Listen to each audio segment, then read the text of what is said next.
things of that nature? No. Okay.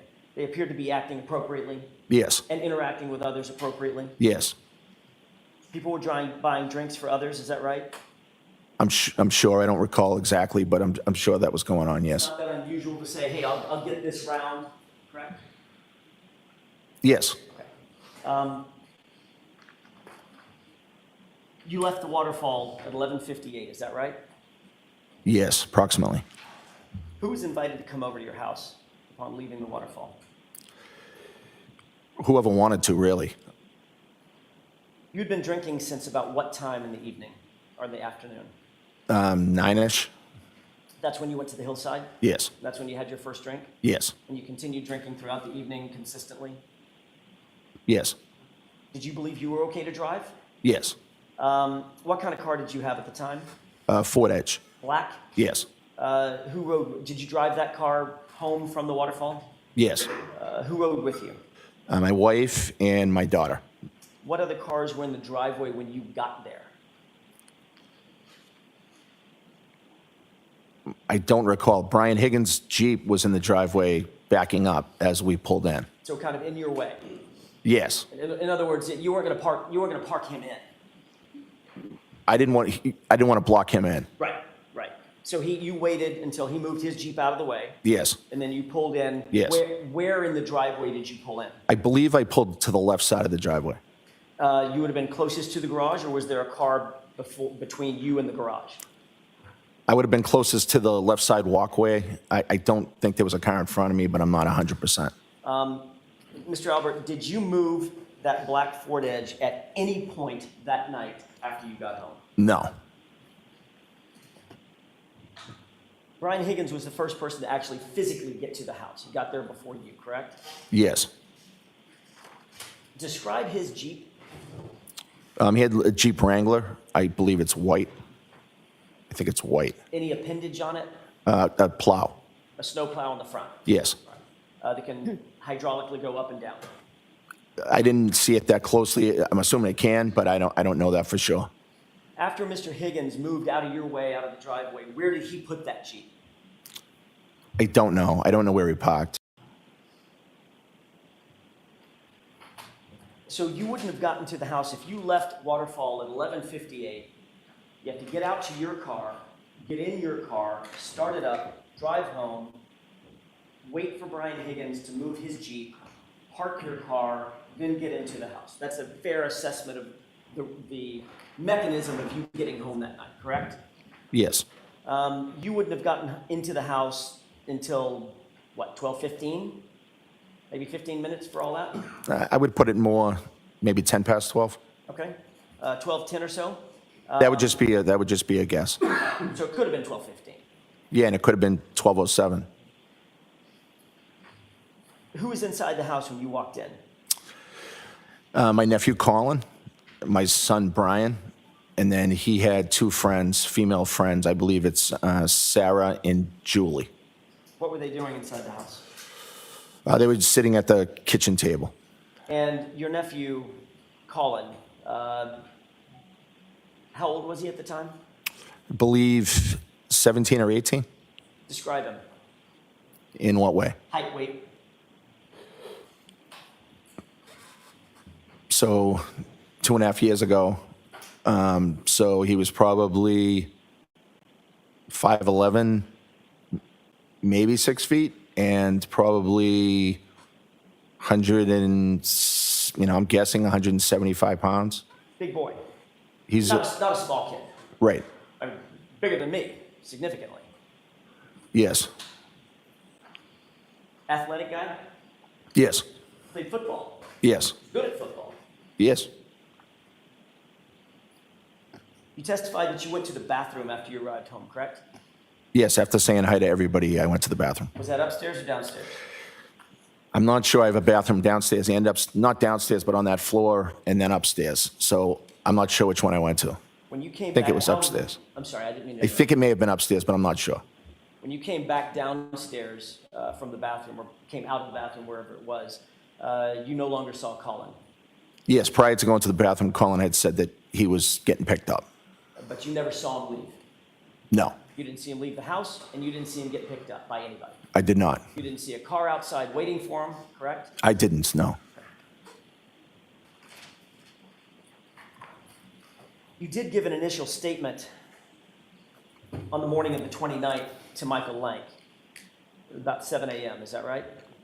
Officer Lank was in the house at that time and speaking to all of us, really. And you've admitted that you have known Michael Lank for many years, is that right? Yes. Did you see that as a problem? In what way? Conflict of interest? Objection, Your Honor. I'll let him have it. Did you see that as a conflict? No. You were asked who was present at the house that night, the night before, right? Yes. You stated the following people were at the house that night, quote, in response to Officer Lank's question, at some point during the time in question. That's how he phrased the question. Who was at the house at some point during the time in question? You understood that, right? I don't recall his question, no. You knew that he was asking who was in the house, right? That's right, yes. So you mentioned Brian Albert Jr., Yes. your son. You mentioned Caitlin Albert, your eldest. Yes. You mentioned Julie Nagel. Yes. You mentioned Brian Higgins. Yes. And then you added the detail that Caitlin Albert had left your house about 12:15 a.m., correct? No, You didn't say that? I did not. I may have just a moment, Your Honor. Yes.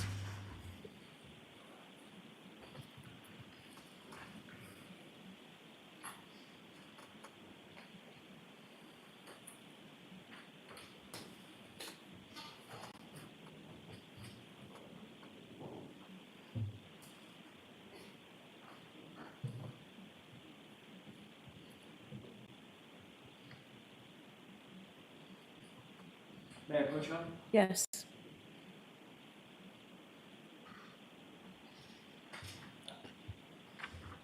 Show Mr. Lally. I'm sorry.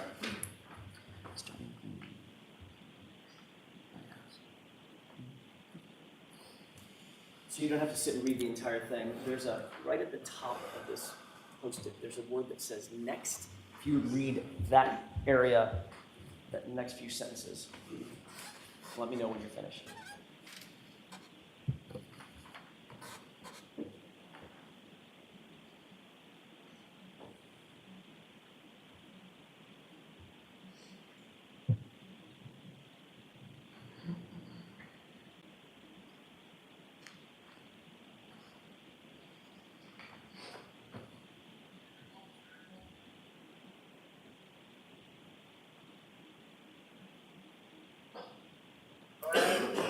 May I approach? Yes. Thank you.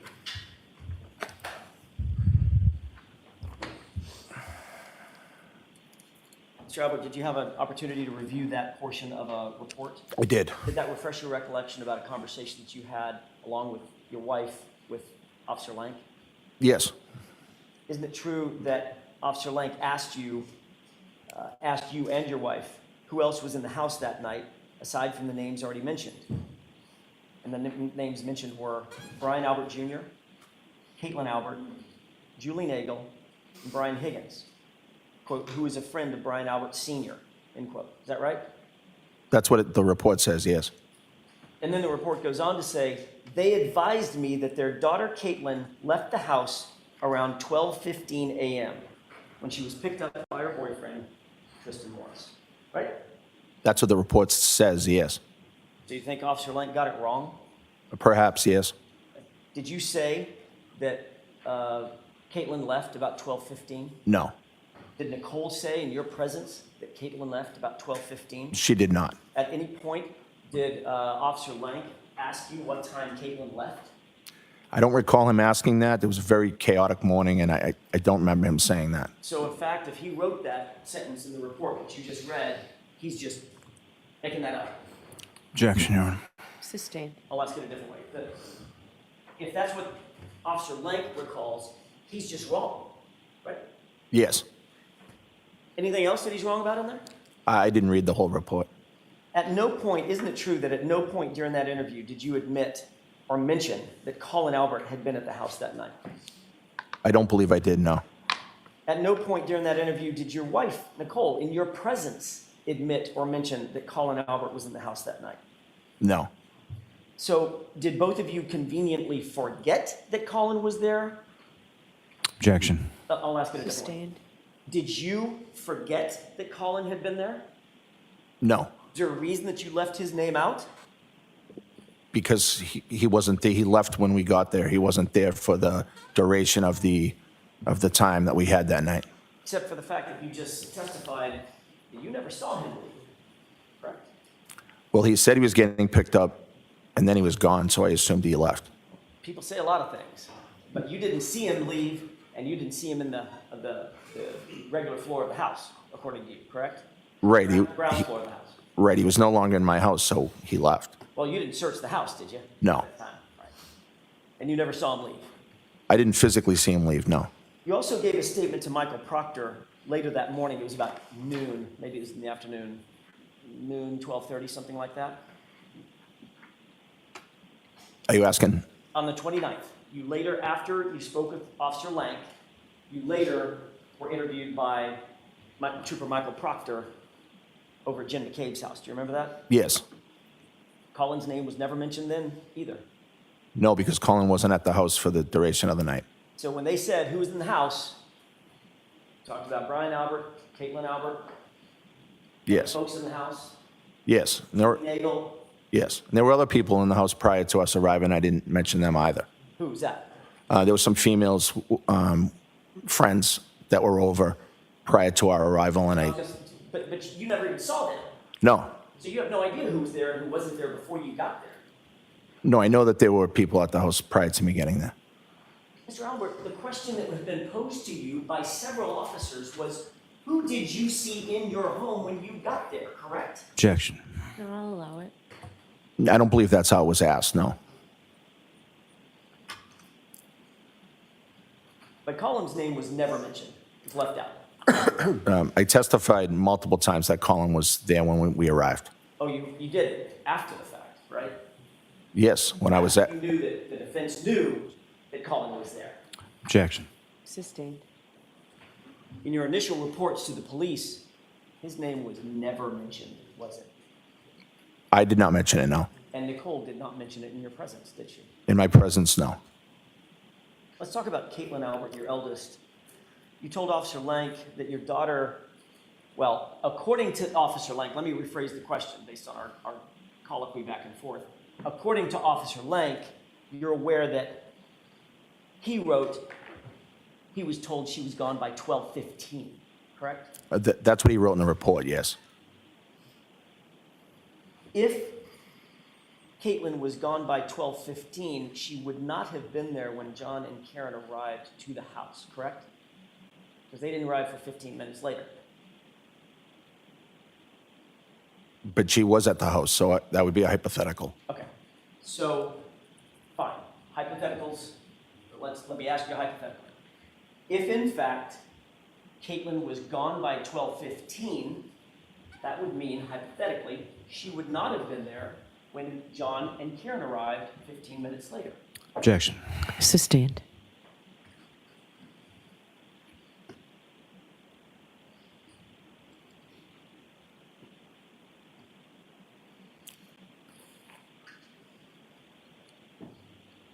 When you were interviewed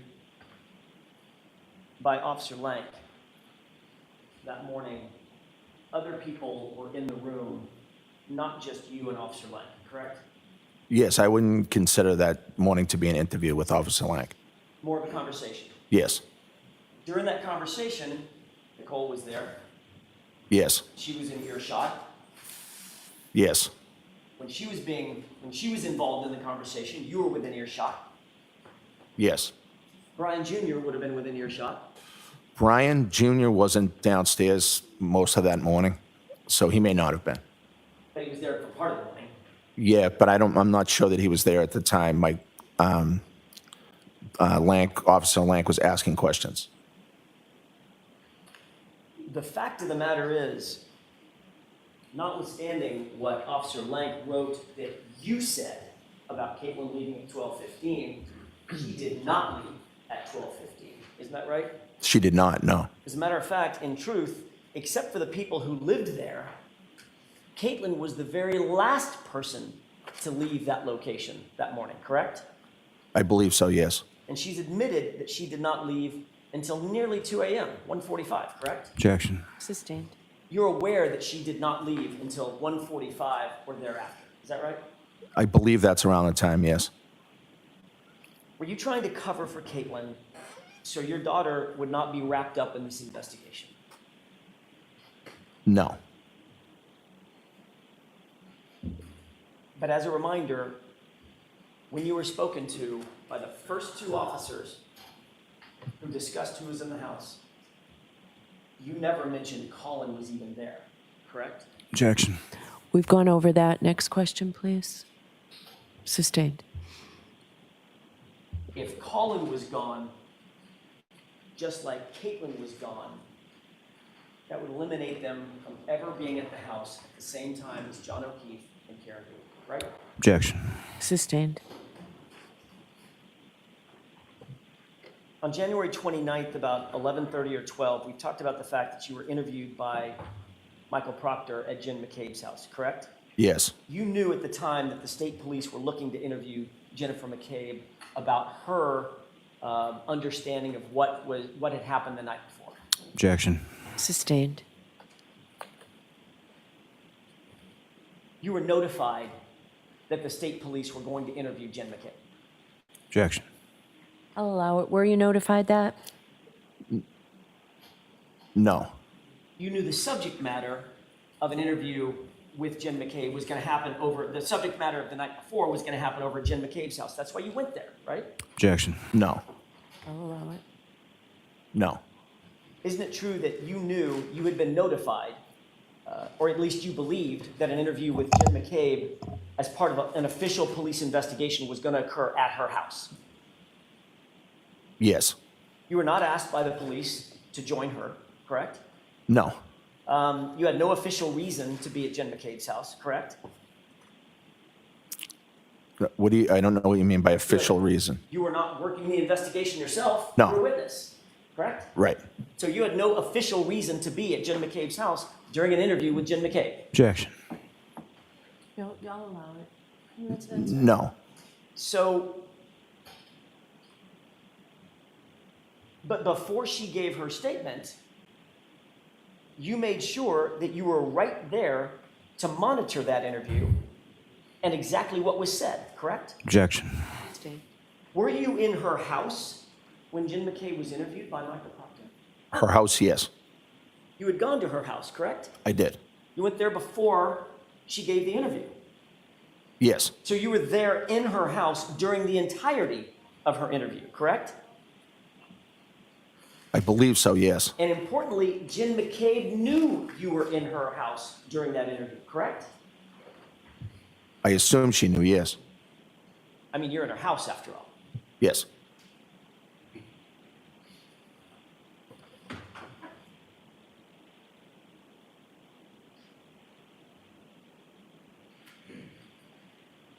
I want to get back to 34 Fairview if I could. In the early morning hours of January 29th, Brian Higgins directly followed you into the house after you walked in, correct? Could you rephrase that? Sure. You walked in, even though there was some moving of cars, you were the first one to walk into the house. And Brian Higgins followed you. Yes. Nicole and Caitlin then came in shortly after that. I think Nicole and Caitlin probably came in around the same time as me. Did you make And another- then Brian Higgins. Sorry. Did you make another drink once you walked into the house? Did I make a drink? Did you make a drink, grab a beer? Yes. Okay. When I say make a drink, did you get a drink? Yes. What drink did you get? I don't know. Probably just would have been whatever was at the house, a beer or something. Okay. Did Higgins have another drink? I don't know. What did you do? What did you and Brian Higgins do once you were inside the house? We just kind of hung out, talked. At any point, did you and Brian Higgins go down to the basement? No, I don't remember going to the basement. You don't remember going to the basement, or you didn't go to the basement? No, I didn't go to the basement. Did Brian Higgins go to the basement? Not that I know of.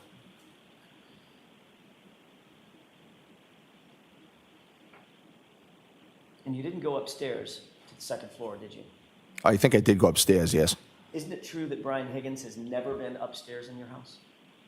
Prior to that night, Ever, including that night specifically. I don't think that's true, no. You owned a dog at the time, correct? Yes, The German Shepherd named Chloe. yes, mix. Describe that dog as being not great with strangers. Isn't that true? I did describe it that way, yes. You testified that, quote, it started barking because it realized that people were downstairs, end quote, right? Yes, Chloe had a penchant for barking when she heard people, correct? no, not necessarily. She did that night. Yeah, I think she wanted to use the bathroom. Well, that's not what you said in your testimony. You said it started barking because it realized there were people downstairs, right? Right. So your German Shepherd, probably a decent dog, guard dog, if she heard commotion and people, she would bark. Objection. Sustained. You can ask it differently.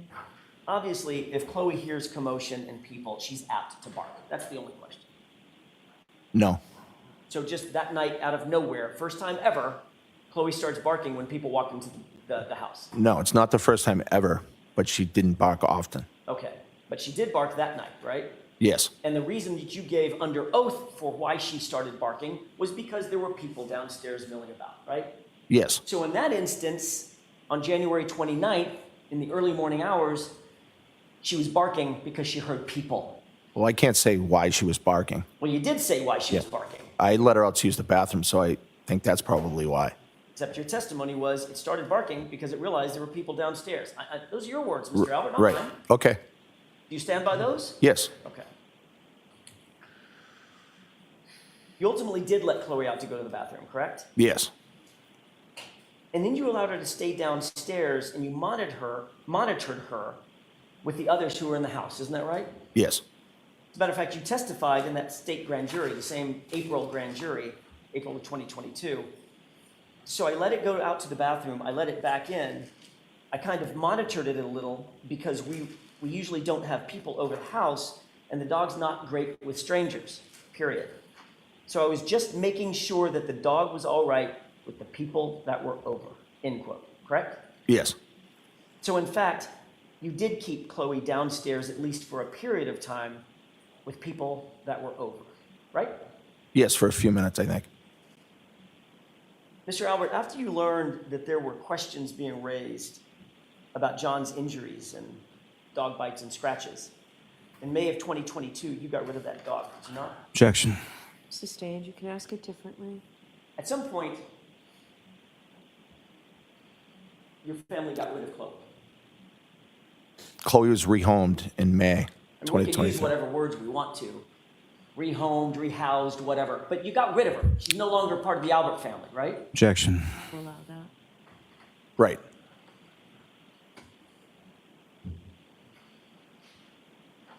When did you get rid of her? so Chloe was rehomed in, I believe, May Of 2022, of 2022. just months after the incident that we're discussing. Well, after it was involved, she was involved in a dog fight with another dog out front. Right, but that's also after the incident that Yes. we're discussing. Yes, May. That's a family pet that you had had for 6 years or 7 years. Approximately 6 or 7 years. Not Your sure. explanation just now for having gotten rid of that dog is because it bit another dog and ultimately sent 2 women to the hospital, correct? I believe 2 women went to the hospital. Yes. But you took no action to get rid of Chloe until after you knew that serious questions were being raised about John O'Keefe's, Objection. correct? Sustained. At some point, you did realize there were questions being raised about John O'Keefe's injuries on his arm, correct? Objection. We'll allow that. Did you realize that? I heard some talk about it, yes.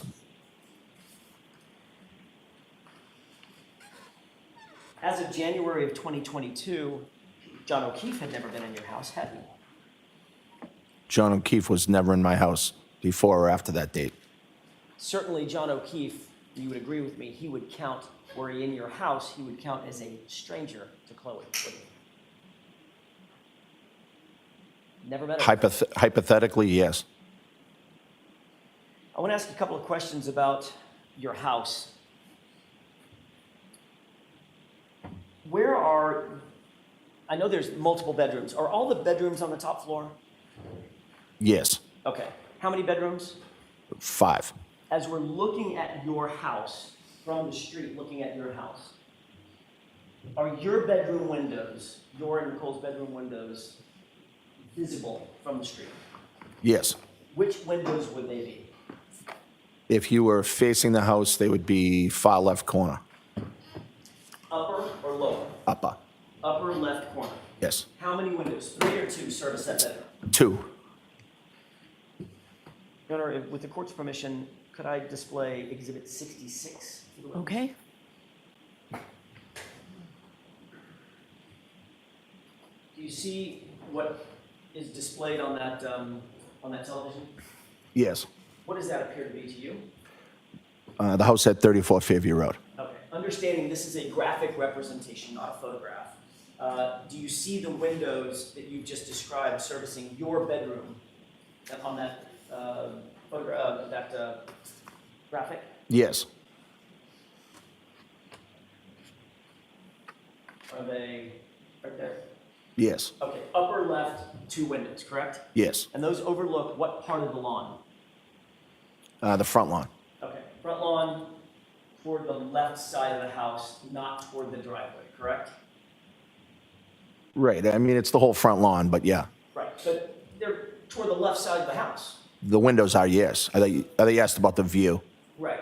So the view's the whole front yard. I'm just trying to make the record, the spoken record as clear as possible. Right. They're on the left side of the house. Yes. They directly overlook this portion of the lawn, the left side of the lawn, Yes.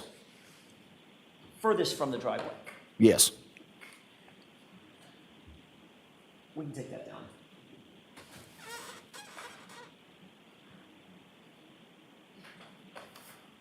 Where's your bed, or where was your bed inside that room, as relates to the windows?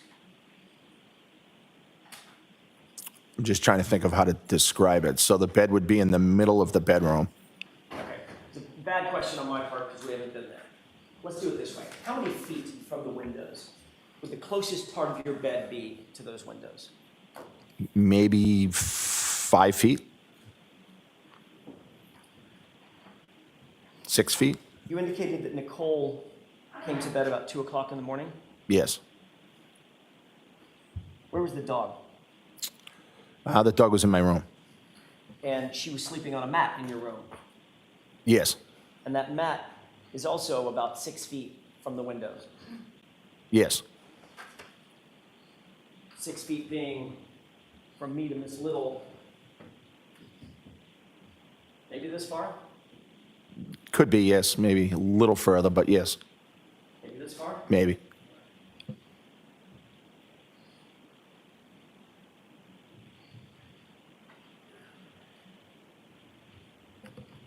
It's a relatively quiet street generally, Fairview. Yes. Not an enormous amount of through traffic, No. not a busy freeway or a highway, correct? No. Not an especially noisy street, The street, no. especially at 6 a.m. on a Saturday morning, right? Right. Where were you at 6:03 on the morning of January 29, 2022? I was sleeping in my room. 6 feet from that window. Yes. Was Nicole in bed with you? Yes. Had you taken any medication the night before? No. Were you on any sedatives, No. sleeping pills? No. Were you wearing a sleep apnea machine? No. Were you wearing an eye mask? No. Were you wearing earplugs? No. You shortly thereafter became aware that 6 emergency vehicles, including a fire engine, police cruisers, and unmarked police vehicles, a civilian SUV, were all parked in front of your house that morning, correct? I'm not aware of what type of vehicles were parked there, no. You seen photographs since this incident? Of the vehicles out front? Right. No. Are you aware that all of those vehicles had their engines running? No. Are you aware that all the emergency vehicles at least had their lights on, flashing lights? No. Were you aware that there were a number of first responders outside their vehicles traipsing around your lawn? Was I aware? Were you aware at the time? No. Were you aware that there were emergency responders, first responders, who were talking to each other over the din of the wind and the snow What? to communicate with each other? No. You're aware that there were 3 women on your lawn at one point? Just only after the fact. And at least one of those women was screaming to the top of her lungs at 6:03?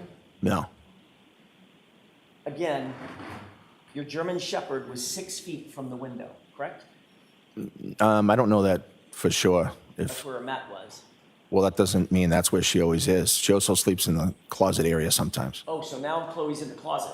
I didn't say she was in the closet. I said she sleeps in the closet area sometimes. Was she sleeping in the closet area that morning? I don't remember. Likelihood is she was sleeping on that mat 5 or 6 feet from that window, correct? Objection. I don't know. Sustained. And your explanation, and by the way, we've already talked about this. Earlier that day, you've already indicated she was barking because she heard people and noises downstairs when you guys came in the house. Yes. Okay. And your explanation is that you and Nicole and Chloe, the German Shepherd, all slept through the entirety of that commotion on your front lawn. Yes. To be clear, you are a trained first responder. Yes. Yet during that entire event, after you were awakened, all that chaos on your front lawn, you never came out of your house to assist or investigate in any matter whatsoever, did you, Mr. Albert? Once I was awakened? Correct. No. We've talked about this a little bit, but I want to ask you a couple of other questions about the layout of the house. Your house is sitting on top of a basement, correct? Yes. Or was at the time. Describe how you get to the basement from inside the house if you come in the front door. And when I say, I'm sorry to do this, I don't mean to interrupt you. There's 2 front doors that you can go in, correct? Yes. For purposes of my question, Mr. Albert, I'm going to talk about the one that's right in front of you, the obvious one, as the front door, and the one to the right of it as you're looking at the house as the side door, okay? Okay. Because I don't know how else to describe it. If you come in the front door, describe for the jurors, where is the basement door as compared to that? So you walk straight ahead. You pass the kitchen dining room area opening on your right-hand side, and there's a door on the left. How many paces? The door opens, how many paces to walk over and grab that door handle? I'm not sure, maybe 10? 10 full paces. Maybe, yeah. So Maybe 8, maybe 8. Mr. Albert, it's about 4 long steps, correct? Well, I don't know, you asked paces, so, Right. 6 feet, 6 feet. 6 to 8 feet, maybe. Got it.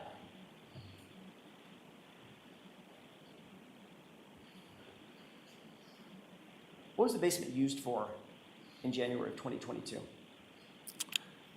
So the basement had a weight room in one of the rooms, and the other room was nothing at the time. It had been damaged, water damage due to an overflowed toilet. So part of the flooring had been ripped up, Yes, and that opened up some slab concrete downstairs. yes, There was also some plywood downstairs. yes, There were a couple of mats where the actual weights were, so they're not slamming down onto concrete. yes, But there was a good amount of that floor that was just exposed concrete. yes, The workout equipment would include things like, what, barbells, dumbbells, yes, heavy weights, yes, heavy bars yep, made from metal. yep.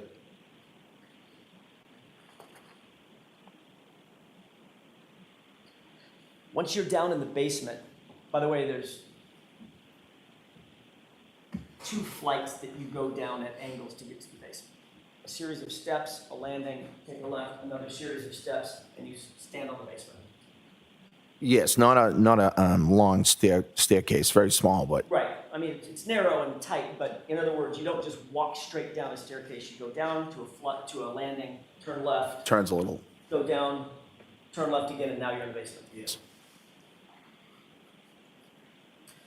If you wanted to move something large or heavy out of that basement without having to go through the house, could you do that? Objection. I'll allow it. Could you rephrase the question? I'll say it again. If you wanted to move something large or heavy out of that basement without having to go through the main house, could you do that? Yes, I mean, it would depend what it was, obviously, how big it was, or How would you do that? there's a bulkhead door you can use. Got it. Where does that bulkhead door come out of? It comes out to the backyard right at the kitchen area. You can see it from the kitchen. And right to the left of that is the side fence. Yes, And directly through that side fence is the front yard. yes, The same side of the front yard as John O'Keefe's body was found. yes. Your Honor, I would ask at this point to mark a video.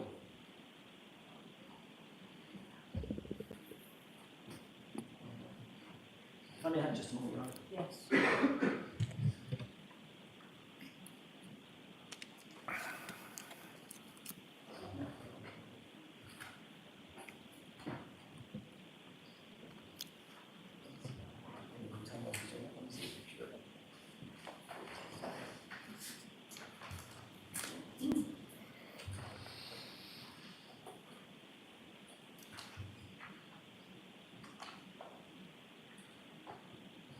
Mr. Jackson, would you like to take the morning recess? That'd be great. Good time. Yes, thank you. Court, all rise, please. Jurors, put down your notebooks, follow me, please.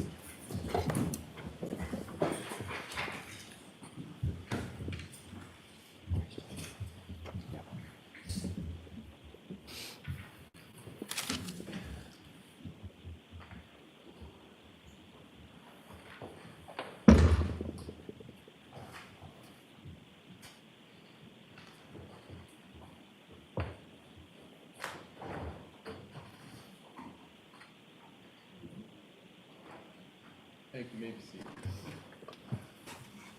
Do you anticipate having it all on a flash drive to put in?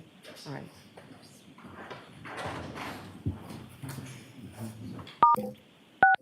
You are muted.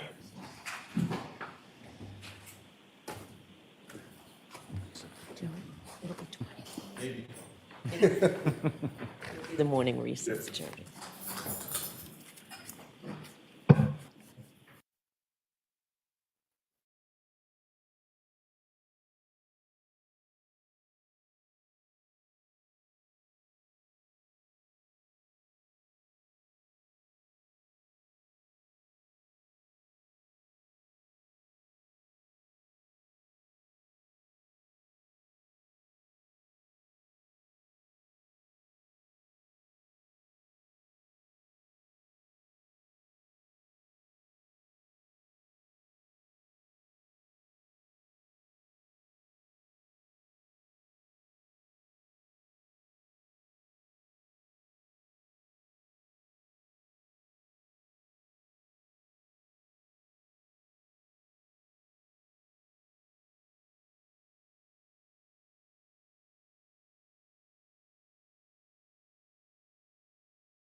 Okay, please be seated, quarterback.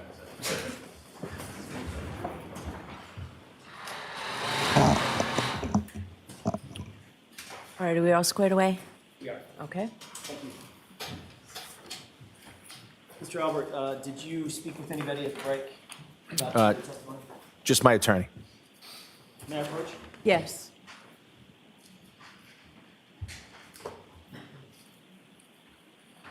Take a look at this photograph, Mr. Albert.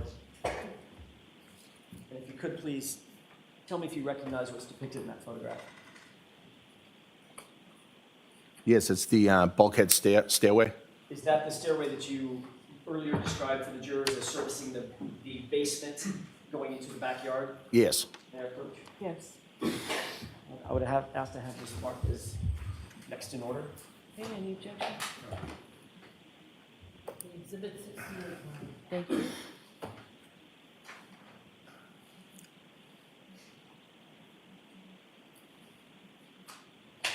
May I? Yes. Move to publish, Your Honor? Okay.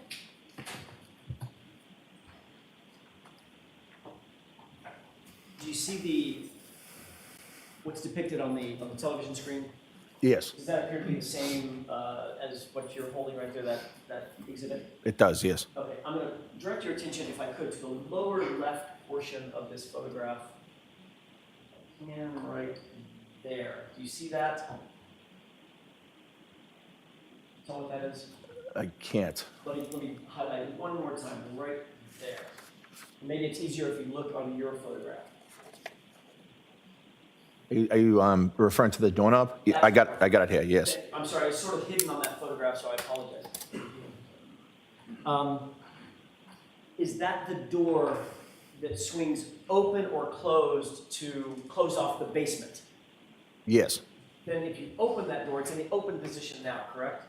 yes, So the photographer is standing in the basement looking toward the doorway, correct? yes, Then you climb 7 or 8 stairs, yes. and that bulkhead door, which is where all the light is emanating, how does that open?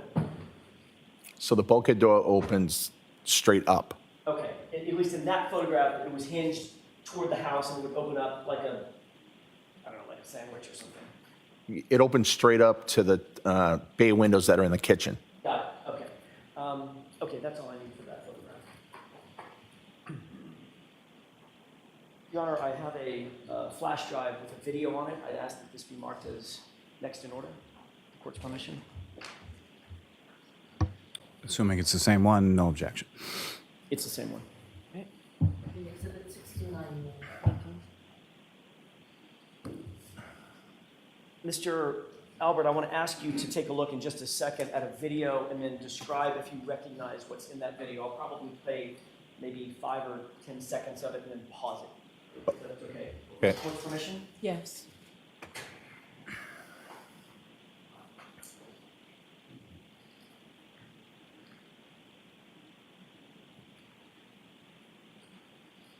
Pause. Do you recognize what's depicted in that video, at least up to that point?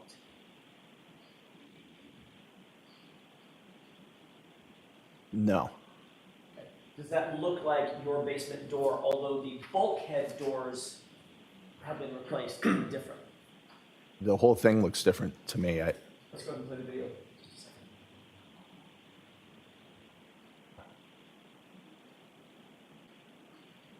Pause. Now do you recognize what's depicted in the video? Yes, What is that? so that's was my backyard. Okay. And what area is over to the left over here? That's a gate Okay. And what does that gate open up to the front yard. So the area that we're looking at right now, where the photographer is standing, is the backyard? Yes, Now, having seen that, notwithstanding the way that the bulkhead doors open, now do you recognize what was depicted at the beginning of the video, which was that staircase? yes. The downstairs door, the door itself, the wooden door itself, also looks different. Okay, so, but it is But it is the stairway. Yes, going into the basement? yes, Or coming out of the basement? yes, So in other words, another way to put that is, that represented the ingress and egress through the bulkhead to the basement? yes, Okay. Let's go ahead and play this.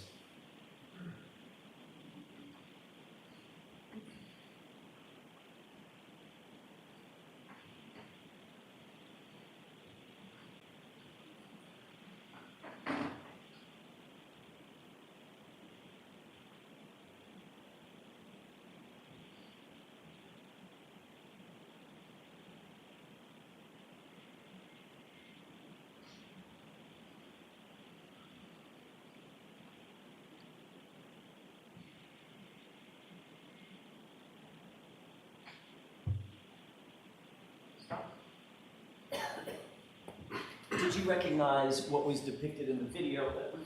Bring the lights up. Thank you. Thank you, Your Honor. Did you recognize what was depicted in the video as it continued to play? Yes. Describe that for the jurors, please. It looked like the video was from walking from the backyard towards the front yard.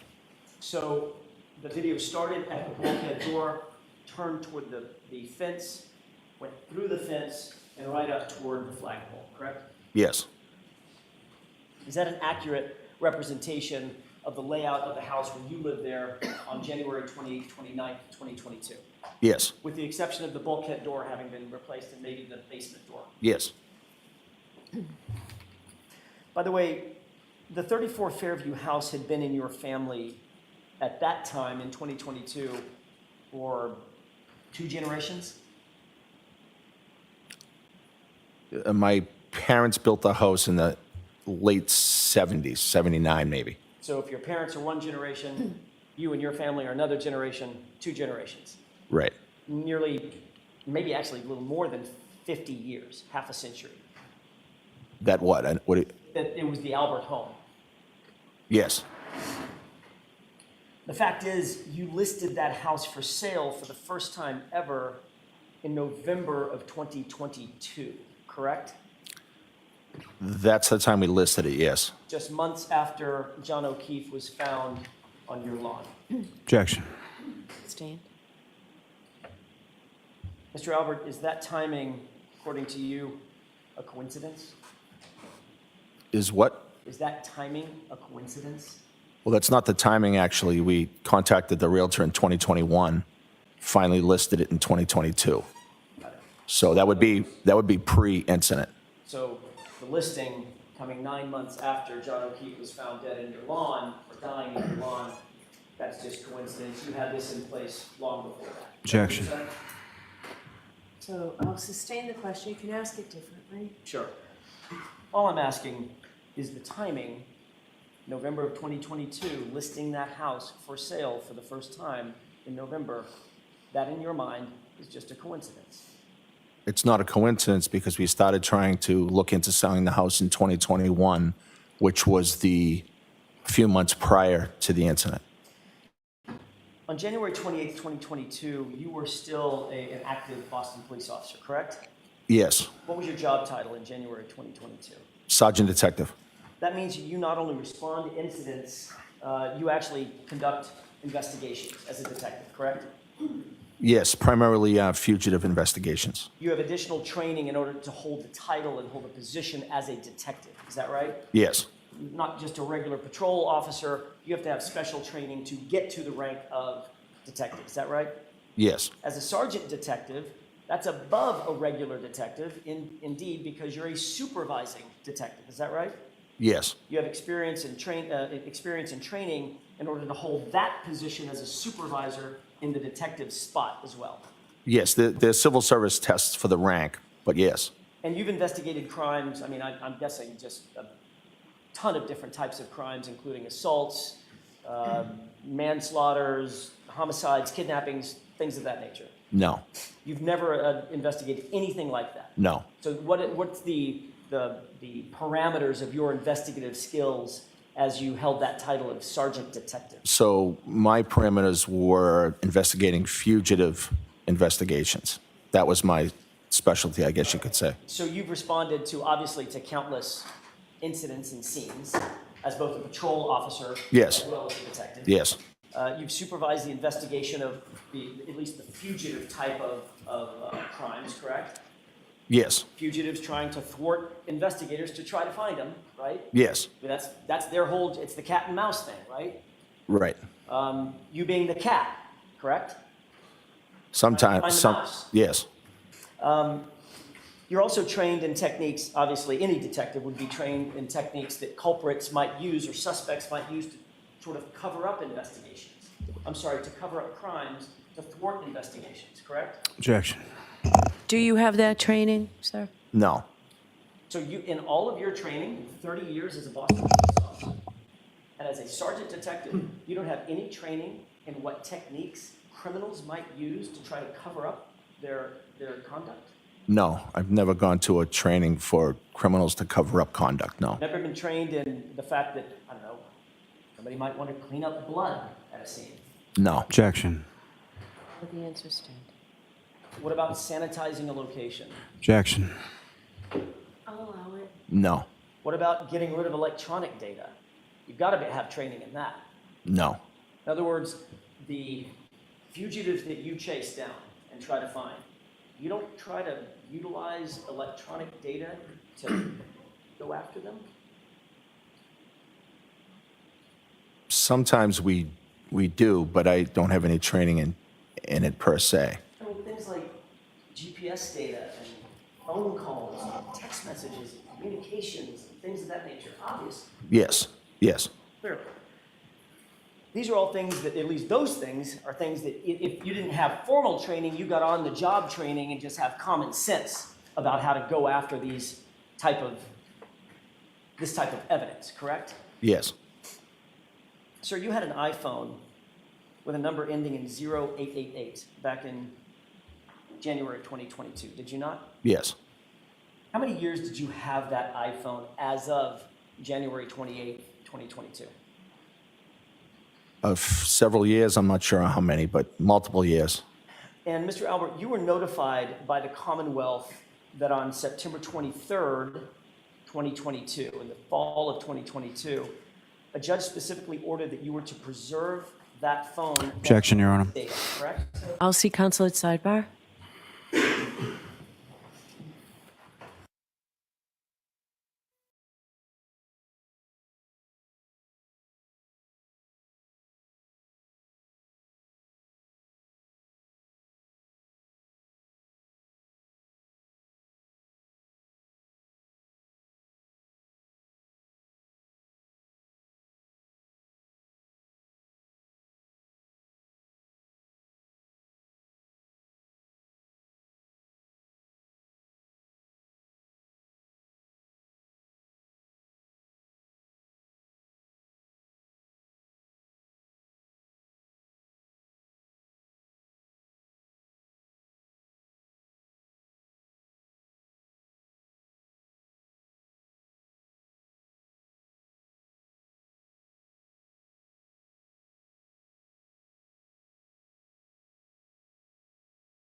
For a few minutes.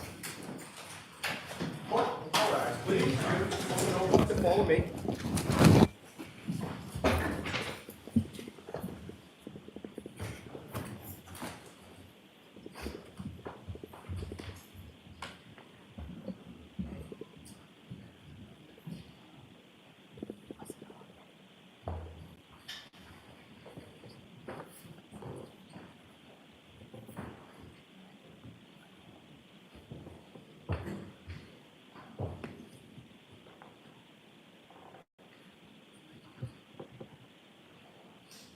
Thank you, may be seated. All right, and I am going to see if his counsel here, he has a right to be present in the Okay, courtroom. may I step up for a moment, Your Honor? Sure.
I'll go off the bench.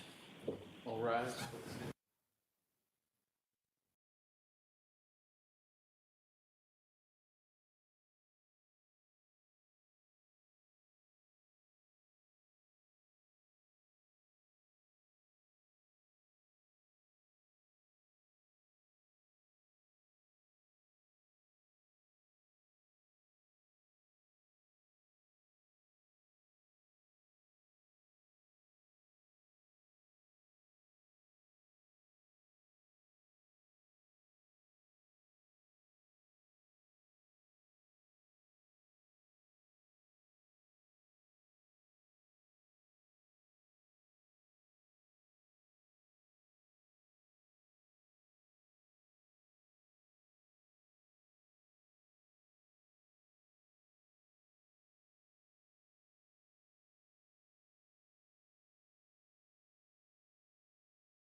All right, so Mr. Jackson, you can have a voir dire. Albert, you are currently represented by Mr. Henning, Yes. seated behind me. Gentleman right in the Yes. in the gray suit. Correct? Yes. Okay. Without telling me anything you've ever communicated with him, when did you hire him as your lawyer? I'm not exactly sure of the date. Give me a time frame. Let's see if we can narrow it down. 2022. I'm just not sure the exact date or even the month. For the end of 2022? I'm not sure. I believe prior to some of the other testimony that I gave. So prior to, Prior to April of 2022 at the state grand jury? no, prior to the other testimony. Okay, that was in June of 2023. That's my question. Did you hire Mr. Henning in 2023 in anticipation of giving testimony in June of 2023? I'm not sure the exact date. I believe it was maybe the end of 22. I'm not sure. Or did you get a subpoena for the other hearing? I did. Okay. Did you hire Mr. Henning after you got that subpoena? I can't say I believe so. Right around that time, yes. Okay. I'm just trying to remember the time, and I can't remember it. Okay. So you did not hire, well, Your Honor, I think that answers the question. You're not represented in 20. I'm going to see at sidebar about the extent of the inquiry.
May I, Your Honor?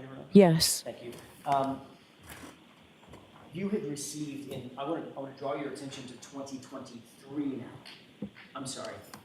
Now I'm doing it. The fall of 2022, September of 2022. Yes. Did you receive a notice on Commonwealth letterhead indicating that you were not to destroy or in any way manipulate any data on your cell phone? Destroy the phone itself or to manipulate or destroy any data on that cell phone? I do not remember getting that letter, no. I'm going to read this for the record, Your Honor, if I may, with the court's permission. Yes. Did you receive a letter that said, in essence, not even in essence, it should be quoted as the following, quote, "You, Mr. Albert, are hereby notified that the defense in the case of Commonwealth versus Kieran Reed, Norfolk Superior Court, criminal case number 22-117, has filed a motion pursuant to Mass R. Crim P. 17 for the production of any cell phones that you used between January 28, 2022 and February 28, 2022, and or any data associated with those cell phones, period. The hearing on Ms. Reed's motion will be held on October 3, 2022 at 2 p.m. in courtroom 1 of the Norfolk Superior Court. You may be heard on the motion at that time. You are hereby placed on notice that these cell phones are the subject of pending litigation and you must not alter, delete, destroy, or in any way manipulate any of these electronic data associated with the cell phones at issue. Period, end quote. Did you receive a notice from the Commonwealth with that language? I don't remember receiving that document, no. Were you told in any other capacity that you were not to get rid of or delete your cell phone? In other words, preserve your phone. Subsequent to me upgrading my phone, I spoke with the DA's office. So after that, they told me via a phone call that that was the case. So your testimony is you never received the notice that I just read, but you did talk to the DA and he told you to preserve, you were on notice that you were to preserve your phone. After. I know Right, you well- want to say that, Mr. Albert. My question is, did you have the conversation with Mr. Lowry? Yes. Okay.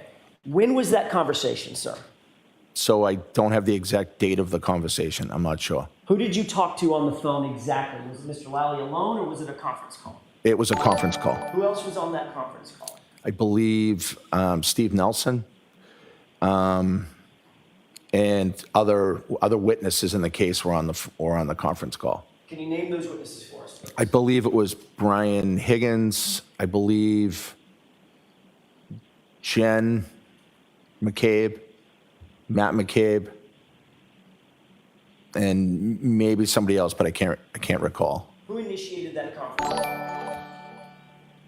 I believe it was somebody in the DA's office, so either Mr. Lally or Steve Nelson, somebody like that. Did everybody just call into a central number, a conference line?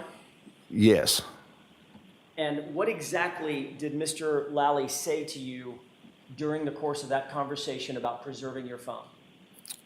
During the conversation, Mr. Lally said that the defense had filed a motion to ask for the phones to be preserved. And anything else? That's what I remember him saying. Did you volunteer that, oh my goodness, I just upgraded my phone last week conveniently. I don't have that phone anymore. No. You didn't say that to Mr. Lally? No. You just took the information that he gave you and hung up the phone and went about your business. Yes. Without notifying him that the very phone that he had just ordered you to preserve had just been destroyed days earlier. No, the phone wasn't destroyed. I upgraded the phone. The data was destroyed, sir. Correct?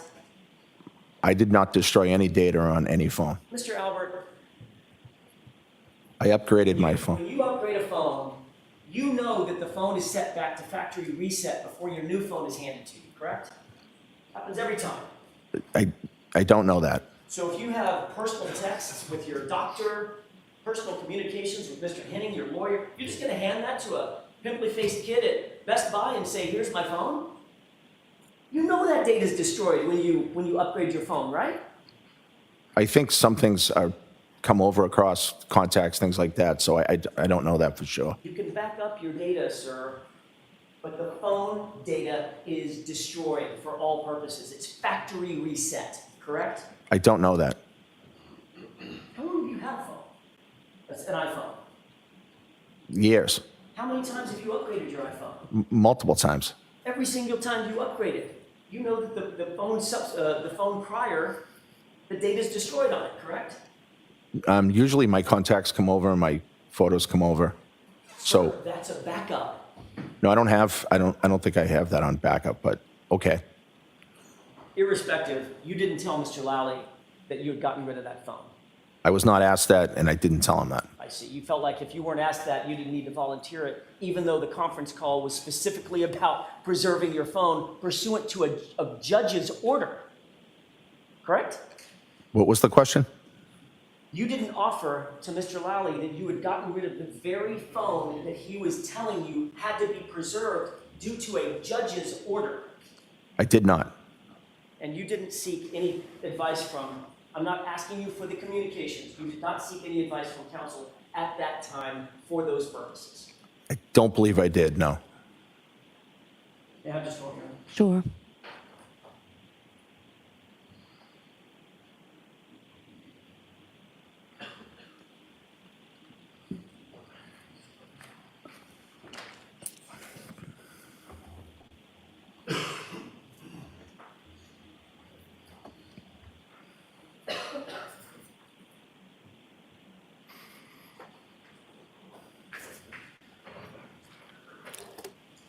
At some point, you indicated, Mr. Albert, at another proceeding, under oath,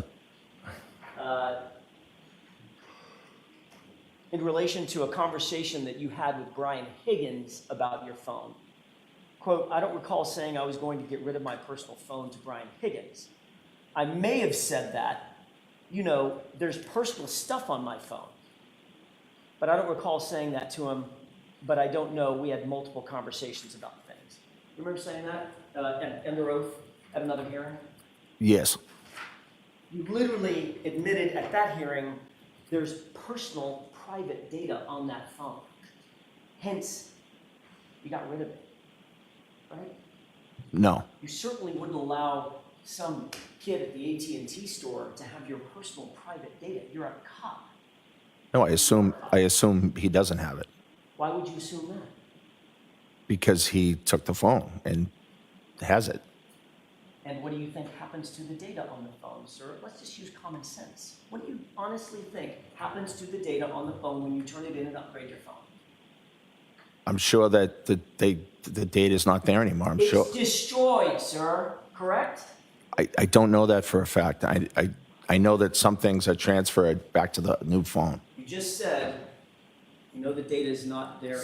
Some data, I guess, isn't. Yes. No, that's all I have. All right, Mr. Lally, any questions? No, Your Honor. All right, I'm going to take a short recess. I want to let this witness, if he chooses to have a few minutes. We'll come back.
The surrounding soft tissues.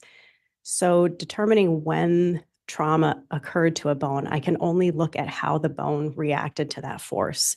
So perimortem refers to it occurring in that biomechanically fresh state, but that could have happened shortly before the death event, at the time of the death event, or sometime after. And the term postmortem, can you distinguish perimortem from postmortem and the factors you look at to make the distinction? Yes, so postmortem refers to occurring after the death event. And anthropologically speaking, postmortem trauma would be evidenced by bone having that more brittle quality, like that dry stick. It's going to fracture differently because the bone has become dried. And in your work at the FBI, do you recall receiving a referral from the Ada County, Idaho coroner's office? Yes, And did that referral include remains from Tylee Ryan? yes, And it did, in fact, you do an analysis of Tylee's remains? yes, I did. Before we go into the details, can you just explain to the jury what types of things did you do to perform your analysis on her remains overall? Overall, I examined these remains visually, microscopically, by taking measurements, and by using x-rays.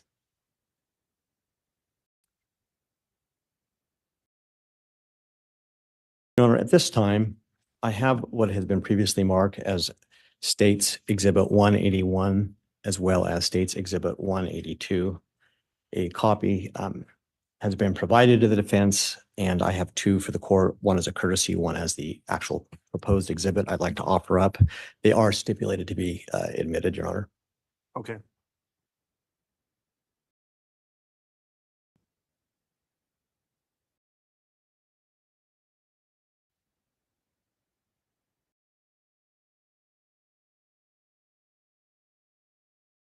And perhaps I'll clarify, Judge, 181A through I are documented photographs of Tylee's remains, and 182 are just a couple of demonstrative exhibits of a human skeleton, for the record. All right. Not to interrupt things again, Mr. Wixon, but I want a quick sidebar if I could and look at these. Certainly.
All right, Mr. Jackson, go right ahead.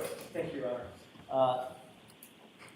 Mr. Albert, you were notified by the Commonwealth that on September 23rd, 2022, a judge specifically ordered you to preserve that phone and all its data, the phone ending in 0888.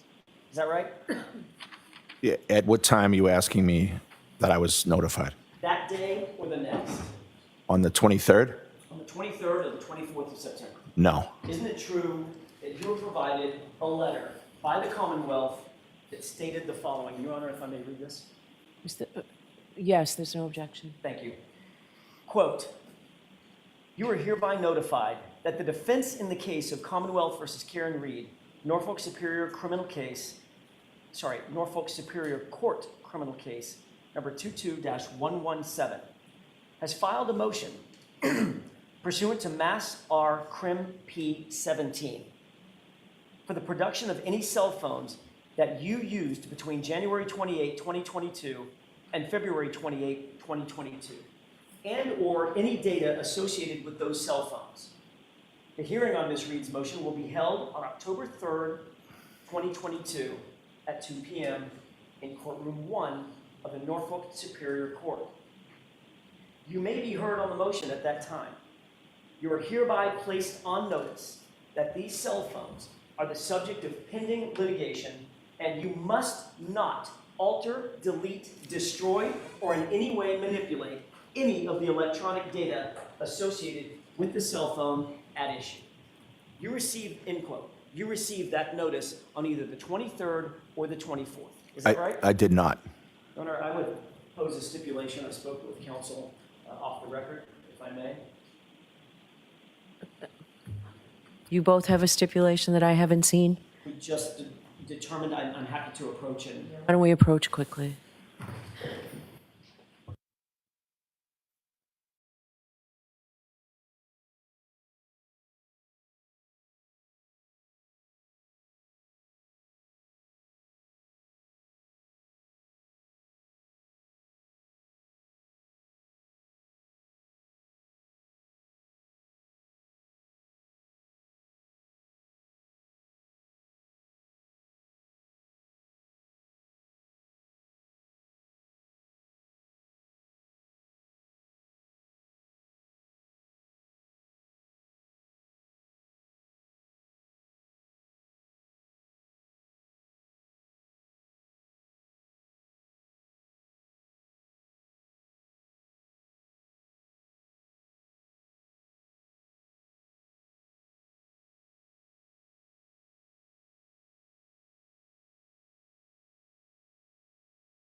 May I, Your Honor? Yes. I would offer the following stipulation that on either September 23rd or September 24th, the Commonwealth sent a letter on Commonwealth letterhead to Mr. Albert's attention, stating exactly what was just read into the record pursuant to the court order dated September 23rd, 2022. Okay. All right, next question. Thank you, Your Honor. Isn't it true that you were in fact ordered to preserve your cell phone by the Commonwealth? At some point, I was made aware of that, yes. All right, let's just get to the brass tacks. Where's your phone? My phone was upgraded and traded in for a new phone. Your phone was upgraded and traded in for a new phone. Yes. Okay. Another way to say that is you traded your phone in and got rid of it, correct? I traded my phone and upgraded it, yes. When did you get rid of your phone ending in 0888? I upgraded my phone in September third week of September, maybe around 22nd. The 22nd of September. I believe so. I can't be sure of the exact date. So according to you, you got rid of the phone that was the subject of a court order preservation the day before it was ordered preserved, right? Rephrase the question, please? This order, it was just stipulated, this order is dated September 23rd, 2022. It was just stipulated that on the 23rd or 24th, you were then sent a notice to preserve the phone. And your testimony is on the 22nd, the day before this all happened, you upgraded your phone and got rid of it in total, correct? I upgraded my phone on and around the 22nd, yes. And you knew that all of the data on that phone would be factory reset and destroyed. Objection.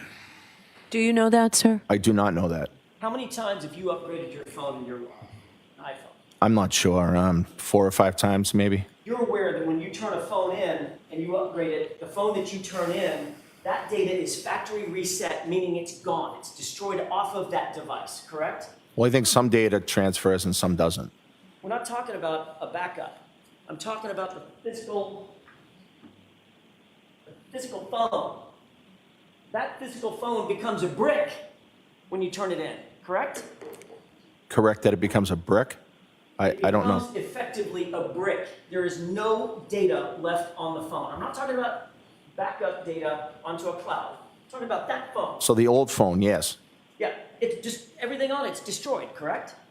Right, although some of the data transfers to your new phone. And you're aware that the very data that you were ordered to preserve would have been destroyed, according to you, the day before. Correct? Rephrase your question or ask me a question. Are you claiming that you got rid of your phone on the 22nd?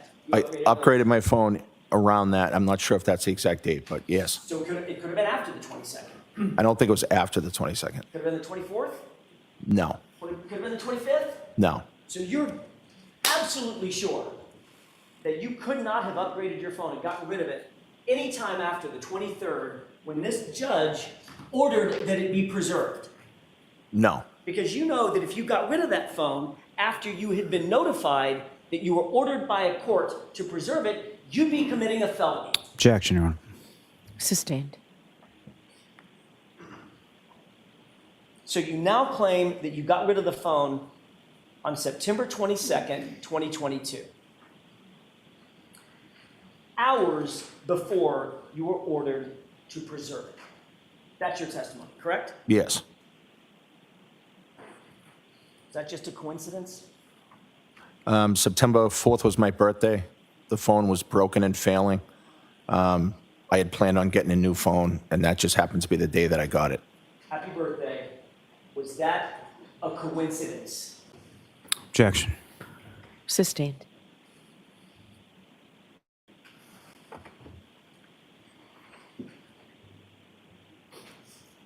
You were asked at another hearing in June of 2023 that exact question, correct? Whether it was a coincidence. You remember that? I don't. You recall being asked, quote, so it's just a coincidence that within minutes, hours, or days... Objection, Your Honor. Let's hear the question first.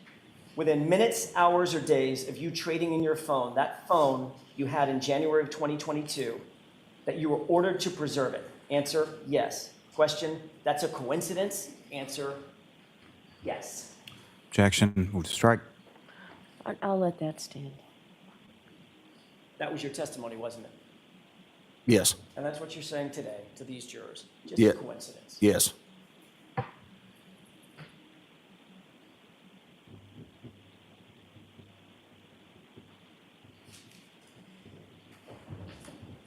Did you and Brian Higgins agree with each other that you were both going to get rid of your phones?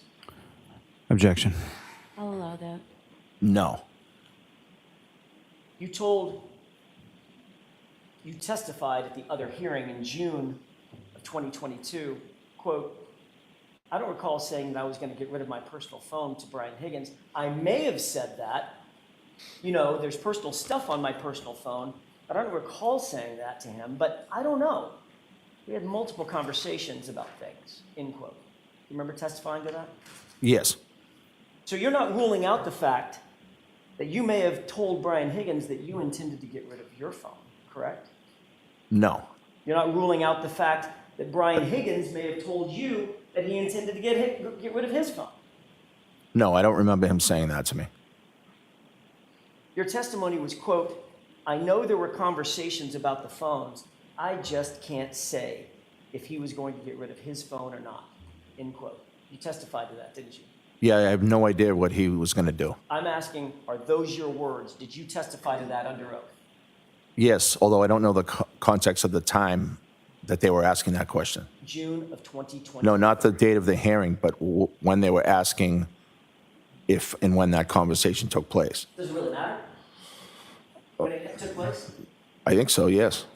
Well, you talked to Brian Higgins about getting rid of your phones. When do you think you had that conversation? I don't think I talked to Brian Higgins about getting rid of my phones. Well, you just said you can't rule out the fact that you had conversations with Brian Higgins about your phones and possibly getting rid of your phones. Right? No, I don't think that's what I said. You two discussed the fact that you both wanted to get rid of your phones. I don't remember having that conversation with Brian Higgins at all. Your testimony was, quote, I know there were conversations about the phones, sir. Correct? Correct that that's what you read. So if you're having conversations with Brian Higgins about the phones, what the heck were you talking about? I don't know the timing of when they asked when those conversations were. Mr. Albert, So I'm leaving it open to you. I don't care when it was. I'm asking you, have you ever had a conversation with Brian Higgins about your phones, respectively? we may have, I can't remember that conversation specifically. Then why, in June of 2023, did you testify, I know there were conversations about the phones with Brian Higgins, end quote? I'm not sure of the context of that. So now you just can't remember. No, I don't think I could remember during that testimony either. I think if you read the whole thing, I think I said I'm not sure, I don't remember. Your quote was, I know there were conversations about the phones. I just can't say if he said he was going to get rid of his phone or not, end Right, quote. right. Does that help refresh your recollection? Yes. So now as you sit here and you answer my question, did you and Brian Higgins have a conversation about your phones? I don't remember having that conversation with Brian Higgins. All right, let's shift gears.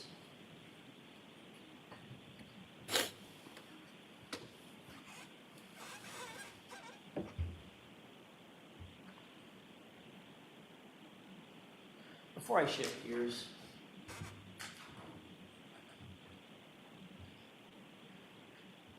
you're aware that Brian Higgins has also gotten rid of his phone, correct? I am not aware of that until after the time you're talking about. So, without qualifying your answer, answer my question.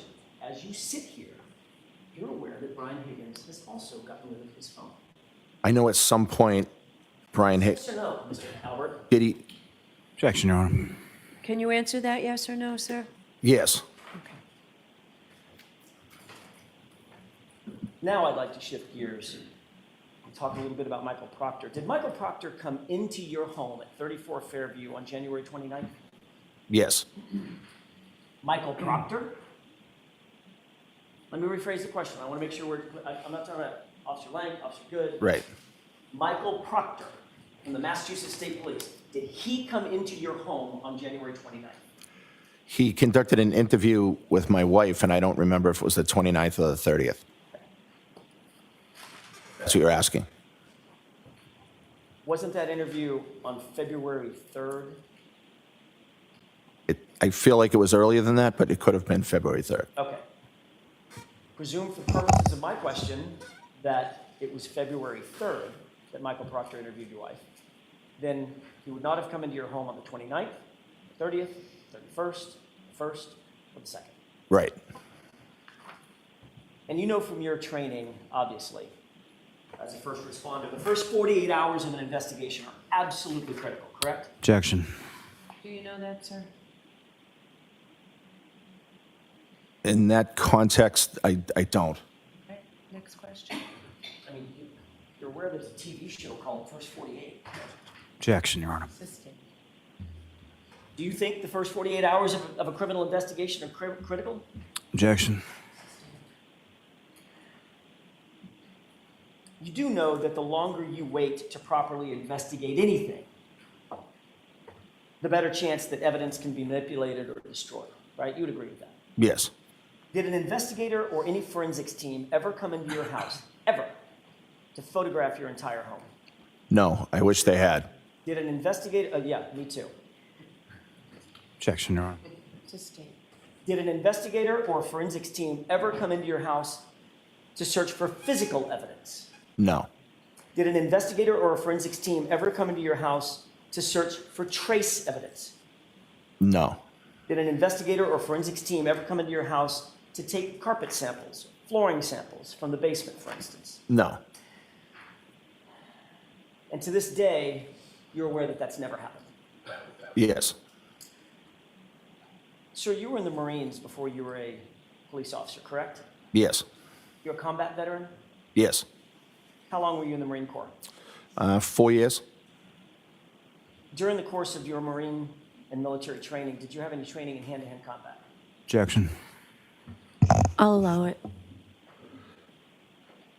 Yes. In addition to your Marine training on the subject, did you also receive additional training from the police department through the academy or otherwise on basic hand-to-hand combat? No. So that's not part of the academy? Not hand-to-hand combat, no. Fighting techniques, use of batons, things of that nature? Defensive tactics. Defensive tactics. Okay, that's fighting, right? Well, it's not hand-to-hand combat, no. Okay, fair enough. I may be using the wrong word. It's physical, it's training on how to either defend yourself or control another person physically. Yes. I mean, they're not going to send you out there on the streets completely ill-equipped. They need to know that you know how to defend yourself and how to put somebody in custody that doesn't want to be in custody, correct? Yes. And that might include fighting. It could, yes. And beyond your Marine training and your police training, you're independently trained in techniques of fighting. Have I boxed before? Yes. Okay. And you've trained in boxing. It's not like you just walk up and smack a heavy bag, right? You'd have to rephrase it. You've trained. You're a trained boxer. You're a trained fighter. I've boxed in the past, and I've trained to box, yes. Yeah. I mean, I've hit a heavy bag, Right. but I'm not a trained fighter. You're a trained fighter. All right, so there's an objection. You were standing, Mr. Lally. Yes, Your Honor. Jurors, disregard that. Mr. Jackson, no comments, just questions, please. Yes, Your Honor. In fact, your boxing skills were featured in a TV show that you were featured in as well, correct? Objection. I'll allow that. No. You were, in fact, no? That they were featured in a show? No. You were never shown on TV in a ring sparring with somebody? I may have been shown training, but I don't think I was having a boxing match. No. Okay, I wasn't suggesting that you were having like a paper. I was asking, is there a TV show that ever showed you in a ring boxing? Well, that's not what you asked me, but if you're asking me that now, yes. I'm asking you that now. I apologize. My questions are somewhat inartful. Yes. You understand the question now? Yes. And you have been shown, I use the word featured, you've been shown on television in a boxing ring, Yes. sparring. I haven't seen the video in a while. I'm not sure if I was sparring. If we can, Your Honor, with the court's permission, can we take a look at Exhibit 53? Okay. There's a clip starting at, it's time of day 11:47 and 15 seconds to 11:48 and 35 seconds, maybe a minute and a half.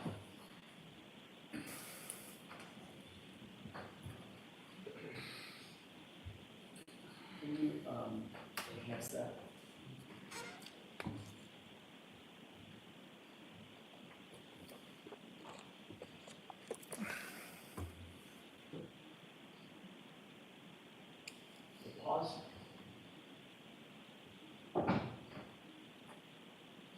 you see the two men in the foreground? Yes. Who are those two men? Looks like myself and Brian Higgins. Does it look like yourself and Brian Higgins, or is that yourself and Brian Higgins? Yes, it is. Okay. We can go ahead and play that. Sorry.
I've got one more clip to play, but I have a couple of questions, Your Honor. Would you, Let's take it down and you can put the other one up after the questions.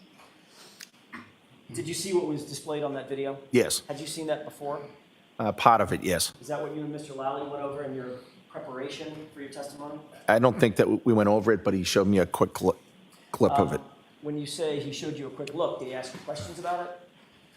I don't think so, no. Did you give him any answers about it? No, Any explanations? no, just, He just showed you the clip and? yeah, he just said, yeah, it looks like we were fooling around.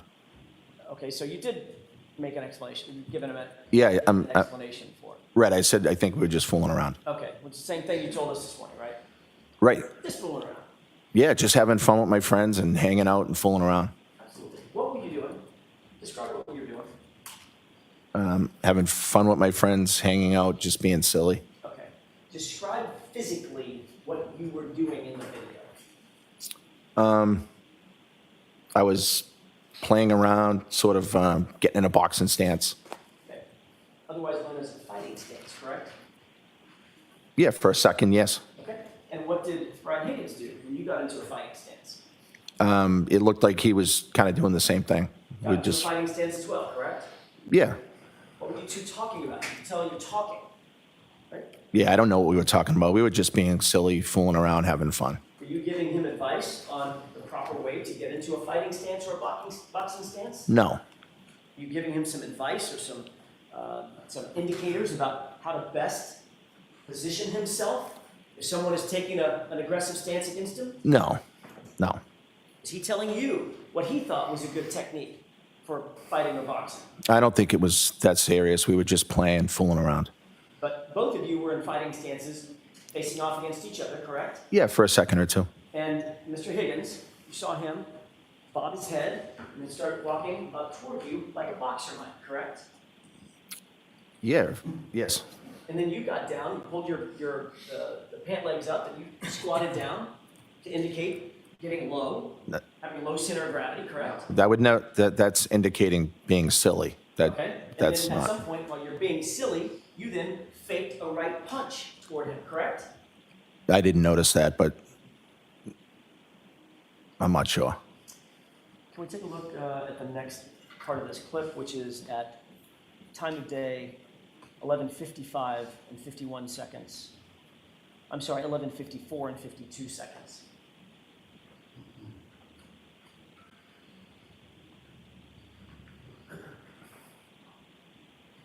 Pause it.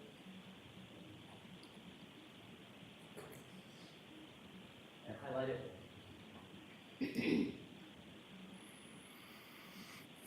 Okay, there's several individuals crowded around a table. Can you describe where you are and where Mr. Higgins is? Brian Higgins is the guy on the right with the hooded sweatshirt and the emblem on the back. I have a pointer. Do you want me to use it? That'd be great. That'd be great. So that's Brian Higgins, and that's me. Okay, we can go ahead and play this.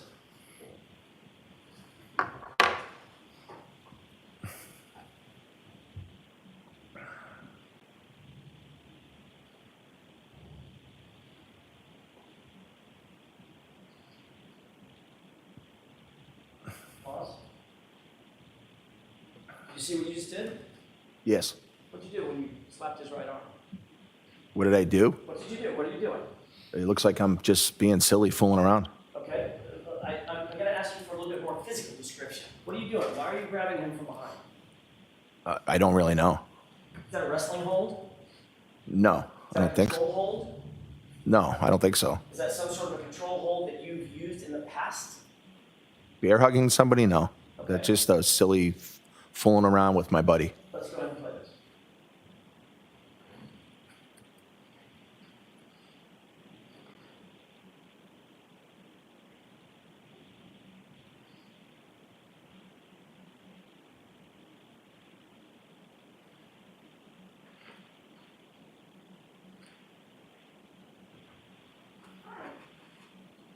Stop it. Do you see what Mr. Higgins just did? I did, yeah. When you let him go, what did he do? I don't know. He did some kind of, I don't know, he pretended to knee me or something. Knee to the abdomen? Yeah, I don't know if it made contact or not, but Mr. Albert, I'm not suggesting by my questions that you two are actually in a fight. right. I'm asking what he's doing. Does it seem to? Does Yeah, it yeah, I feel don't- to you that he's playing like or practicing like techniques in fighting. I don't know what his intent was. It looks like he's just fooling around, just like I was. But if a grown man walks up to you, grabs you from behind, and puts a knee up to your solar plexus, that's probably not the same as a high five, right? What is your question? In other words, it looks like he's practicing some sort of fighting technique. Practicing? That's not how I see that. How would you describe it? I would just describe it as him fooling around. We're in the bar together. We're good friends, and we're just being silly and fooling. That's all. There's a number of people in that bar. You would agree with that? Yes. You see anybody else in that video at any time getting physical with one another? Objection. How much of this video have you actually watched? Not much. Okay, then let me ask a different question. From your memory of that night, who are the only two people in the bar that seem to be getting physical with one another? Objection. Can you answer that? Sure. The only person I remember being physical with was fooling around with Brian. Okay, play it just a little bit longer. We're almost finished.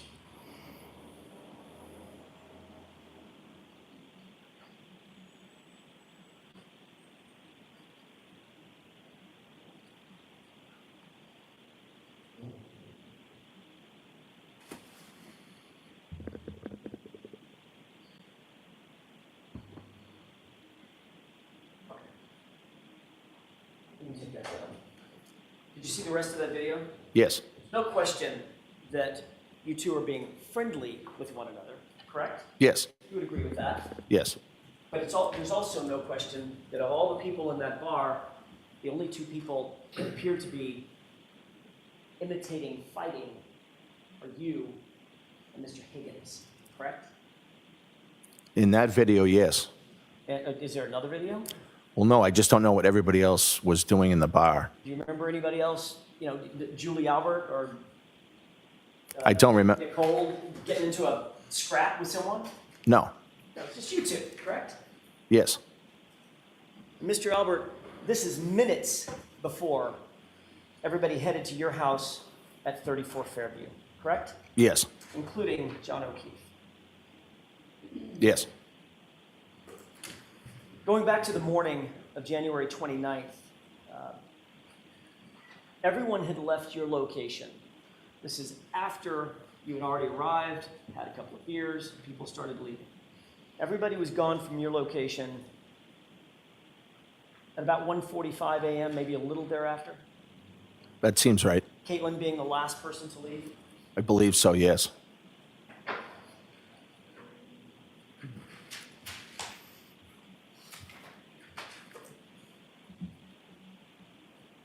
What did you do to get ready for bed, to settle in?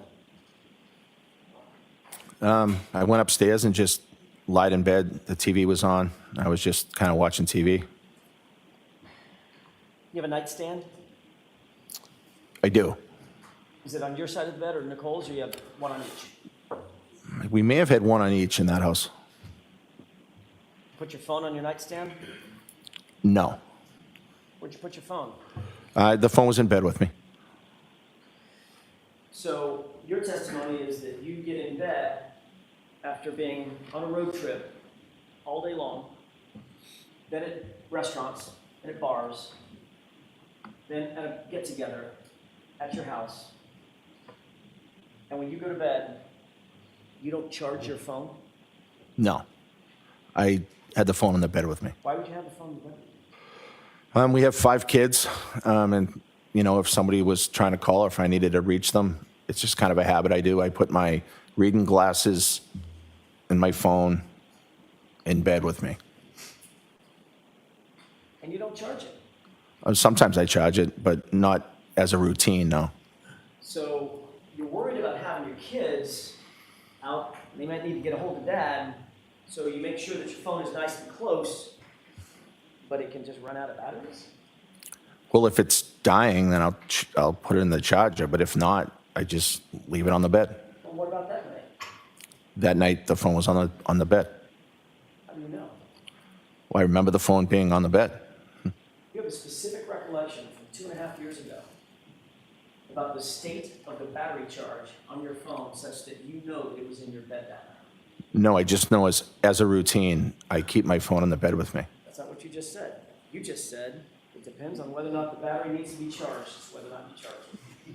My answer is that sometimes I, of course, charge my battery, Of course you have. but I sleep with the phone in my bed.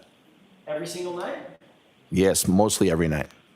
I thought you just said 4 questions ago, it depends on whether or not the phone needs to be charged. Sometimes you keep it in the bed, sometimes you put it on the charger. If the phone needs to be charged, I charge it, but I sleep in bed with my phone. Mr. Albert, did your phone need to be charged that night? I don't remember if it did, but I slept in bed with the phone. You've been on a road trip most of the day, correct? Yes. You've been out at bars that night, correct? Mm-hmm. Is that yes? Yes. You weren't charging your phone. We just saw the video. You weren't charging your phone at the bar. Right. So when you got home, clearly put your phone on a charger, didn't you? But I did not. So if your kids needed to get a hold of you, why would the phone being in your bed be any assistance to you instead of just on the charger at the nightstand? That's just what I've always done. I just keep it in my bed. My wife does the same thing. Okay. So now you've got 2 phones in the bed. Yes. Okay. And your glasses. Yes. Right between the 2 of you. Yes. Got it. Does your phone have a ringer on it? It does. Ever thought about maybe turning the ringer on just in case the kids need to get a hold of you? Sometimes it's on vibrate. Sometimes it's on ring. It depends. Yeah. Depends on you. You just put it on ringer.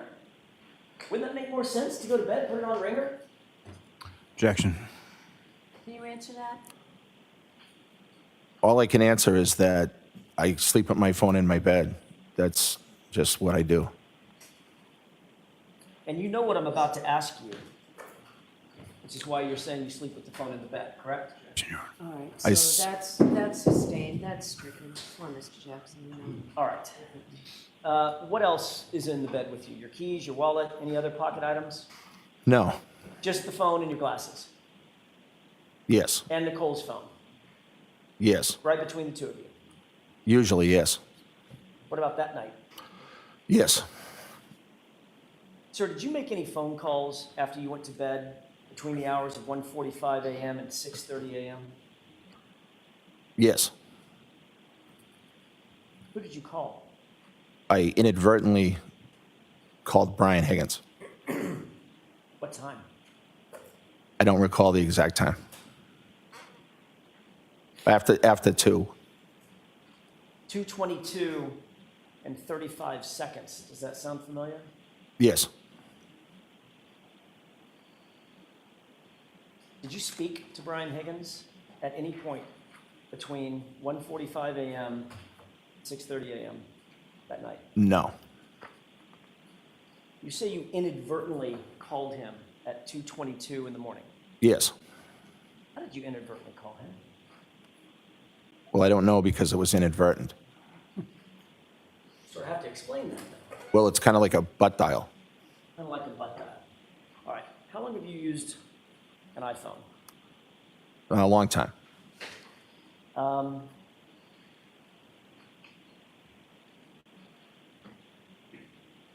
As a matter of fact, you've been asked this question before, haven't you? Yes. Hence my question, you knew what I was going to ask you. Objection, Your Honor. I'll withdraw. You indicated previously at a different hearing in June of 2023 that you were, quote, hanging out with your wife, and you must have butt dialed Mr. Higgins, correct? Yes. At 2:22 and 35 seconds on January 29th, 2022, correct? Yes. You were asked how that could have happened, much like I just asked how that could have happened, right? Yes. And in that hearing, you said, quote, I'm not totally sure. Similar to what you just said here. Yes. And here you added that it could have been a butt dial. Yes. You were then called back to that same hearing, but at a different date, an ongoing hearing, right? Yes. That was in July of 2023, correct? Yes. You then changed your testimony and said, and I don't mean to be indelicate, but your testimony was then that you were in an intimate situation, I'll put it that way, with Nicole at the time. And that's how you butt dialed Brian Higgins, correct? I don't believe I said that's how I butt dialed Brian Higgins. That's the time. I think I said there was a time frame that was close. Okay. So I didn't say that, no. All right.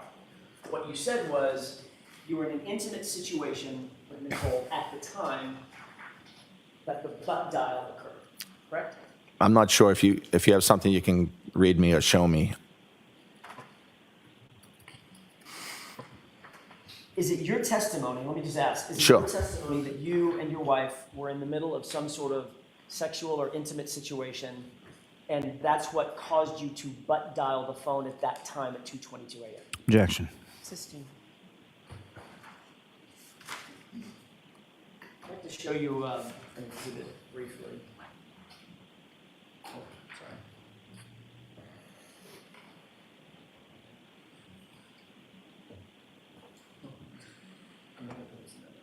They have just one more. Yes.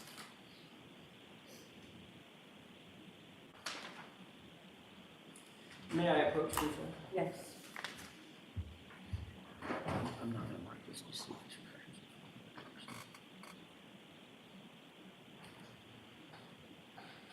Sir, I just want to find out if this refreshes your recollection. Look at lines 11 through 13.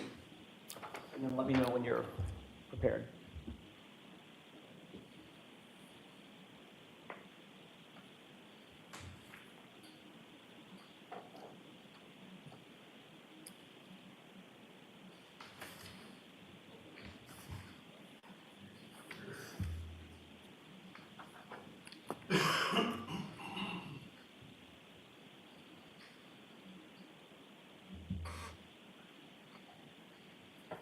Yes. Thank you. May I approach? Yes.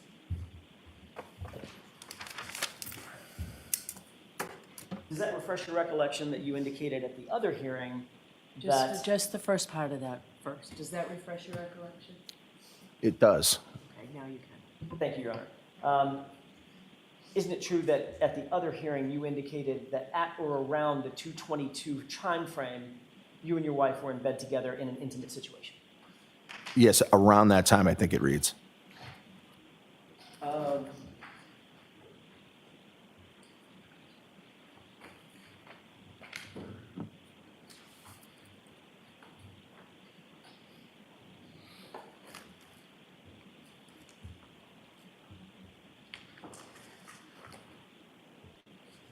May I approach briefly, Your Honor? Yes. Well, with the court's permission, let me ask a couple of questions. Do you recall every call that you made between, say, 1:45 a.m. and the next couple of days? Do you remember every single one of those calls? No. Do you think it would refresh your recollection to look at a log of those calls during that time frame, if we're going to discuss those? Yes. May I approach, Your Honor? Yes.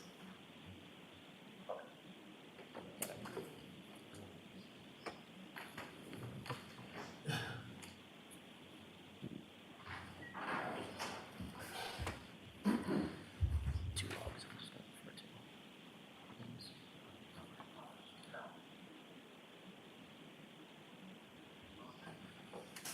I may not even get to hands. Short-term.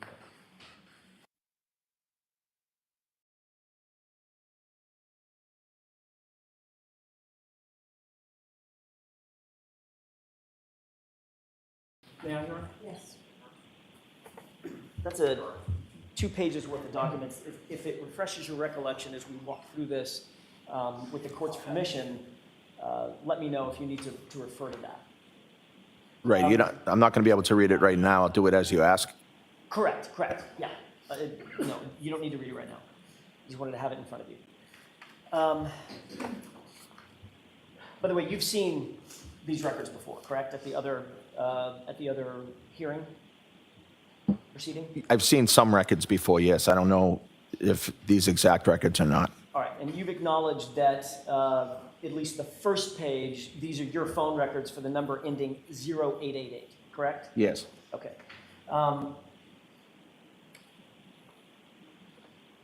And these are call records from January 29th Yes. at 2:22 and 35 seconds in the morning, correct? Yes. Whose number ends in 5421? According to this, it's Brian Higgins. The call at 2:22 and 35 seconds appears to be 1 second in length, and that's from you to him, correct? It says 1 second. I don't, That would be the call, the initial call from you to him, the one that you claim is a butt dial. Is that right?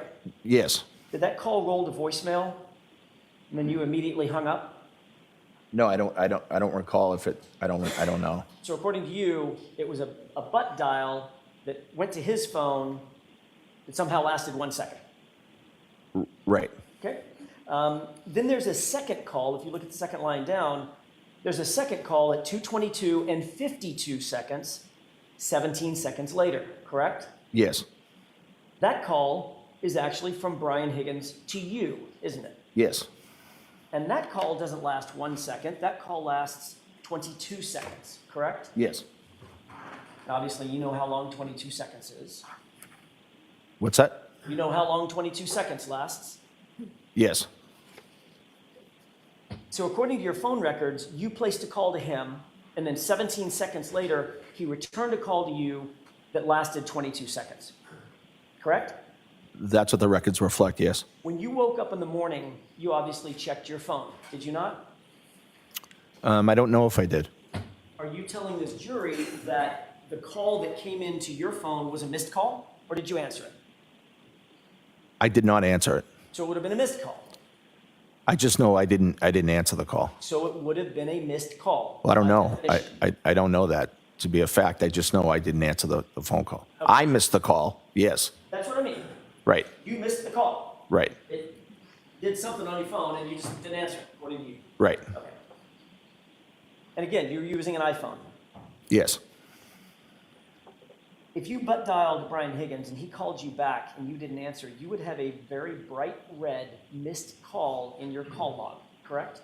Objection. Do you know that? I don't know that. Have you ever missed a call on your iPhone before?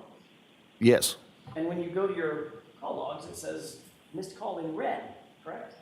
After your wife calls you, your kids call you.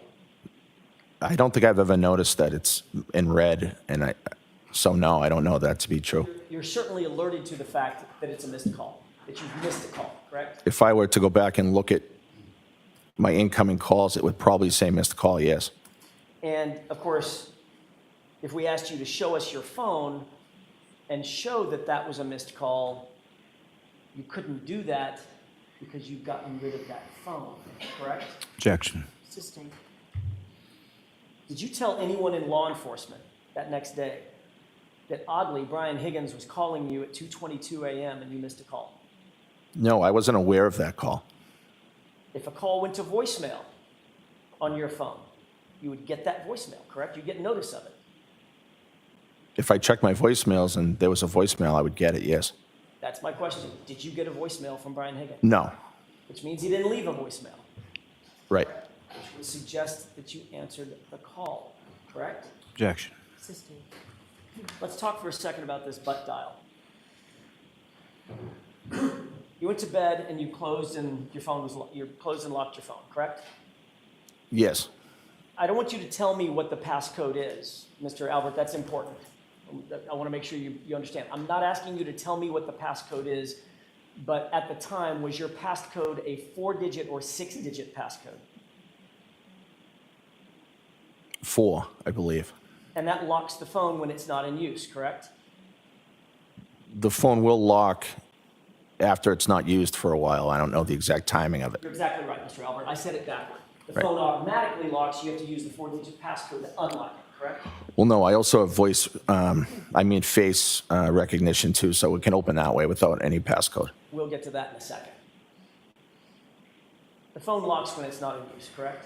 Yes, And then to make a call, once you open the phone, either through facial recognition or through the passcode, then you have to tap on the phone app in order to open up the phone app, correct? yes, I believe so. Once you open up that phone app, there are only 3 ways that you can initiate a phone call. Favorites, recents, and contacts, correct? I don't know that. If you tap on a contact, that opens up the contact page or the contact app, right? You know that. Yes, It's where all your contacts are. yes, They're alphabetized. yes, You have to either scroll through or do a search and type in the name of the person you're looking for. right. You didn't do that, did you? No, If you tap favorites, if you have favorites listed, there's a list of favorites. You have to scroll through and tap the one that you want to call, correct?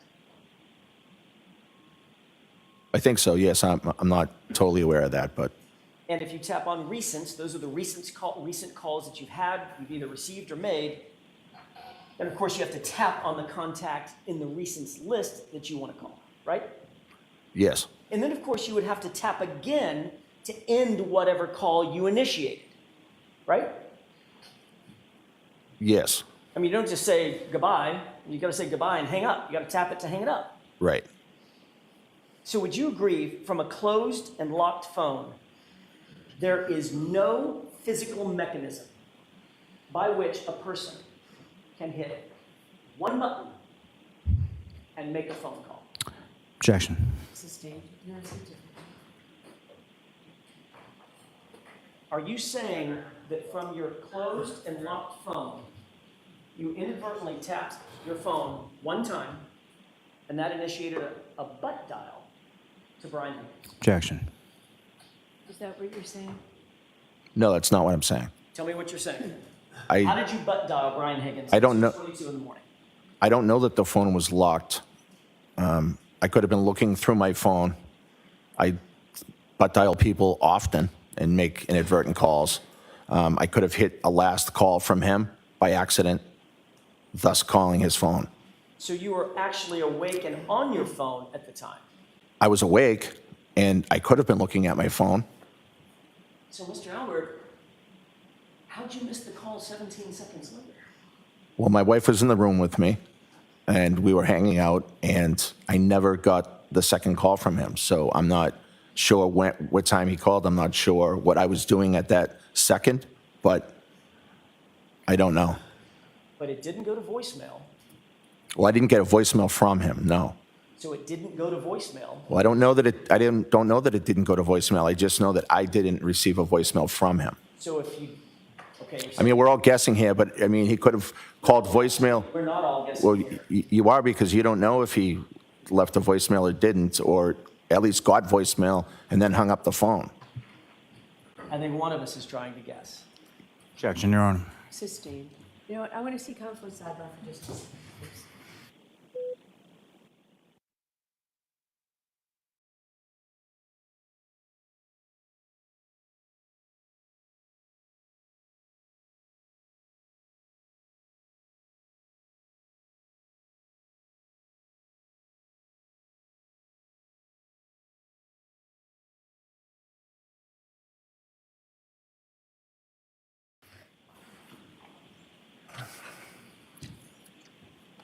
Are you now saying that your phone was open and unlocked at 2:22 a.m.?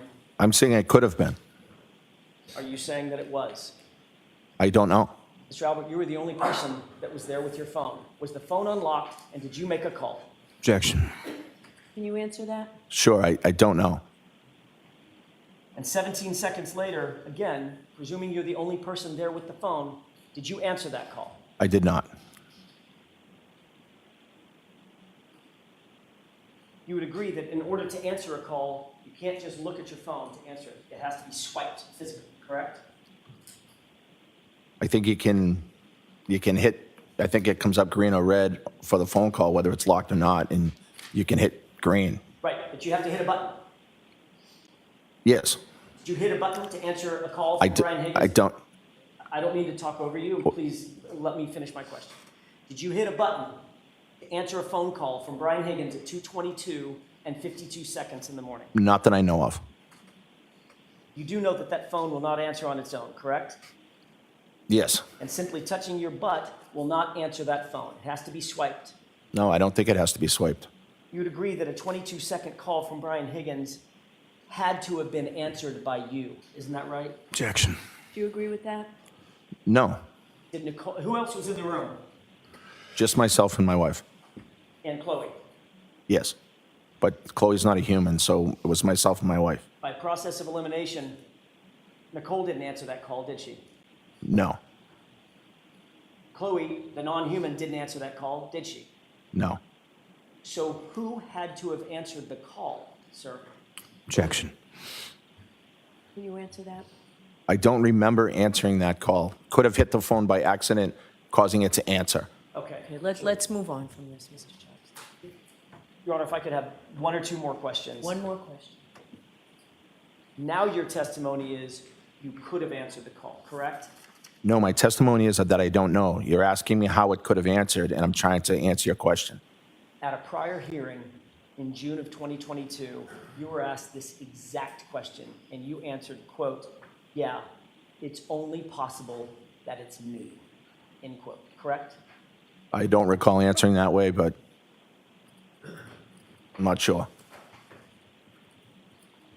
And you were also asked, after being confronted with these records, quote, Objection. "I guess I could have talked to him," meaning Mr. Higgins, correct? I'll I don't- allow this, and this is, I don't recall saying that, no. let's move on.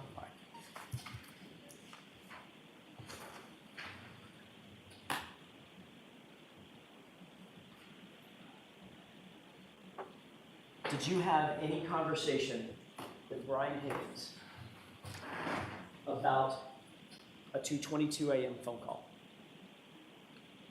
That next morning, while everything was going on, I mentioned to Brian that I may have butt dialed you last night. Sorry about that.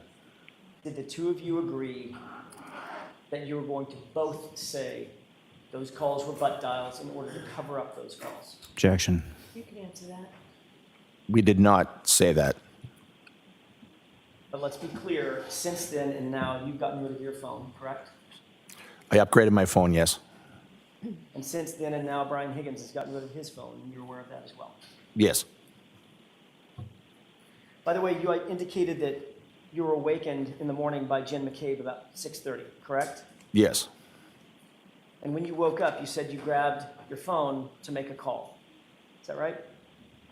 No. Isn't it true that you grabbed your phone and made a call at 7:20 in the morning? Yes. But that's not when I was awoken by my sister-in-law.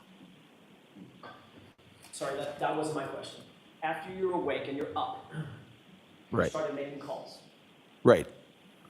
My question is, what was the first call you made at 7:20? Can I look at this? If that refreshes your recollection, with the court's permission. Yes. At 7:20, I called Brian Higgins. Mr. Albert, you have 6 siblings and 5 kids, right? Yes. You have in-laws, cousins, huge family, correct? Yes. But on the morning you find out that John O'Keefe is laying dead or dying on your lawn, the first call you made at 7:20 was to Brian Higgins. Is that right? Yes. The same person you had a call with, or at least the logs indicate you had a call with at 2:22 in the morning, correct? Yes. During that 7:20 a.m. call, did you two discuss the 2:22 a.m. calls? No. Thought you just said that you told him Oh, I think I may have butt dialed. Yeah, that was later in the morning when he came to the house. Not on that 7:20 a.m. call. No. What did you talk about on that 7:20 a.m. call? I informed him of what was going on at my house. We were out the night before, and I thought it was important for him to know what had happened. Mr. Albert, I have a couple of more questions about the phones or the phone usage that morning and in the day, throughout the day. You called Brian Higgins at 7:20 a.m. for 1 minute and 56 seconds, correct? Yes. Brian Higgins called you at 7:30 for 5 minutes and 47 seconds. Yes. You called Brian Higgins at 7:57 a.m. Spoke for 12 minutes and 33 seconds. Yes. You then called your brother, Kevin Albert, at 9:40 a.m. and spoke for 1 minute and 5 seconds. Yes. Chief Berkowitz called you at 9:50 a.m. and left a voicemail. Is that right? He didn't leave me a voicemail, but I think he called me. You called Chief Berkowitz back at 9:54, 4 minutes later, and spoke for 4 minutes and 40 seconds, right? Yes. You called Jim McCabe at 11:30 a.m. Is that right? Yes. And Jim McCabe called you back at 12:20 p.m. You spoke for 7 minutes and 52 seconds. Yes. You called Kevin Albert again at 2:01 in the afternoon and spoke for 8 minutes. Yes. You called Kevin Albert at 6:45. I'm sorry. You called Brian Higgins at 3:24 p.m. and spoke for 6 minutes and 5 seconds. Is that right? And if it refreshes your recollection, there's a second page, second log. You'll turn your attention to the 3:24 p.m. time frame. Trying to find it. Take your time.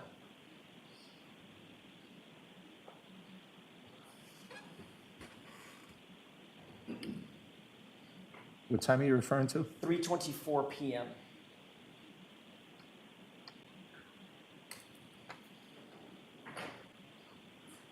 I see it. Yes. And there's a second call. You call Brian Higgins at 6:12 p.m. and speak for 1 minute and 7 seconds, right? Yes. And then the third one on that page, you called Brian Higgins at 6:35 p.m. and spoke for 10 minutes and 12 seconds, correct? Yes. Turning back to your call logs, you called Kevin Albert at 6:45 on the next on that same day. Spoke for about 16 minutes. Yes. Then on the next day, January 30th, you called Chief Berkowitz and spoke for 1 minute and 6 seconds. Yes. And the following day, you spoke with Jim McCabe, who called you at 8:04 p.m., correct? Yes. And finally, Chief Berkowitz called you at 1:48 p.m. on February 1st, right? Yes. 3 days later, you spoke again to Brian Higgins at 8:48 a.m. Is that right? Yes. The subject of these calls, Mr. Albert, were all about the fact that John O'Keefe was found dying on your yard, on your lawn, on January 29th, 2022. Isn't that right? I don't know the subject of all these calls, no. You had to have been talking about that event. Of course, it was a horrible situation that was going on. Everybody was distraught, and there were a lot of phone calls. This call log doesn't encompass all the phone calls. No, it doesn't. There are a lot of phone calls being made to a lot of people because of this horrible situation. And the point is, Mr. Albert, those many calls that you've just described, especially as they pertain to Brian Higgins, Jim McCabe, Kenny Berkowitz, your brother Kevin Albert, were those many calls an effort to get stories straight at the time? No, absolutely not. Were those many calls an effort? I'm going to interrupt you, jury. We're going to send the jury out. Jurors, actually, why don't we take the lunches? I'll see counsel at sidebar. Court, all rise, please.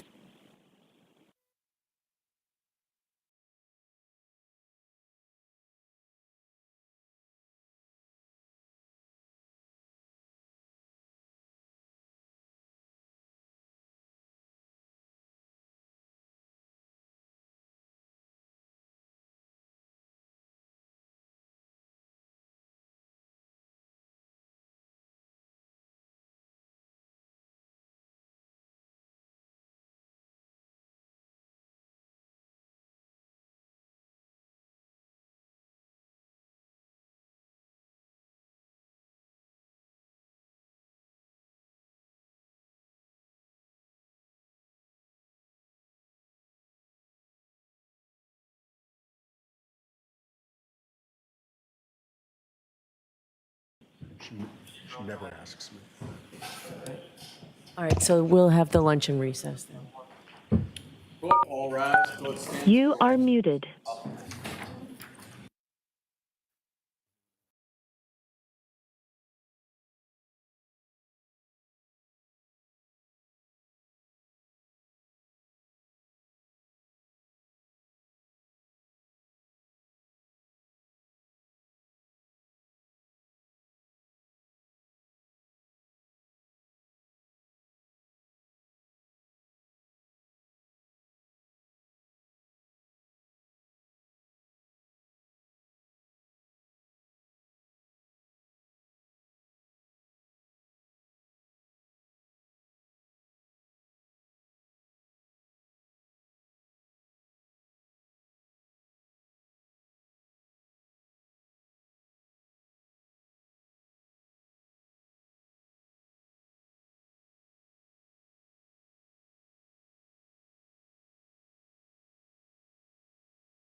accelerants? Suspected arson cases is the simplest thing.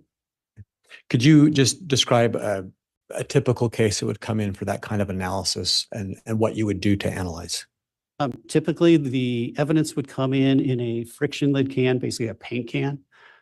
It could come in a couple different ways. Occasionally we would, but primarily would be in these cans. They would come in, they would contain, lack of a better word, fire debris, basically burnt stuff. Sometimes soil, sometimes building materials, just kind of a variety, sometimes clothing. And then we would do our analysis on it and determine whether or not it contained a ignitable liquid. What would the analysis process be in that situation? What we would do is once we received the can, basically the analyst, we would look at it, check to make sure it was in a sealed condition. We would open it up, make a quick observation of what was actually in the inside. We would check to see if there was any significant odor of a ignitable liquid, basically gasoline, paint thinner, something like that. We would then put into the can a charcoal strip and basically suspend that up above the material. Reseal the can, make sure that it's all sealed tight. We would put it in the oven for about 4 hours at roughly 70 degrees centigrade. Heat it up for that 4 hours. Once it was done, we'd take it out, let it cool down to room temperature. We would then reopen that can, take out the charcoal strip, put it in a little vial, add some solvent to it, and then we would run that solvent on an instrument called a GCMS. And the GCMS would tell us primarily whether or not there was a ignitable liquid in it. Ignitable liquid. And then from there, we would compare that to a known standard, and that's how we would make our identification. Could you briefly explain to the jury how the GCMS works? Sure.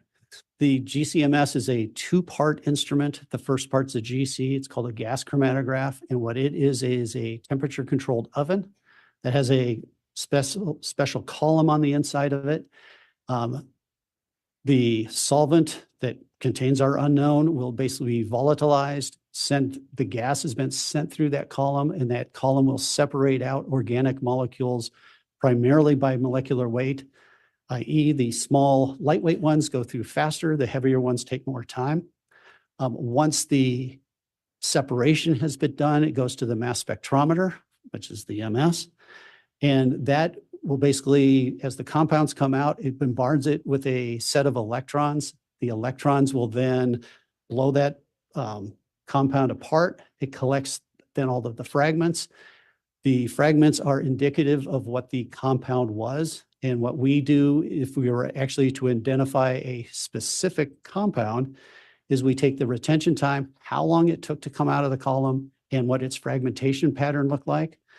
For fire debris, we don't do that very often. We tend to look at the overall pattern, and then we look at classes of compounds that are petroleum-based. So basically, and that's what our ignitable liquids can be. Thank you. And I believe I overlooked asking, but explain to the jury your educational background. Sure. I have a bachelor's of science degree in chemistry. I've been an analytical chemist since 1985. If you reflect back over the years of your work for either the state police or your prior employers, approximately how many cases do you think you've been involved with where you've had to try to identify from fire debris what the accelerant was? Cases probably between 50 and 100, probably closer to the 50 end. And do you recall working on a case involving Tylee Ryan? Yes, I do. Is that something that came in 2020 to your agency? Yes, it did. And what was referred to you in that case? There was a friction lid can that came in. Okay. And do you remember who the referring agency was? I do not off the top of my head. Do you recall if it was law enforcement? Yes, it was. Do you recall what you were being asked to evaluate from the referring agency? They had a request for looking for the presence of an ignitable liquid. Okay. What did they specifically send you that they asked you to evaluate? What was on the inside of the can? Yes, sir. The inside of the can contains some decomposing flesh and some basically debris. There's some other like dirt and sticks and stuff like that. And what, in fact, did you do with the material they sent you? Like I talked about, I identified kind of what it looked like. I then put it in a charcoal strip, put it in the oven for 4 hours, and then took out the strip, analyzed it with my GCMS, and came up with a conclusion. Did you determine what things were inside of the can specifically? Yes, I did. What was that? It contained gasoline, and it also contained what appeared to be some compounds that are indicative of decomposing flesh. So the material inside of the can had decomposing flesh? Yes, it did. And you determined through your analysis that it also had gasoline? That is correct. Do you recall if there was anything else in the container that you received in addition to the flesh? There was some debris and some soil. So when you did your analysis, was it possible or is it possible to determine where the gas vapor was coming from the debris versus the flesh? No, there's not. It's just there was gasoline in that can.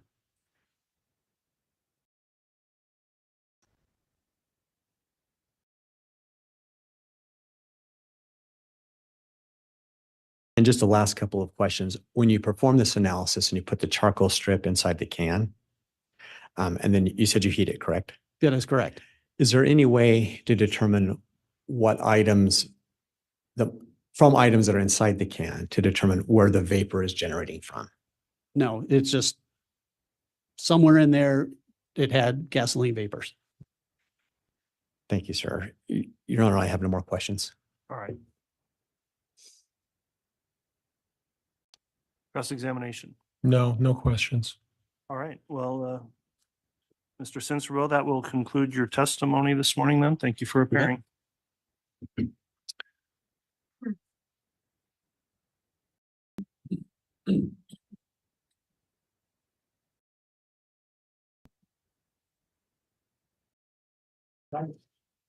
Do I apologize? I don't know if I heard the court determine if he should be released or not. I actually did not make that determination. Is he going to be recalled? He will be released from the state, yes. Okay.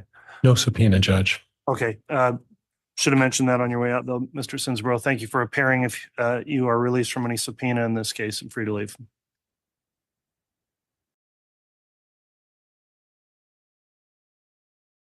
All right, the state can call its next witness. The state would call Detective Chuck Gonzalez. Very well.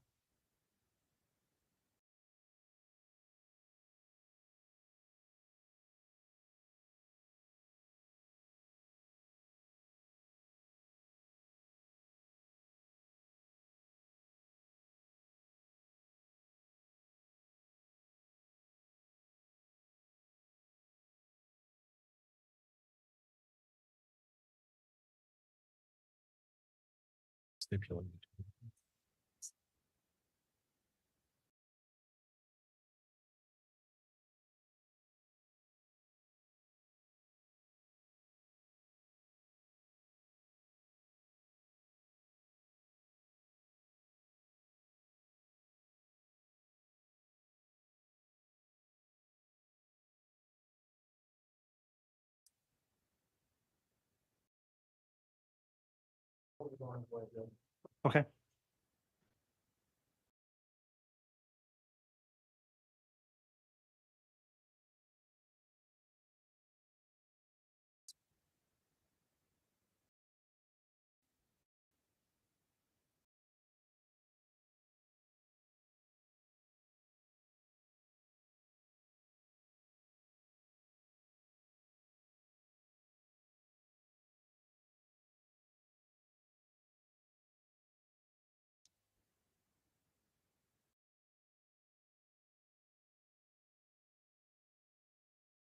Or affirm that the testimony you're about to give will be the truth, the whole truth, and nothing but the truth, so help you God. Thank you.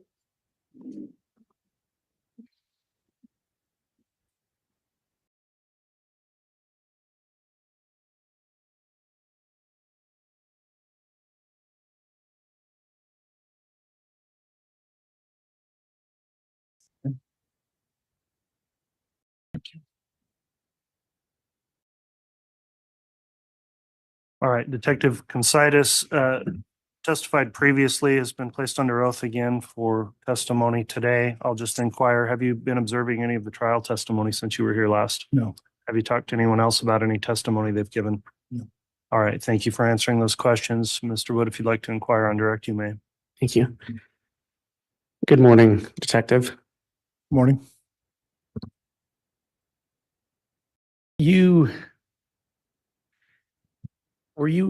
You've already testified, but just for a bit of background again, were you involved? Where do you work? I'm a detective with the Rexburg Police Department, And how long have you been there? almost 24 years. Were you involved with the investigation regarding the finding Tylee, Ryan, and JJ Vallow? Yes. And correct me if I'm wrong, I believe you testified earlier that you were at Chad Daybell's residence on June 9th and 10th of 2020, correct? Yes. As part of your investigation, did you ever review any type of satellite imagery of Chad Daybell's property? Yes. How did that come about that you did that? Well, in late July, as the case transitioned into a homicide case from the welfare check to the missing children of JJ and Tylee, If I can interrupt you, I'm really sorry. July of what year? 2020. Okay. We continue to monitor social media, always looking for information to generate that could be generated to help us with the case.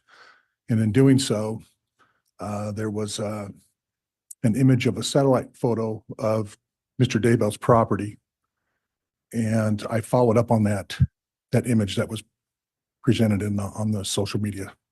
And what did you learn from following up on that? Well, I learned that after reviewing the story, I reached out to Apollo Mapping, which was the company that generated the satellite photo, and explained to them who I was, what we were doing, and if they could assist me in obtaining that particular satellite photo and any others that may help us with this investigation. Your Honor, I'm going to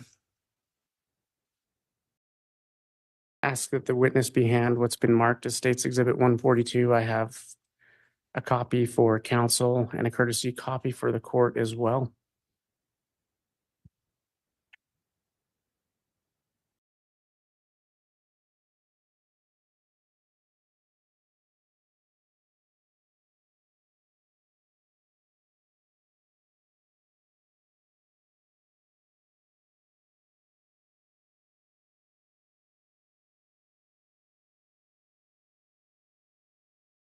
Your Honor, I would note that this is a business records affidavit from Apollo Mapping. And as such, I believe that this Exhibit 142 and its subparts comes in by way of stipulation.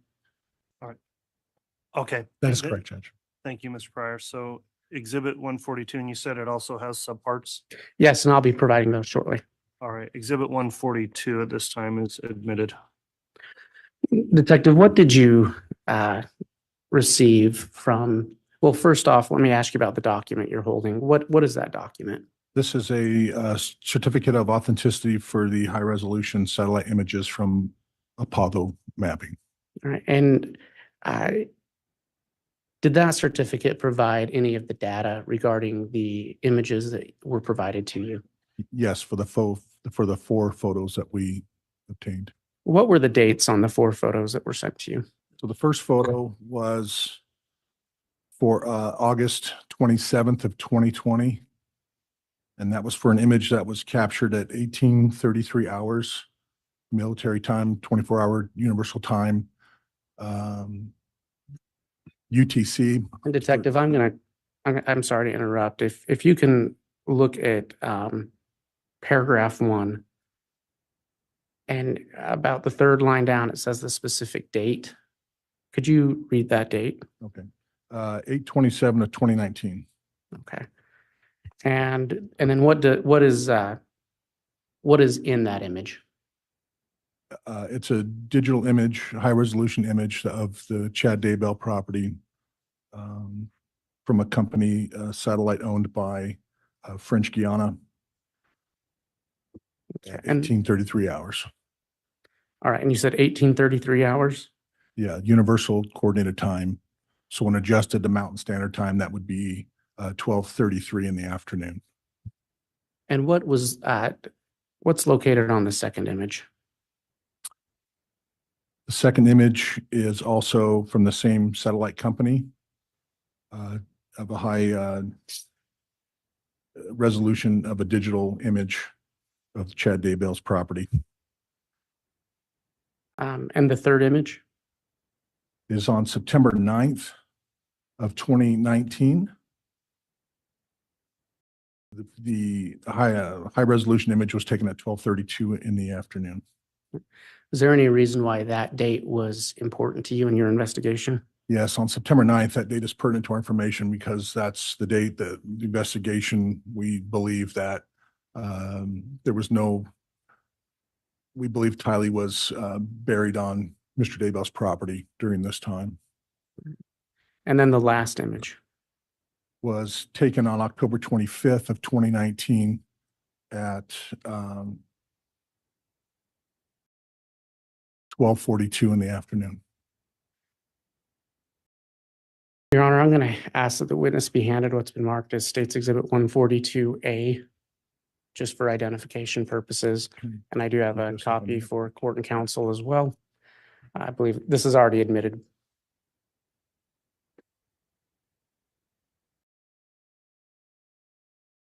(142A).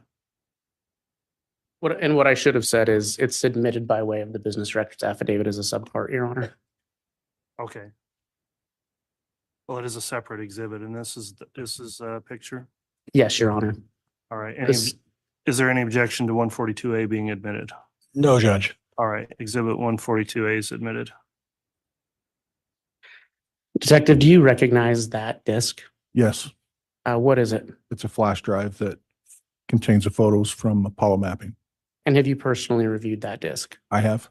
Did you mark it with your initials? I did, and also dated it for May 9th of this year. And Your Honor, if I may publish that. You may.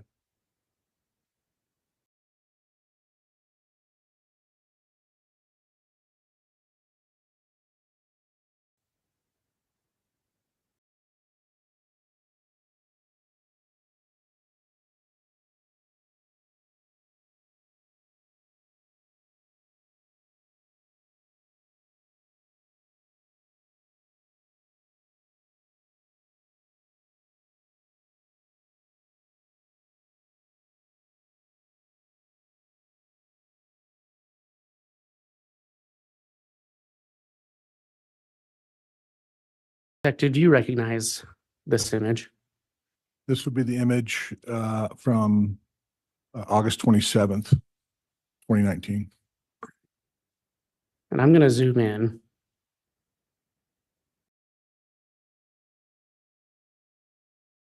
Do you recognize this property? Yes, this is the property of Chad Daybell, located at 202 North 1900 East.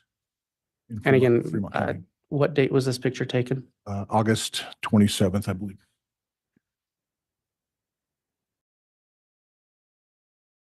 Do you recognize this image?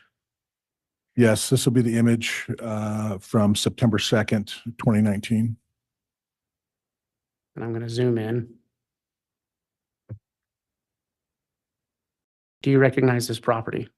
Yes, this is an image of Mr. Daybell's property.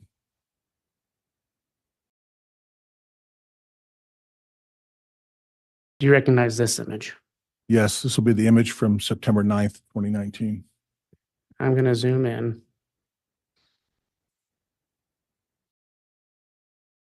Detective Considis, was there anything on this image that drew your attention? Yes, if you, Do you- is it the pointer? Yes, please. Okay. When looking at the screen, to orient yourself with Mr. Daybell's property, the main house is here on the left-hand side.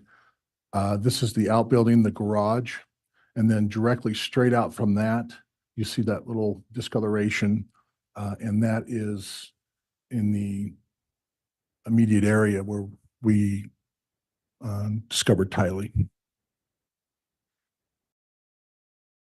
Can you point to the discoloration you're talking about?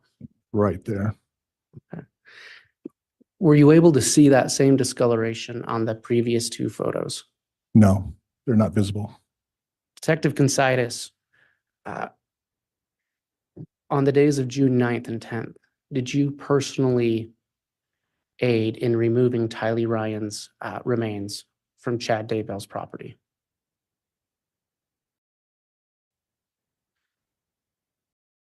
Yes. Can you point to the spot on that picture where you removed her remains? We were in this area right here of this discoloration.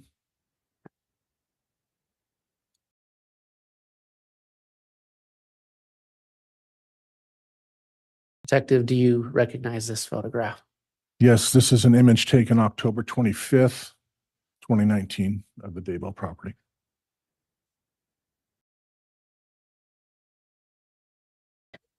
Is this the same property? It is.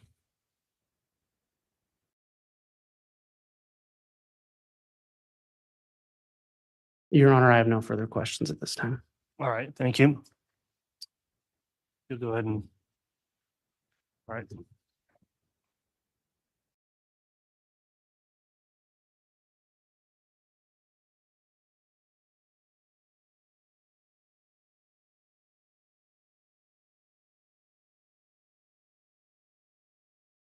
Cross-examination. Yes, Judge. There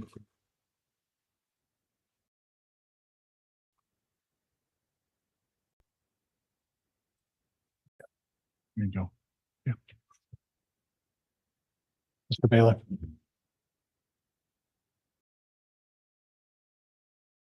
Judge, I have exhibits 43 and 44 that are admitted by way of stipulation of the parties.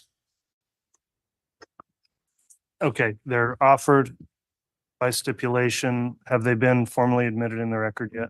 Not yet, Judge. Okay, has the state reviewed exhibit 43 defense? Any objection to it being admitted? And on 44 as well, any objection? Those are both admitted.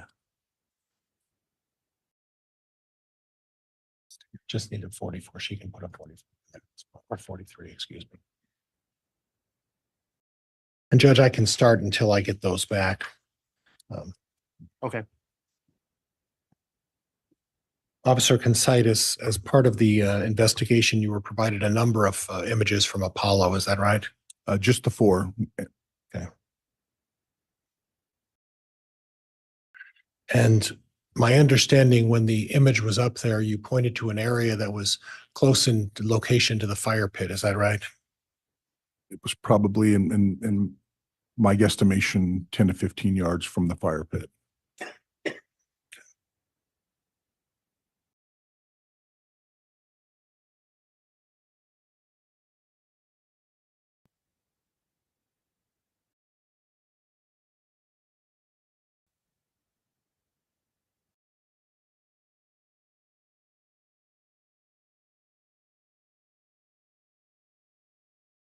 Judge, I'm sorry.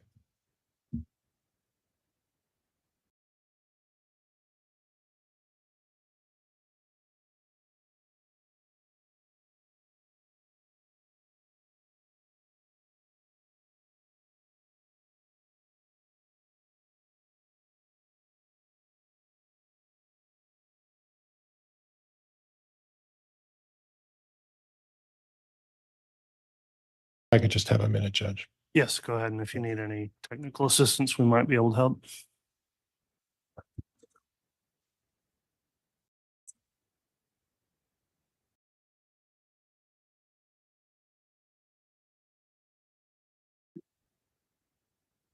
I think I got it. I think so. And Judge, this is part of, I believe this is 43A. I've asked permission to publish. All right, it's admitted, so you may publish. So 43's got sub exhibits then as well? Yeah, I believe it's 43 through 43A, B, C, D, E, F, G, Judge, I believe. 43A through G, then without objection from the state, those sub exhibits are all admitted, 43A through G. If we could just publish 43A, Judge. Okay, once you're ready, we'll go ahead I'm and, ready, Judge. there it is. So Officer, we're looking at Defense Exhibit 43A.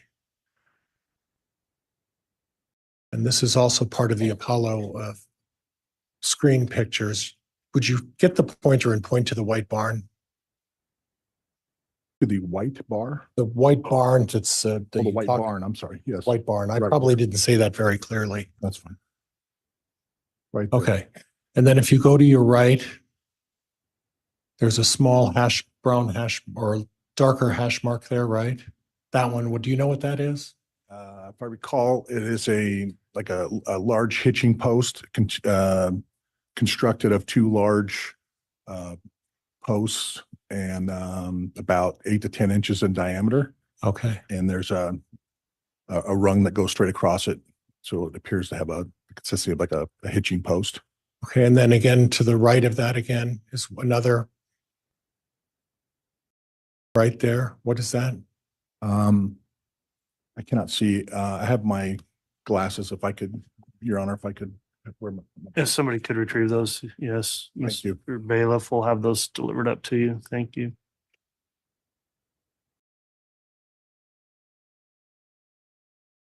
Thank you.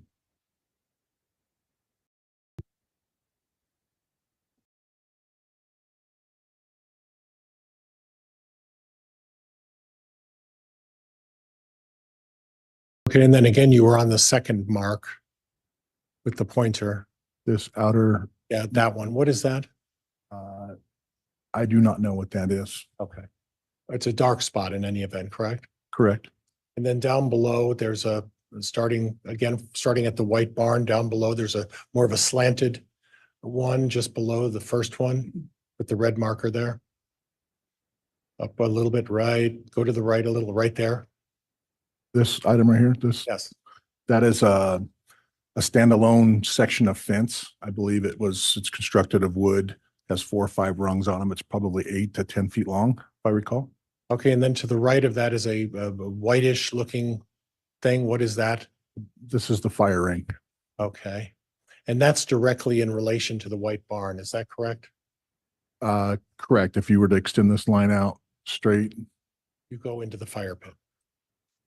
And then to the right of the fire pit is another mark of some kind. Do you know what that is? I do not recall what that was. And all the way to the far right out in the pasture area, there's something out there as well. Yes, I wasn't out on that part of the property. I can't speak. And then just south of the fire pit, Mr. Pryor, can you pull the mic up a little? I'm sorry, Judge, just south of the fire pit, it appears that there's some sort of foliage. Is that correct? Correct. And it appears that it's at least casting a shadow. Does that appear to be the case? Yes. Okay. And Judge, I'll unpublish this one. Okay.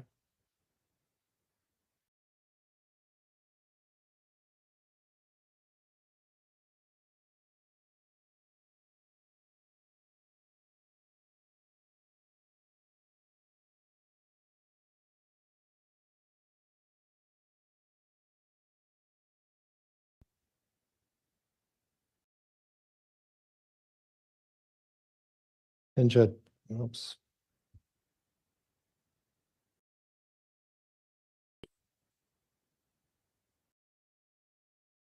Judge, I'm going to ask to publish 43D. Very well.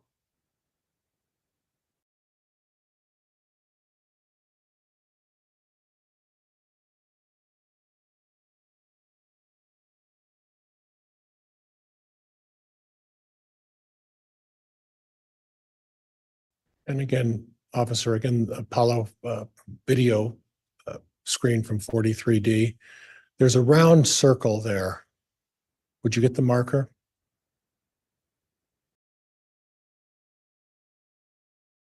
Do you have the red marker? Yes. And would you point to the round circle, which is just north of the tree? or would be north, The- that right there. The fire ring? You previously identified that as the fire ring, is that correct? Correct.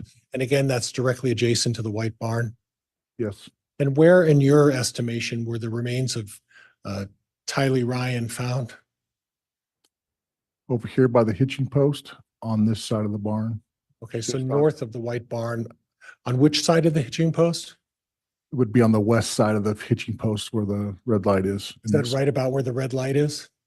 Yes, right in this area right here. Okay. Okay, all right. And Judge, we can unpublish that.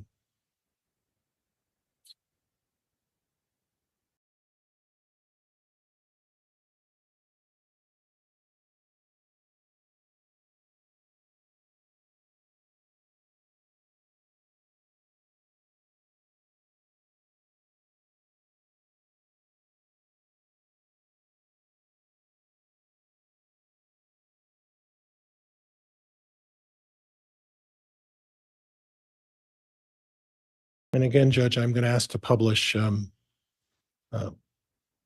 44A. Okay, it can be published.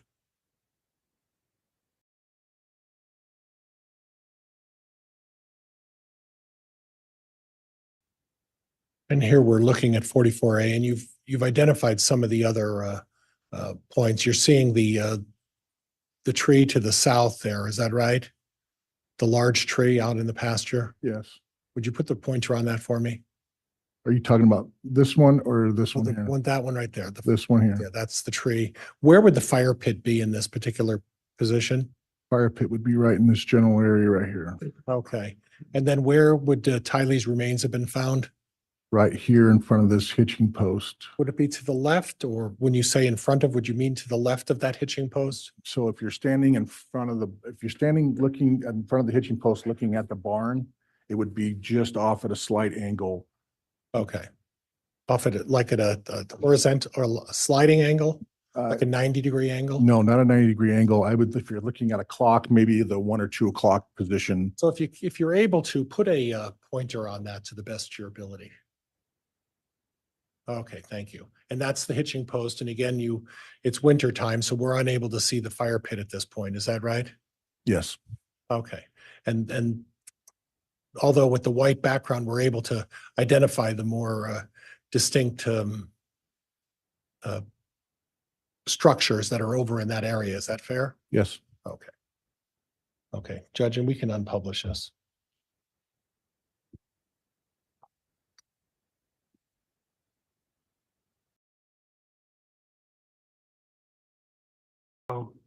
On exhibit 44, Mr. Pryor, does it have sub exhibits as part of it? Just the 1A, Judge, is all it has, I believe.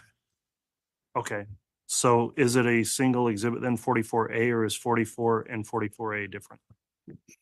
I'll look again just to make sure. I apologize, Your Honor. Oh, that's fine. Thank you.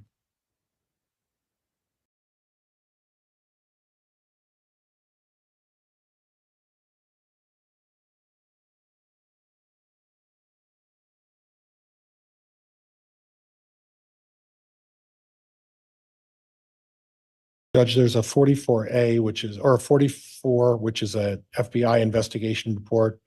And then there's 44A, which is the actual picture on 44. Okay, thank you.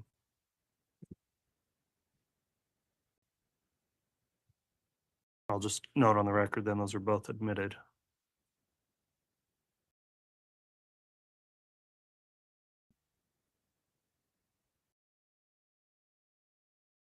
Now, officer, as part of your investigation, you were able to determine that by way of an email between Mr. Daybell and Tammy, that there was a discussion about burning some tree limbs on that particular morning. Is that right? Objection misstates the evidence. There's no mention of trees. Sustained. Mention of burning some limbs? Yes. Okay. Judge, I have nothing else. Thank you. All right. Mr. Wood, redirect. Just briefly, and if I can be handed exhibit 142 again. Yes, you may.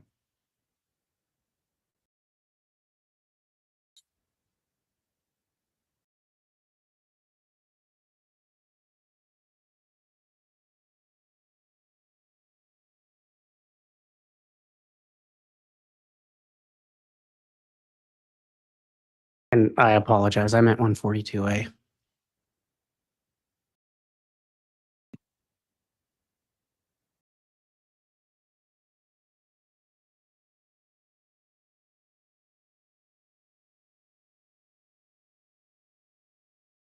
May I publish?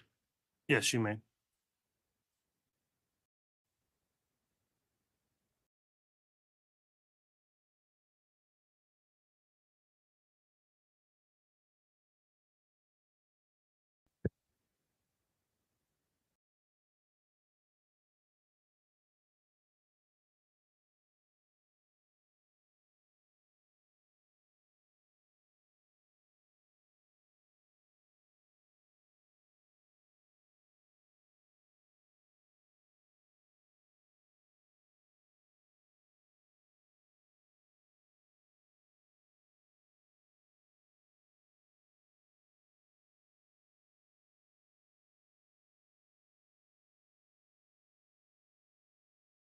Detective, just for reference, what date, or do you recall just talking about this picture?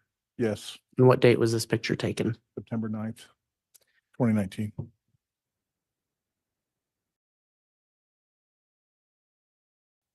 So I'm gonna show you the picture before that.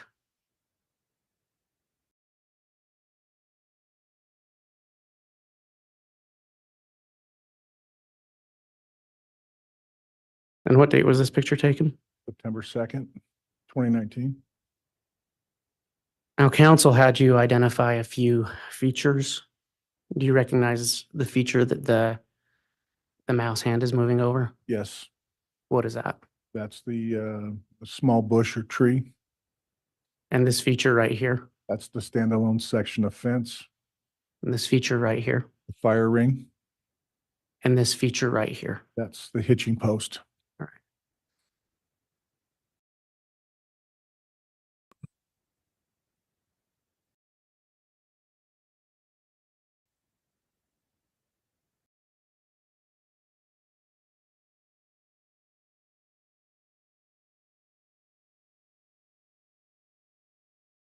Now, in this image, there's some clouds that seem to obscure some of it, correct?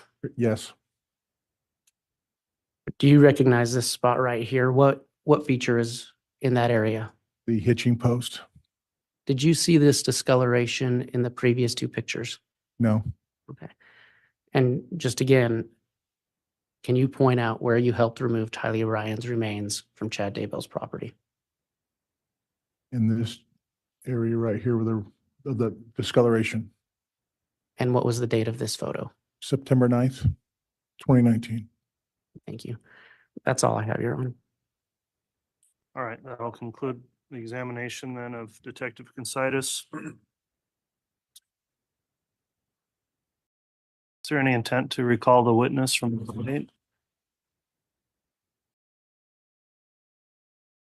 Your Honor, just out of precaution, we are keeping all of our law enforcement on subpoena in case there's a need for them to testify. So we will not be releasing Detective Consitis today. All right, Detective Consitis, then you'll remain subject to the court's exclusionary order, so please don't view any other testimony that may take place in case you're recalled. Thank you.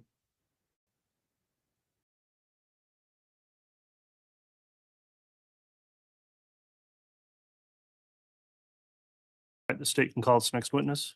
Judge, at this time, the state would call Doug Halapaska.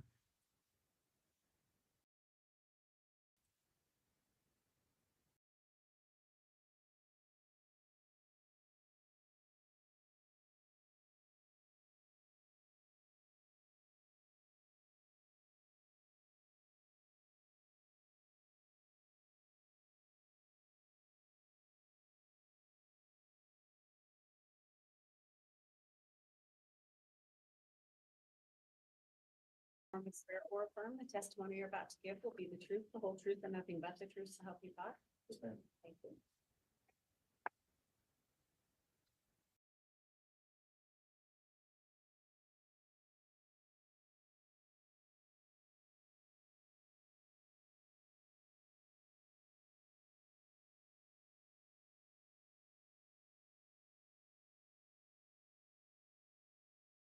All right, now that the witness has been sworn, let me just inquire, have you viewed any of the testimony that has taken place in this trial since it started?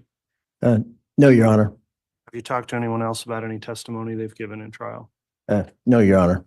Okay, thanks for your responses. You can inquire, Mr. Wixom. Thank you, Your Honor. Sir, will you please state and spell your full name for the record? My name is Douglas Halapaska. That's Douglas, Halapaska, Halepaska. And where do you currently work?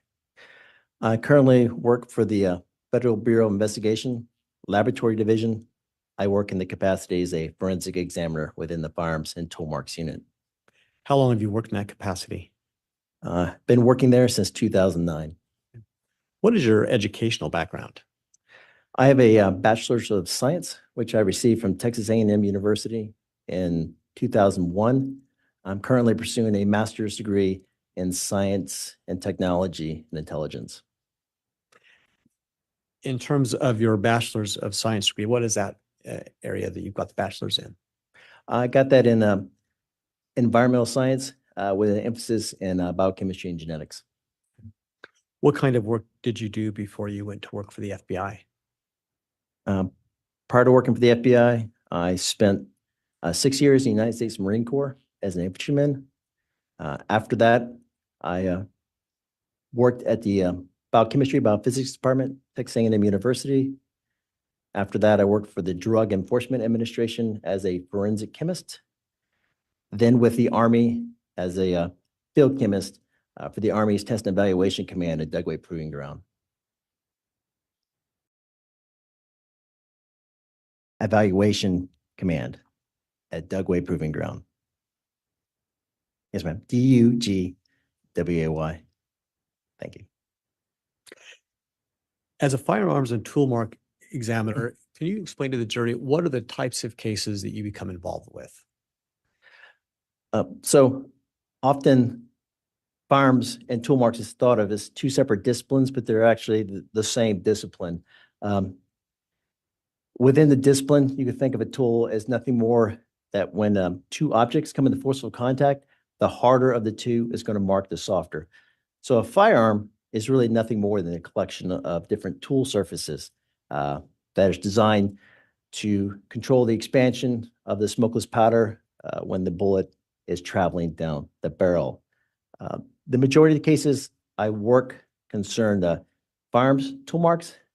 However, over the years, I have worked a number of tool mark cases.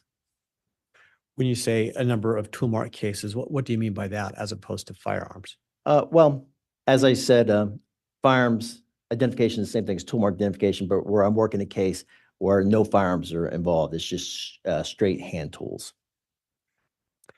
And when a case is referred to you, do you receive cases from outside agencies outside of the FBI? Yes, I do. When a case is referred to the FBI and it eventually reaches you, can you explain to the jury what is the intake process from the FBI before it gets to you? The evidence often arrives via FedEx. Sometimes it's hand delivered by a law enforcement official. The evidence arrives at the laboratory at the Evidence Management Unit, EMU. And from there, that evidence is processed into the laboratory. The EMU unit, basically what they do is they just inventory the evidence. They assure that the contents of it in the container are there. They enter that information into the laboratory's evidence management system known as Forensic Advantage. And then from there, they generate an evidence sampling plan where the evidence is basically run through the different disciplines within the laboratory. At some point, do you recall having a case referred to you from the Ada County Coroner's Office in Idaho in regard to remains for a Tylee Ryan? Yes, I do. And in fact, internally, was that case referred to you for tool mark analysis? Yeah, that is correct. Did you perform a tool mark analysis? I did. Before we talk about that, are there any specific terms that you might want to take a moment and explain to the jury before we begin to talk about that work? I would. There are a number of terms that I'm going to use over. They're specific to my discipline. The first being as I told you, a tool and a tool mark are basically when two objects come into forceful contact. The harder of the two is going to mark the softer object. The softer object is going to receive the tool mark. There are two types of tool marks, impressed and strided. An impressed mark you could think of as if I were to take a hammer and slam it on this surface, there would be an impression of the working surface of that hammer head. That force would be applied perpendicular to the surface. The next tool mark is a strided tool mark.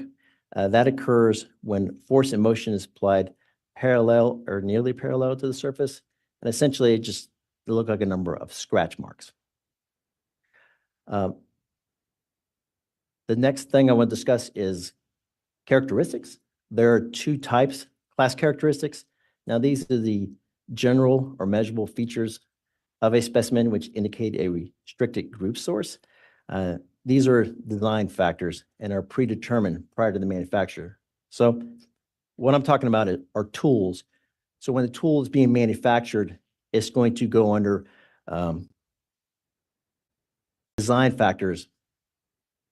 And the marks that it's going to make are going to be either general or measurable. An easy way to imagine it is if I had two types of screwdrivers, a Phillips and a flathead, and I were to strike that flathead screwdriver onto a surface, I'm going to have a general feature of a rectangle. Now, when I'm talking about the working surface, I'm only talking about that portion of the screwdriver, which is going to be used to do the work, the torquing. When that's applied to the surface, it's going to generate that rectangular shape, that general shape. But there's also other class characteristics. There are measurable features. So I would also be able to measure the length and width of that impressed mark on that surface. And there are also manufacturing factors or characteristics that would be transferred into that tool mark, such as was the screwdriver tip made using a milling, a broaching, that kind of thing. If I were to take that Phillips, strike it into the, make an impression with that, it's going to generate a plus mark. So with these class characteristics, I'm able to actually differentiate different source populations. So if I had an impression made with a Phillips, it's going to make the plus sign, the flathead, the minus. So I'll be able to differentiate the different class characteristics and the different source populations. The next characteristic is the individual characteristics. These are the rapid and random imperfections that occurred during the manufacturing process of the tool itself. They are totally incidental. Manufacturers do not intend for those to be implanted onto the tool surface. And it is these individual characteristics which are used to source or attribute a tool mark back to a particular tool. Thank you. Your Honor, at this time, the state has pre-marked the state's proposed Exhibit 180A through 180L. I have a proposed for the court, a courtesy copy for the court, and one for the defense. They are offered per stipulation. We'll be moving for admission of those. Those exhibits are pictures of the remains of Kylie Ryan, very similar to the ones we've seen in the last case, or last witness, I'm sorry.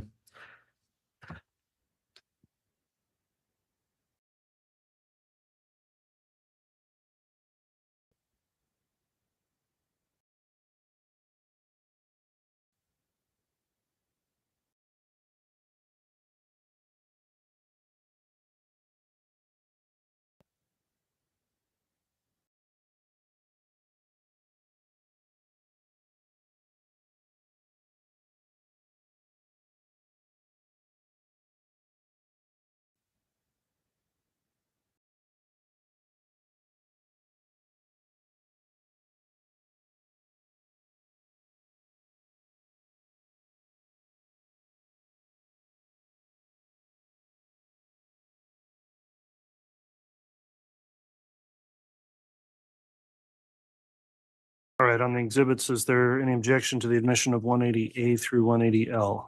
All right, No objection, Judge. each of those is admitted. In terms of publishing, I have a brief sidebar again with counsel, sorry.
Now, if I don't want them displayed in public, but they'll be displayed for the jury as well as for the parties and counsels. So we have to rearrange briefly our courtroom and inconvenience those seated to my left who will need to be reseated.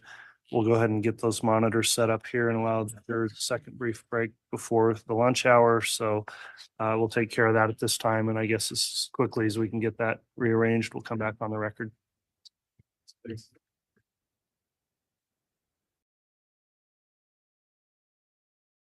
I'm sorry. Oh my gosh, thank you. I didn't even think about it. Thanks. Thank you.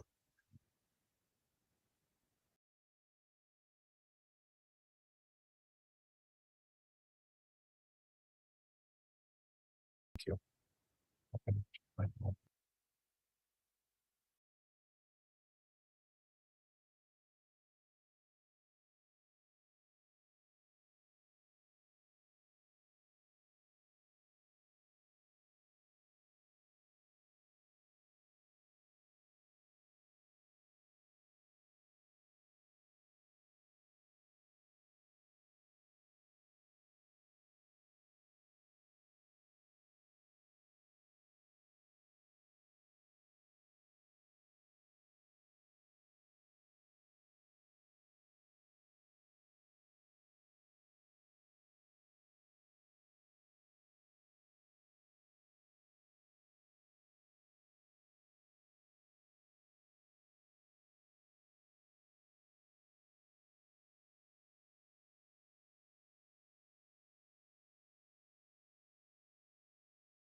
just up almost directly into the windows, obviously without hitting them, but it opens up into the front of the bay windows.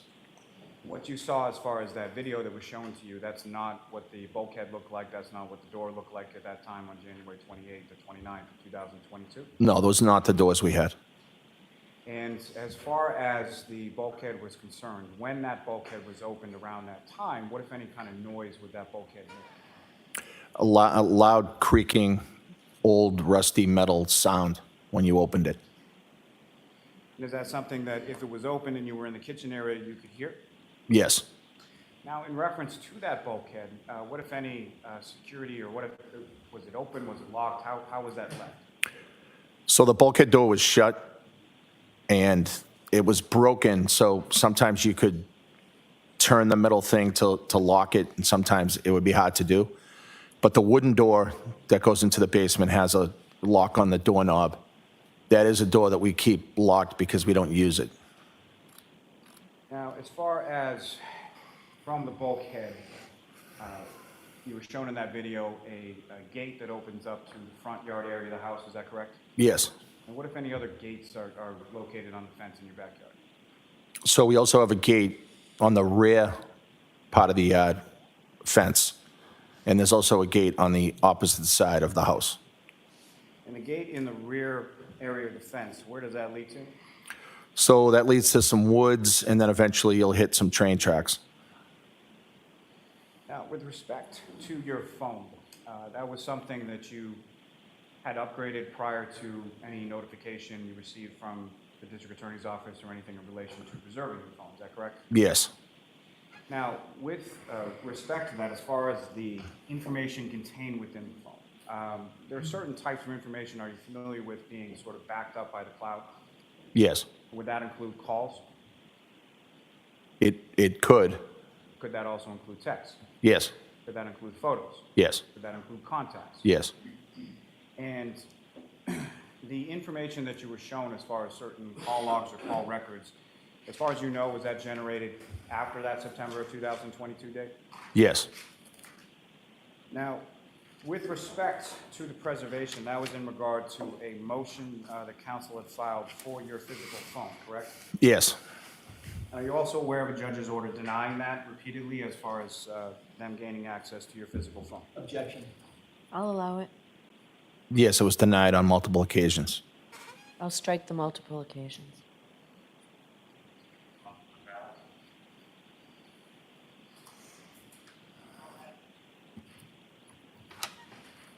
You were asked some questions about boxing, correct?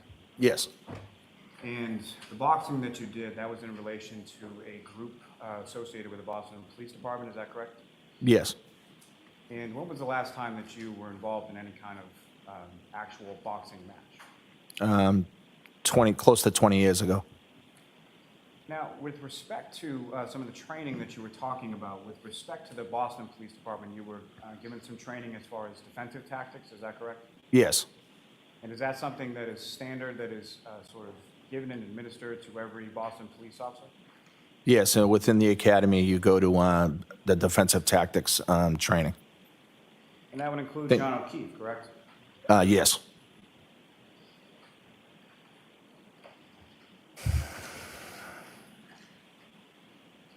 Now, as far as your house, where you used to live, 34 Fairview Road, what, if anything, did you observe or notice with reference to cell phone reception in that area of your home?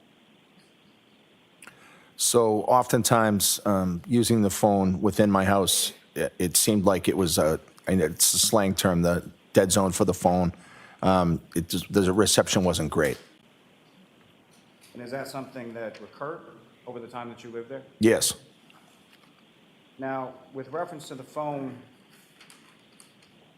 and prior to the intimate moment that you shared with your wife sometime after 2 a.m., do you recall whether or not the phone screen was locked at that time? Were you checking that at that particular time? I don't recall the exact timing, but I know it was opened sometimes and then it was closed, obviously, at some point, but I don't know the exact timing.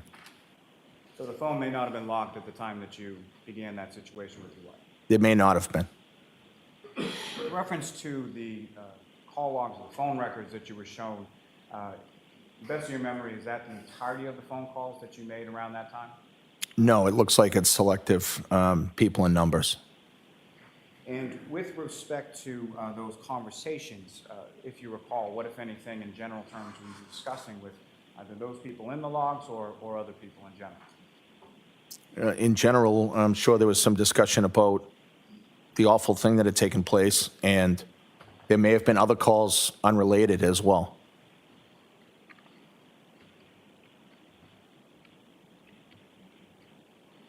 Can I have one moment, Your Honor? Yes.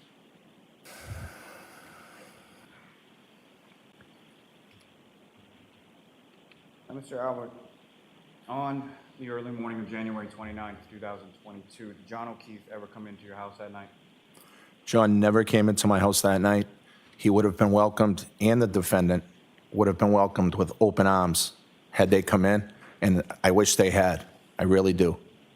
Were you ever even aware that John O'Keefe or the defendant were anywhere in the area of your house during that early morning of January 29th? I was not. I have nothing further on. Very briefly. Okay. Mr. Albert, you talked about cell phone reception not being good in your house. When did you and Mr. Lally talk about that cell phone reception issue? The what? The cell phone reception issue in your house. It came up during one of the preps. Which prep? I don't remember which prep, probably the last one. I thought you only had one prep with Mr. Lally. Well, we had the prep before the grand jury, and then I had the prep for this trial. Okay, so So that's two. So you brought up the fact that you had bad cell phone reception in that preparation? The conversation came up, yes. Was Mr. Lally taking notes? I don't recall if he was taking notes. Was this recorded? I don't believe so. And where did you say this conversation took place? So the prep was at the district attorney's office, which is in Canton. This morning when I asked you, you said you couldn't quite remember where it took place. You're right, I couldn't remember this morning. And I asked you, could it have been the DA's office, and now your memory is refreshed? Yes, What refreshed your memory between this morning and now? I was just thinking about it in my head and reminded myself that it was the DA's office. You caught me off guard when you had asked me. I didn't have it at the top of mind. Did you talk to Mr. Lally over the lunch hour? Briefly, Bring up the fact that you had bad cell reception in your house over the lunch hour? just now, no. What did you talk about over the lunch hour? Just how much time I was going to have left on the stand. That was really about it. So you and Mr. Lally talked about the fact that you've been on cross-examination for 2.5 hours, and your conversation consisted of, you probably got another 10 minutes. Yeah, I think he was going to lunch or doing something, so So you didn't talk about the substance of your testimony? no. He didn't tell you what questions he was going to ask you on redirect? Maybe mentioned one thing he may ask me, but that was it. Like, what was that? Just he was going to ask about what happened at the house in the morning. That's, some of the questions on redirect, that's all. Meaning he was going to ask you the question about whether or not John came in the house? No, not necessarily. He was Just, going to ask you about whether or not you had bad cell reception at the house? no. What was he going to ask you? He was going to ask about the morning of the incident, about coming downstairs and why I didn't go outside. Did he tell you what he thought would be helpful for the Commonwealth? Nope, Did he tell you how he thought you should answer that question? no. He did ask you about a situation concerning the motion to preserve, correct? No. I'm sorry.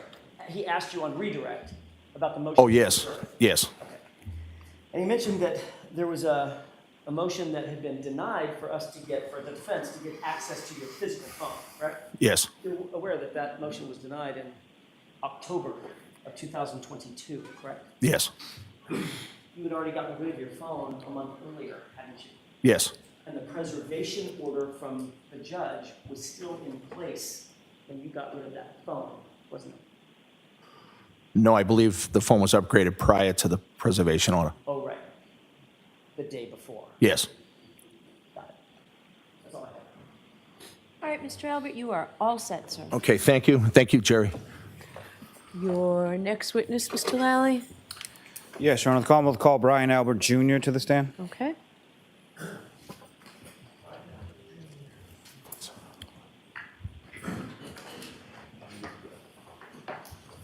Your Honor, with the court's permission, the papers that were left up there with the last witness, I don't think are marked as anything. I just Okay. return them to counsel.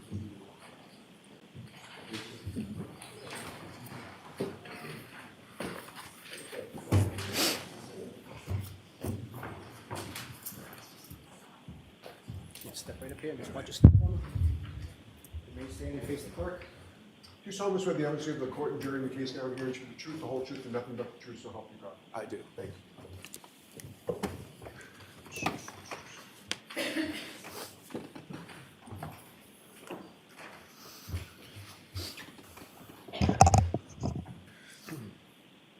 Okay, whenever you're ready, Mr. Lally. Thank you, Your Honor.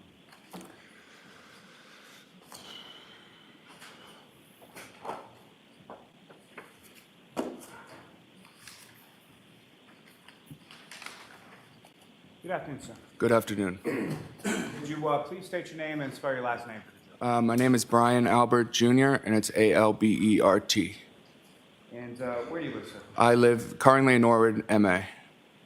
And how long have you lived in Norwood? I believe I think it's about a year, since last May. And prior to moving to Norwood, where did you live before that? I lived in Canton, And where specifically in Canada? 34 Fairview Road. And how long was it, sir, that you lived at 34 Fairview? I'm going to guess, but I'm going to say maybe about 10 years. And how old are you now, sir? I'm 25. And with respect to both where you live in Norwood and where you live in Canton, Mhm. who, if anyone, did you live there with? Well, when I lived in Canton, I lived at one point with my 4 siblings, but then some of them moved out. And then in Norwood now, it's basically just me and my parents, and 2 of my siblings are at school. So they come home in the summer and stuff. And by your parents, your father's name is Brian Albert as well, is that correct? Yes. And your mother's name is Nicole? Yes. Now, you work, sir? Yeah, I do. I work in IT. And how long have you been doing that? That job will be a year, maybe a year in August, I believe. Now, sir, if I could turn your attention to the time frame of January 28th, 2022 into January 29th, 2022. Do you recall that specific time frame? Yes, I do. And with the 28th and the 29th, do you know roughly what days of the week that was? Maybe a Friday and a Saturday, I believe. And with respect to 28th or the 29th, what, if any, significance do those dates have? Yeah, so the 29th is my birthday. The 28th was the day before my birthday, obviously. So I had a few friends over for my birthday. And do you recall how old you were turning on the 29th of 2022? That was what, 2 years ago? So I'd be 23? 23, I think. Yeah, 23. Now, in the week leading up to that weekend, what, if any, plans did you have with respect to sort of the night before and the night of your birthday? Yeah. So I was kind of up in the air. I didn't know if I wanted to go out. I'm kind of a homebody person. I like to stay at home. So I was kind of up in the air. So my plan was to have some of my friends over to my house. We would eat, have a couple of drinks, and then I would decide then if I wanted to go out locally in Canton or not. So that was my plan. And then a few days before, that's when we found out that the snowstorm was actually going to happen, because you know how they always say it's going to snow, and it never does. So then that kind of threw a wrench in it, but I was kind of like, well, we'll see what happens. And so we went along with the plan. And that particular evening of January 28th, Yeah. that's, at some point, people came over your house, is that correct? Yes. And about what time was it that your friends first started coming over? I would say my friends first arrived probably around 7:30 p.m. And who were the first of your friend group that came to your house that night? The first 2 were Sarah and Julie. And just for the record, Sarah's last name is what? Levinson. And Julie's last name is what? Nagel. And with respect to them coming over to your house, was there anybody else from your household or your family or anybody else that was present when Sarah and Julie stopped by? I believe when they first got there, my mom was still at the house. She hadn't left yet to go out where she was going. Do you know where she was going that night? I believe she was going to the Waterfall Bar and Grill. Do you know who, if anyone, she was going there with? Yes, she got picked up by my Aunt Julie.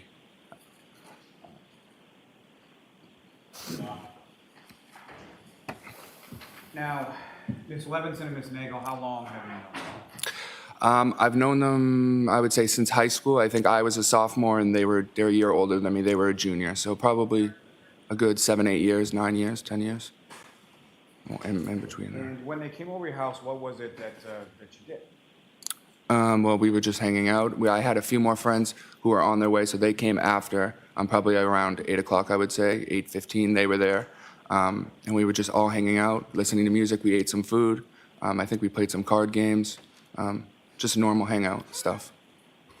And over the course of this evening, did yourself and your guests, did you also have some alcohol? No, yeah, people were drinking. Yeah.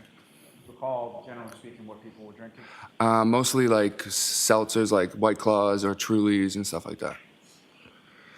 Now, you mentioned that some other friends came about a half hour or so after Julie and Sarah arrived. Is that correct? Yes. And who were they? They are. Do you want their full names or? Please. Okay. They are Catherine Duty. Catherine Duty. Trying to think. Emily Fabiano. Courtney Alba. And I think that's it that I can recall as I sit here. And with respect to those other friends, how did you know them? How long did you know them? I knew everyone from school. We all went to high school together. So the other ones were in my grade. So we were closer friends because they were in my grade. So I've known them for a long time. And just to be clear, when you say from school, you're talking about high school? High school, yes. You went to Canton High School, is that right? Yes, I did. Now,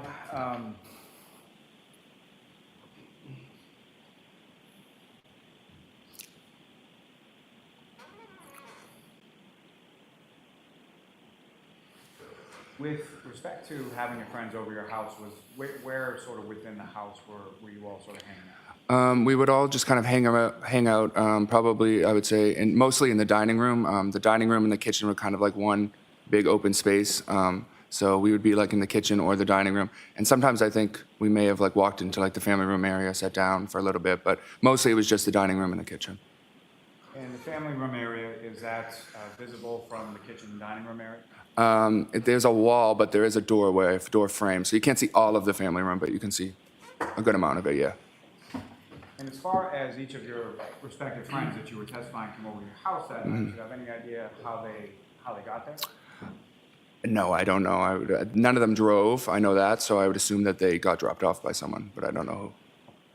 So there wasn't like a pile of cars like out in front of your house at any point during the evening? No, there wasn't. Now, later on that evening, who, if anyone else, came by the house? Well, my cousin Colin arrived at the house at some point, and then my mom and my dad and them came back from the waterfall back to the house at some point as well. Now, with respect to your cousin Colin, his last name is Albert as well? Yes. And how is he related to you? He is my first cousin. He's my dad's brother's son. And his father would be Christopher Albert, is that correct? Yes. He's older, younger? Is Colin younger than me? Yes. Yes, he is. And about how old was Colin around this time? Maybe 17, I think. So was he in high school around this time? I would assume so, yes. And if you recall, how was it sort of that Colin came over to your house that night? Did he reach out to you at any point? Did you reach out to him? Yeah, I don't exactly recall how he knew. I don't know how he knew that I was at my house. But at some point he did call me and said, "Oh, are you still at your house?" And I said yes. And he said, "Do you mind if I come by?" And I said, "No, of course you're welcome to come by." And with regard to earlier at your house, when you indicated that your mother went out to the waterfall, she went out with Julie Albert, correct? And that's your aunt? Yes. And I'm sorry, I asked you about 3 different questions. No, it's all right. As far as Colin is concerned, Julie is Colin's mother? Yes. Do you recall about what time it was that Colin came by the house? I don't recall exactly. I would say maybe Closer, maybe 10:45, 11 p.m. And as far as the other people at the house, the women that you had over, did Colin know any of them that you knew of? Yeah, Colin knew some of them just from being in the same town. And Colin's older brother is just 1 year older than me. So Colin's brother is in some of the grade of some of the girls, in the grade of some of the girls that were there. So that's how he knew them. And just to be clear, Colin's older brother is also named Christopher Albert. Yes. And now when Colin came over to the house, as far as the things that you were describing before, as far as hanging out, is that essentially what continued after Colin's arrival? Yeah, he was just another addition. We just were continuing to do the same stuff, hanging out. Now, with respect to within the home, you've mentioned sort of the kitchen, the dining area, and the family room. Were there any other areas of the house that anybody went to during the course of the evening? Not to my knowledge. I mean, there's a bathroom, but it's just off the kitchen. So I assume the bathroom. But that's really it. We didn't go anywhere else than that first floor area. So mainly in the first floor, is that correct? Yes. Did you see anybody at any time go down to the basement? No. Did you see anybody at any time go upstairs? Not to my knowledge, no. Now, you mentioned that at some points, your parents and some people that were at the waterfall came to your house. Is that right? Yes. So first a group of my friends had left my house, and I think that was probably around. They were only there for a few minutes while Colin was there, so I would say probably around 11:10. A few select people left the house to go home. So at that point, it was just me, Colin, Julie Nagel, and Sarah Levinson at the house until my parents arrived. And so Courtney, Catherine, and Emily would have left at some point shortly after Colin arrived? Yes.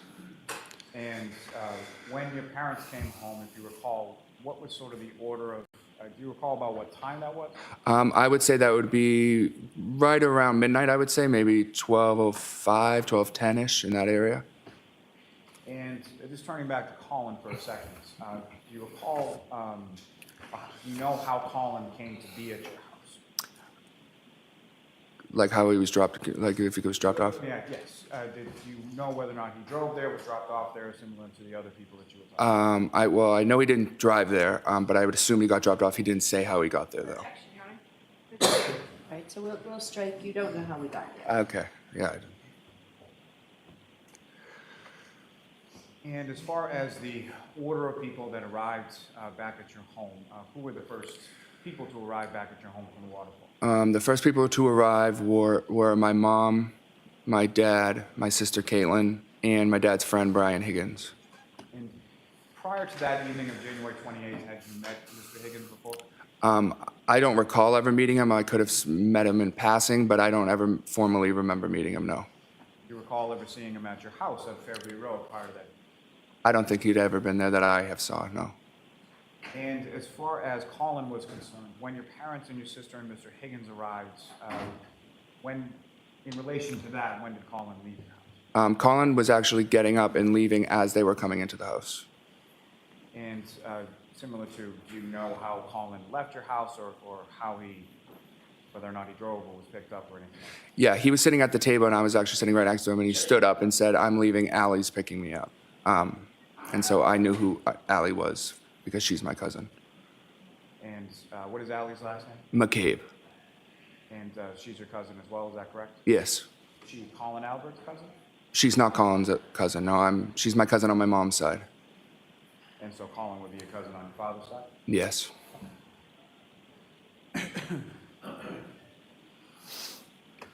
And following your father, your mother, your sister, and Mr. Higgins' arrival at the home, where did they sort of congregate within the home? In the same area that we were, in the dining room, in the kitchen area. My mom got home and I know she went right to cleaning because she likes to clean.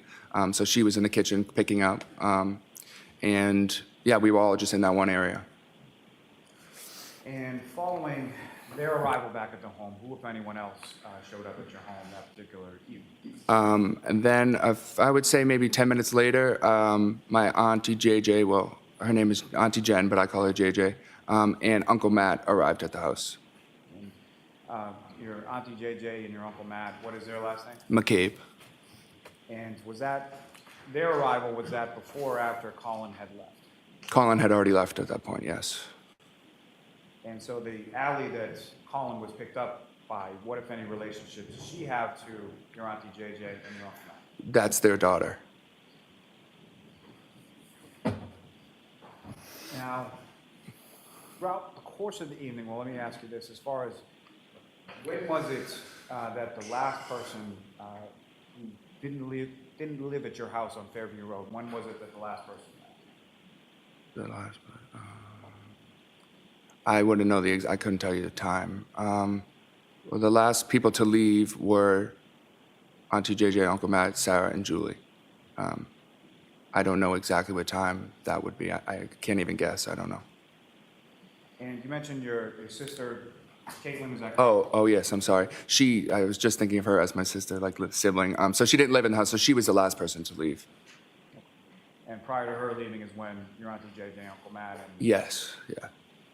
So with respect to after your Aunt JJ and your Uncle Matt McCabe arrived at the house, who, if anyone else, came by the house that you were aware of? No one.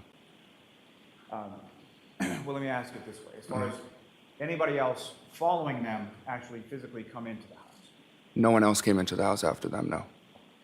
And at some point, were you made aware of someone out in front of you? I saw someone outside of the house, yes, a car. And what was it that sort of drew your attention to the front area of the house? Yeah, so at some point, my friend Julie stood up and said, "Oh, my brother's outside." Her brother was there to pick her up. And someone made a comment saying, "Oh, no." Not what they said. What happened as a result? Okay. She went outside to talk to her brother. And so I looked out the window at that point, and she was outside talking to her brother, so his truck was there, and I saw another car there as well. And with respect to your friend Julie Nagel, her brother, what is his name? His name's Ryan Nagel. And if you recall the time that Julie gets up and goes outside to talk to her brother, where were you within the house? I was still sitting at the dining room table. And with regard to that area of the dining room table, how was it that you were able to see out in the front of the house? There's two windows there, so I just turned around and looked through the blinds. And when you looked through the blinds, what is it that you saw out in front of your house at that time? Yeah, so I saw a truck, which was Julie Nagel's brother's truck, I believe, and that was a little ways, almost like in front of the driveway of the house, and then a little ways in front of it, there was another car that I hadn't recognized before. It was a dark SUV-ish, and that's all I knew about it and could see about it. Now, similar to yourself, who, if anyone else, from sort of a group of people, either in the kitchen or in the house, could you observe near a window or a door that was looking out on that? I believe my Uncle Matt McCabe noticed the car outside as well. And with respect to the dark SUV that you didn't recognize and what you thought was Julie Nagel's brother Ryan's truck, was there anything in between the truck and the dark SUV that you saw outside? Not to my knowledge, I didn't see anything, no. And as far as the weather, when you looked outside, what, if anything, did you know about the weather? It was definitely snowing. I wouldn't know how many inches, but I would say an inch or two of snow at that point. Now, with regard to being out in front of your house, those two vehicles, do you recall which direction they were facing? Yeah, they were both facing, going up Fairview towards Cedar Crest. So whatever this is, I don't know. Well, let me ask you probably in a better way. As far as what was facing towards your house, was that the driver's side or the passenger side of each of the vehicles? That would have been the passenger side. And that's with respect to both vehicles, is that correct? Yes. Now, at any point in time during the time that these vehicles were out in front of your house, do you recall hearing anything or any sort of noises coming from the front of your house that drew your attention? No, I didn't hear anything, no. And as far as looking out the windows and seeing these vehicles in front of your house, how many times did you look out? I believe I looked at that one time, and then I think I looked out one more time after that. And as far as your friend Julie, if you know, about how long was she out in front of your house at that time? I would say not more than 5 minutes, more likely about 3 or 4 minutes she was outside. And when did you see her outside in relation to the truck as well? Yeah, I saw her at the passenger door of the truck. Now, that vehicle that you observed that you didn't recognize, the darker black SUV, was that vehicle in one place or more than one place during the times that you looked out the window and saw it? Yeah, so the first time I looked, I would say it was closer towards the mailbox, maybe a little bit in front of the mailbox. And then the second time, the last time I looked out the window, it had moved further down, closer to, I'll say, the flagpole. So closer that way, it went down that way, towards the flagpole. So closer to there's an area in the front of your yard where there's flagpoles, is that right? Yes. Now, as far as when it moved, as far as the weather and the snow was concerned, could you see anything in relation to the roadway in behind the SUV as it, once it had moved from that initial position to the following position by the flagpole? Yeah, I had noticed just some tracks in the snow, indicating that the car had moved up.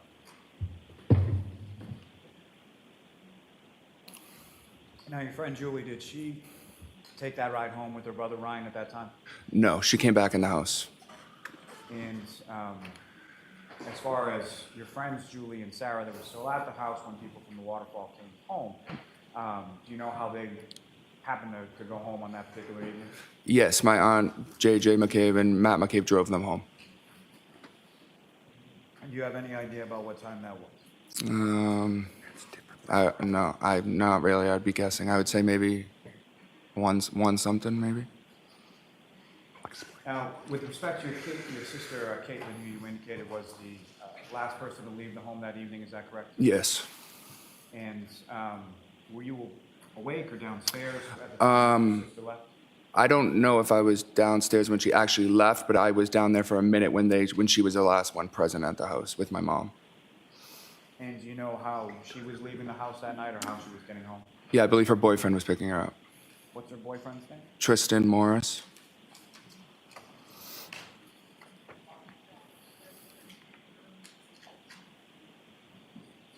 Sir, if I could turn your attention to the following morning. At some point you go to bed. Do you know about what time it was that you went to bed? I would say, I don't know, late 1, early 2 o'clock in the morning. And your bedroom is in the second floor of the house, is that correct? Yes, it is. And with respect to, how many bedrooms are up on the top floor?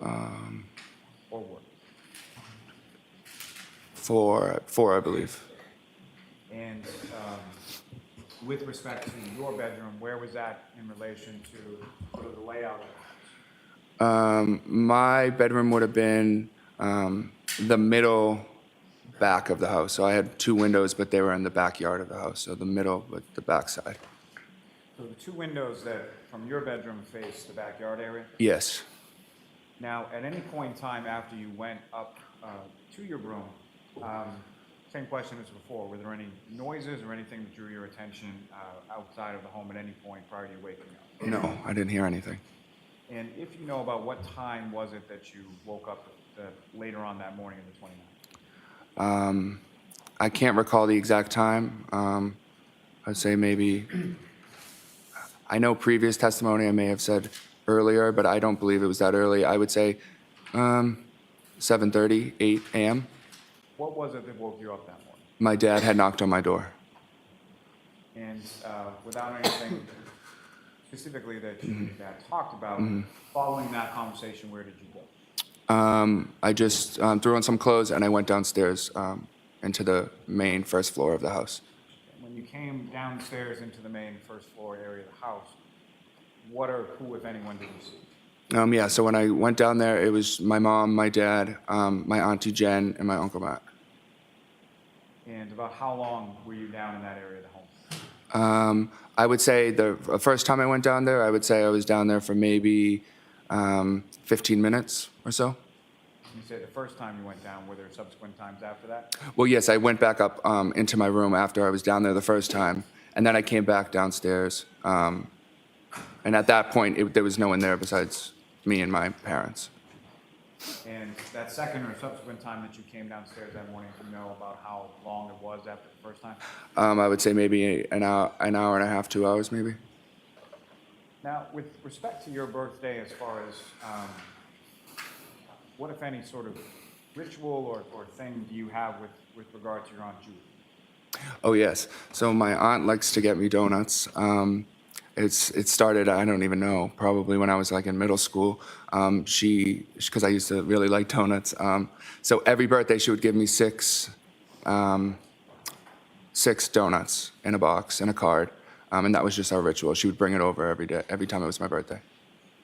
And did you get those, as far as the donuts and the card and everything, at some point on that particular morning? Yes, I believe that when I went downstairs the first time, the donuts and the card were there already, so I had known that she had come by and dropped them off for me. Did you physically actually see your Aunt Julie on that particular morning? No, I didn't see her then.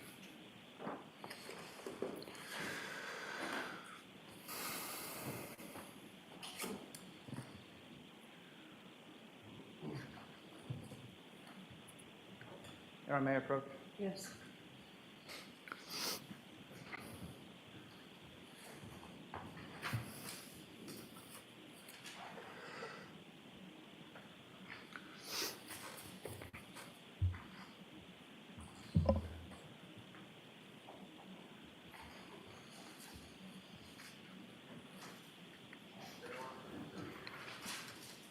Sir, I'm going to show you a series of four photographs. I just asked you to look at those to yourself and then Okay. look up when you're finished. Okay.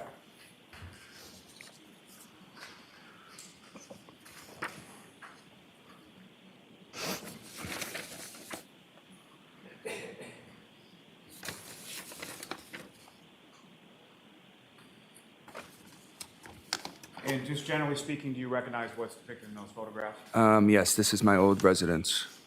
Old residence at 34 Fairview Road, is that correct? Yes.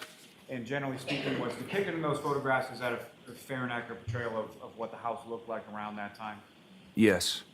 May I approach again, Your Honor? Yes. Call Malta seat to introduce and admit as the next forward exhibit. Any objection, Ms. Little? No objection, Your Honor. Okay, thank you.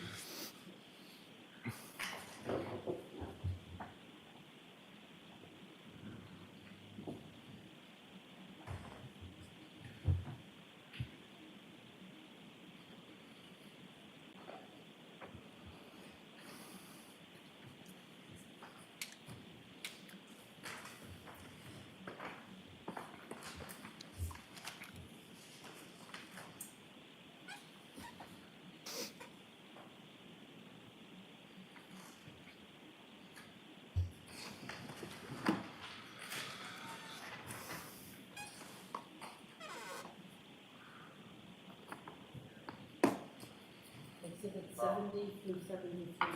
Thank you.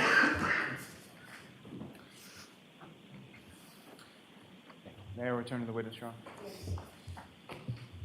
Just going to place before you what's now been marked as Exhibit 71, 72, and so Okay. just hold on to those for a second.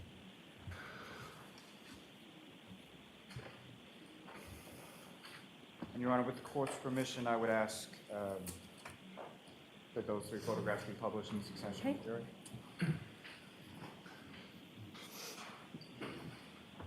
And Ms. Gilman, if I could first have, I believe it's 2592. Sir, what's up on the screen, is that what you have before you, as I believe it should be Exhibit 71, probably? Yes, that's the same. And again, just for the record, do you recognize what's up on the screen now? Yes, I do. Now, before I get into the photograph, there is one other question that I need to ask, as far as with respect to the sort of tenor and demeanor of that evening. Mhm. How would you describe sort of from when your friends were there to the time that the folks came back from the waterfall? How was sort of the mood within the house? Cheerful, fun. Everyone was having a great time. Any fights, any arguing, any tension, anything else that you noted of note with regard to that? No, not at all. And I believe, sir, there should be a laser pointer on the desk there in front of you. Just push the button on top. Yeah. I'm going to ask you a question about it with respect to the picture. Okay. Now, with regard to the front area of your house Mhm. at 34 Fairview Road when you lived There's basically two doors on the front of the house, correct? Yes. And if you could just use the Mad Laser pointer and direct the jury's attention to where in the photograph you observe each of those two doors. Okay. So this would be the first door right here, and this is the second door.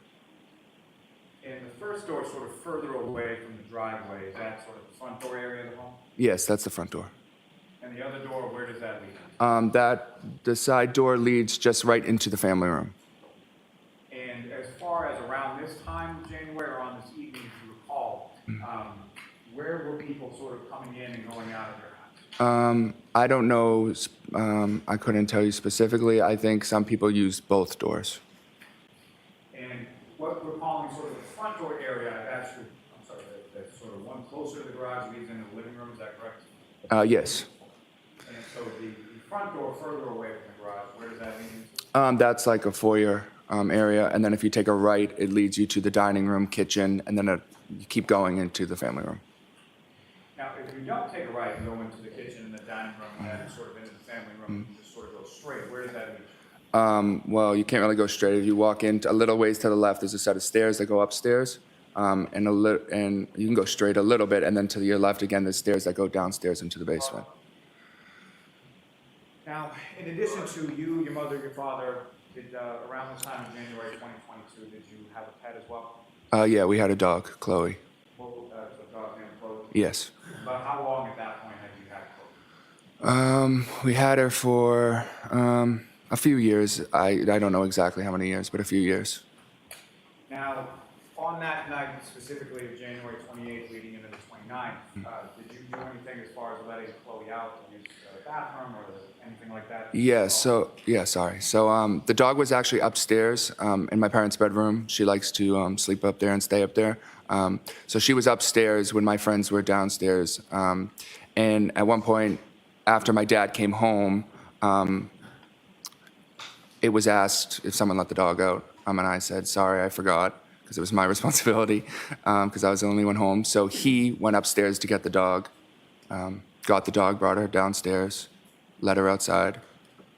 And so when someone would let Chloe outside around this time, so can you describe that process as far as would it be a leash or just let her out, or how would that work? Yeah, so we had a fenced-in backyard, so we just kind of let her through the back door and open the door, and she was able to run around out back. Whoever let her out, would they typically sort of stay at the back door while she was out? Yeah, we stay around the kitchen area, yeah. And Ms. Gilman, if I could have the next photo up on the screen, 2593.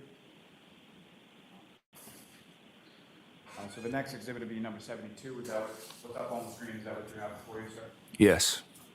Now, if you could, with regard to this photograph, you were mentioning something about a flagpole in the area of your front yard. Is that correct? Yeah. Using that laser pointer, if you could direct the jury's attention to where that is. Right here. Now, with respect to this photograph that's up on the screen right now, Ms. Nagel's brother Ryan, where was, if you could direct the jury's attention to where it was about to observe that? He would have been more this way, so the photo doesn't show you all, but he would have been more in front of the driveway over here. And that first time that you looked out the window, where was the dark SUV that you were in? I believe that was right around the mailbox area, right about right here. And then again, if you could direct the jury's attention to the second time that you looked out and the SUV had moved, where had it moved to with that? It was more down this way on the side of the road. Now, if you could, as far as the windows that you're talking about in the kitchen area that you were looking out of, can you see those in this photograph as well? Yes, I do. If you could direct the jury's attention to where you can see those. Those are about right, those two right there. Thank you. Yep. Ms. Gilman, if I could have the last photograph on that set. And again, what's up on the screen, sir, is that what you have for you now, is it 73? Yes. And again, this is another photograph of the front area of your home, taken around the time of January 2022, correct? Yes. And as far as the flagpole in this particular area, that's off to sort of the left center of the screen, is that correct? Yes. Now, in between the time that you saw that dark SUV that you didn't really recognize, in the area of the mailbox, and then further down, did you see it at any other points moving along? No, I just caught it as it had already moved. By the time I looked out the window, I noticed that it had moved up. And facing in the same direction, is that correct? Yes. Same passenger side door that was facing your house? Yeah. And as far as the dark SUV was concerned, at any point in time did you look out and not see the dark SUV? No, I didn't look out the window again. So for the rest of the evening, you didn't look out the window? No. Now, in reference to the time that expired between the time that you saw it in the area of the mailbox and the time that you saw it over by the flagpole, do you have any idea how long period of time that was? I would say probably within a couple minutes. It wasn't a long period of time that I looked out the window. And as far as you know, your friend Julie, who had gone out to the pickup truck to talk to her brother Ryan, was she still outside around the time that you looked out the second time? She could have been. I'm not sure if she was at that point, but she could have been. And Ms. Gilman, you can take that. I have just one moment, Your Honor. Yes. Let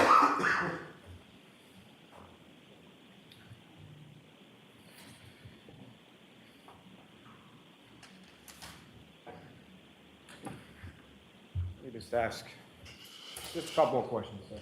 Okay. With regard to that morning when you woke up, your father was at your door? Yes.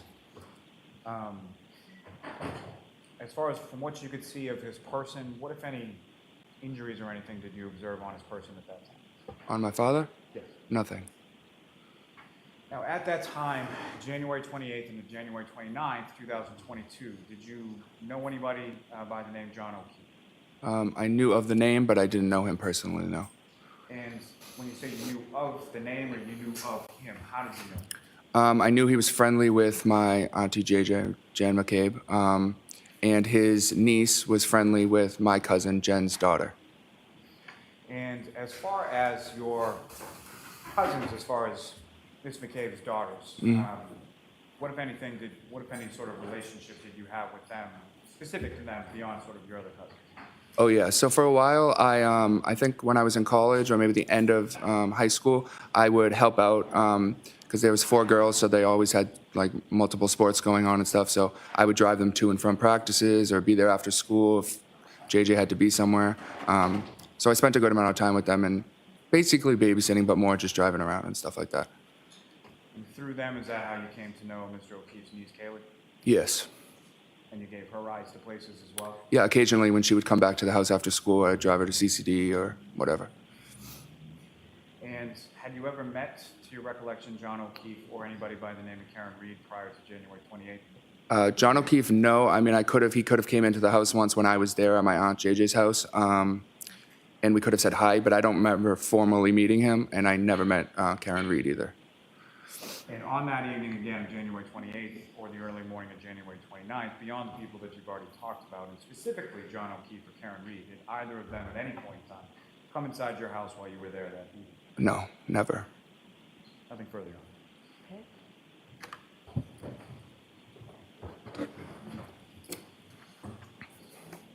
Ms. Little, I'm just going to hold you up 1 minute. I think we probably need spellings of the. Yeah, we do. I don't know if I'm going to be the best speller, but I'll try.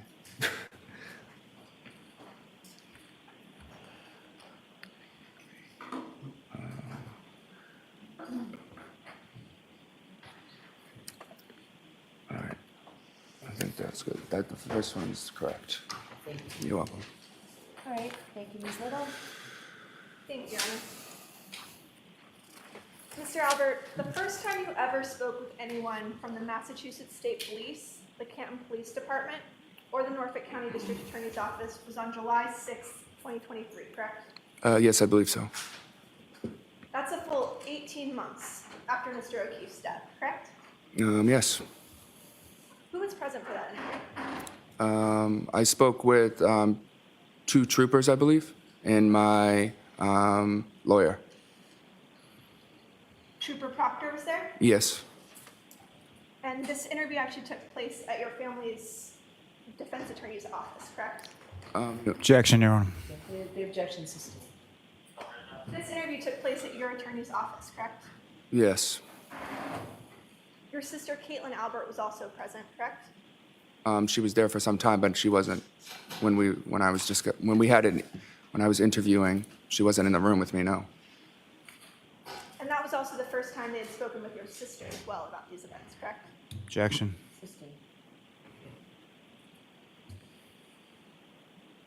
And to be clear, the Massachusetts State Police only interviewed you after you were called to testify before a grand jury. Objection. Separate proceeding, correct? The objection sustained.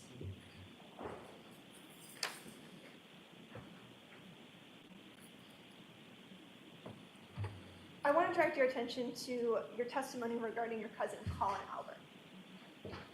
You testified today that Colin Albert called you to come to the house, correct? I believe so. He did. Yeah. Do you recall some prior testimony in which you said that you all had exchanged Snapchats about what you were doing that night in the house? No, I don't believe I said that. I said for him to know that I was at the house, he could have seen a Snapchat that I had sent, but he didn't ask me on Snapchat if he can come over. I said more of that he had could have seen a Snapchat saying that we were at my house. That's how he knew, because I didn't know how he knew that we were there. You and your cousins frequently communicate on Snapchat, correct? Occasionally here and there. You actually have a cousin group chat on Snapchat, don't you? Yeah, we do. An Albert cousin group chat. Who else is on that Snapchat? There's all my cousins, a lot of us, a good amount of my cousins. Would that include you, Yep. Colin Albert, Yep. Allie McCabe? No, she's not an Albert. Do you have a group chat in which Allie McCabe is a member? I believe we have a cousins on my mom's side group chat, yes. But she wouldn't be in that group chat with Colin, no. Understood. And do you still have any of the messages you exchanged with your cousin on January 28th? I don't know, can you rephrase the question? Do you have any of those Snapchat messages or other messages that you exchanged with your cousin Colin Albert on January 28th? No, I'm not even sure if there was any messages. Not to my knowledge, I don't know.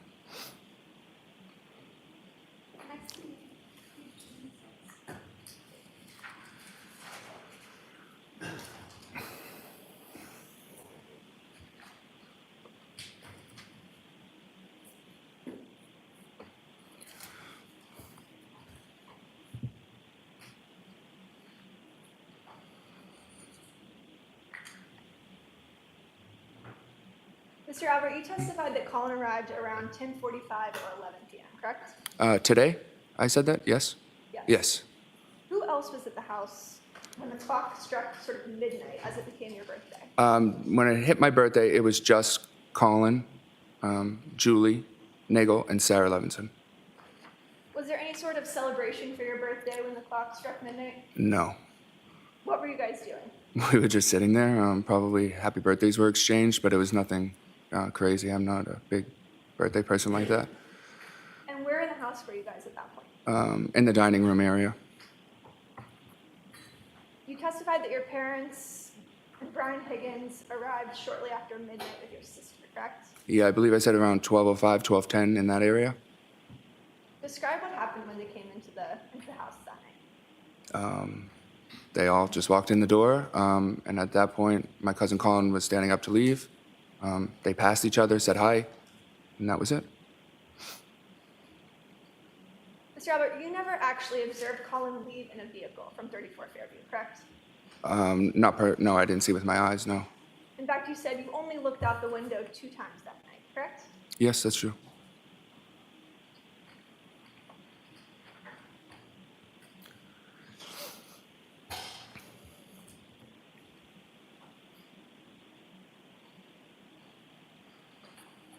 Approximately what time did your dad go upstairs to get Chloe to take her out? Well, that would have been like as soon as he got home, so around like a little after 12.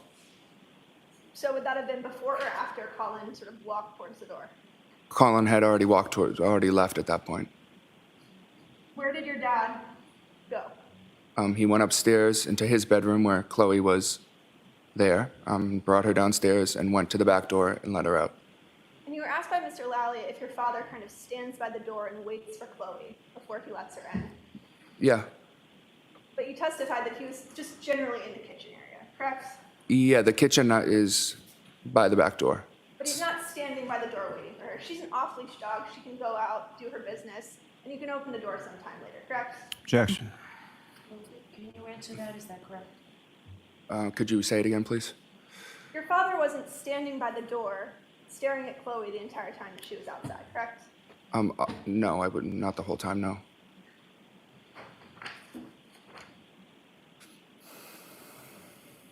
You testified earlier that Julie Nagel went outside to speak with her brother to indicate that she no longer needed a ride. Do you recall that testimony? I'm not sure if I said that exactly, but yeah. Can you describe sort of what you saw the first time you looked out the window? I just saw a little in front of the driveway a little bit. I saw a truck. I saw my friend Julie at the passenger door. I suppose talking to the people in the truck. And a little ways up, I saw another dark SUV that I wasn't aware of. And so you'd agree that there was nothing obstructing the view between the truck and the dark SUV, correct? Well, not from my vantage point, no. And the second time you looked out the window, the only difference you saw was that Ms. Reed's vehicle had pulled up, correct? Well, I didn't know it was Miss Reed's vehicle, but the car that was there had moved up, yes. And the truck was no longer there, correct? The second time I looked out the window? That I'm not sure of. Would it refresh your recollection to take a look at your testimony Sure. from July 6, 2020, or sorry, May 18, 2023?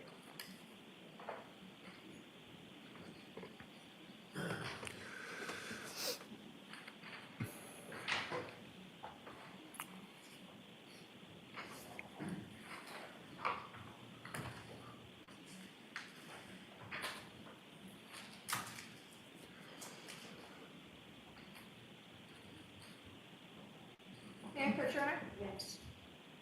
So show Mr. Lally.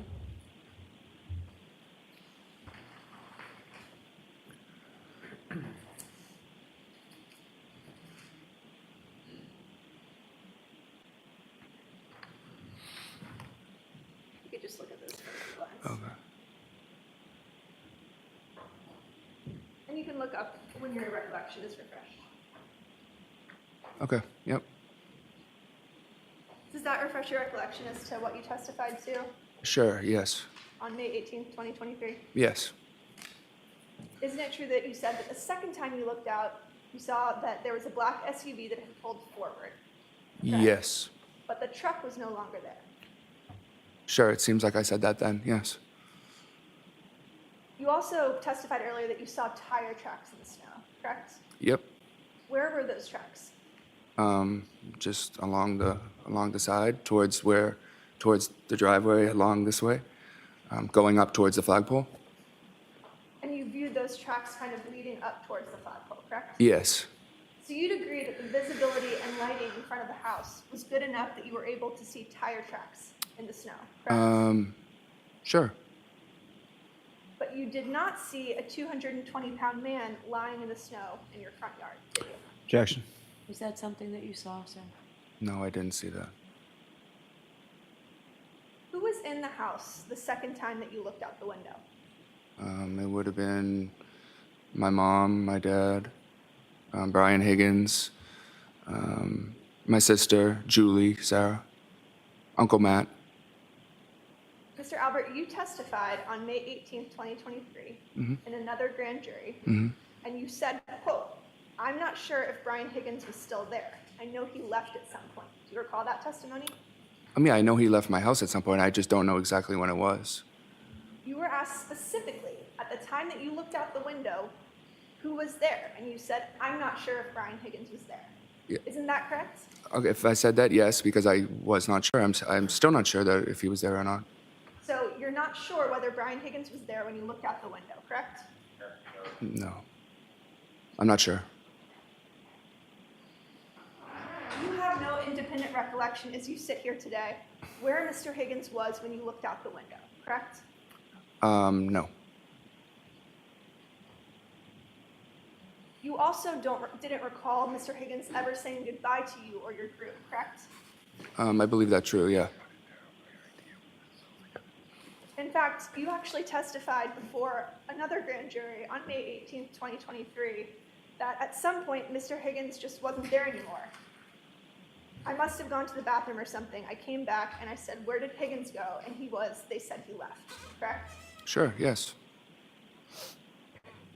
You also testified before that grand. Objection, Your Honor. So, yeah, I'm going to see it. Tybert, if you could bring that, please.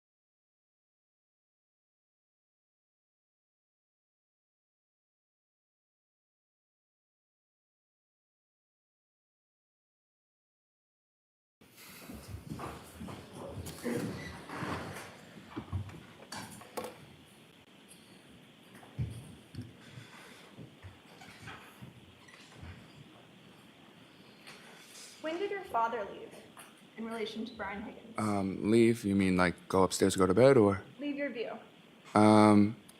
He would have left after Brian Higgins had gone. Mr. Albert, isn't it true that you weren't quite so sure about that when you testified on May 18th, 2023? I don't know. You would have to show me. Do you have a specific recollection of your father leaving after Mr. Higgins was gone? Yep, I'm pretty sure he went upstairs after Brian Higgins left.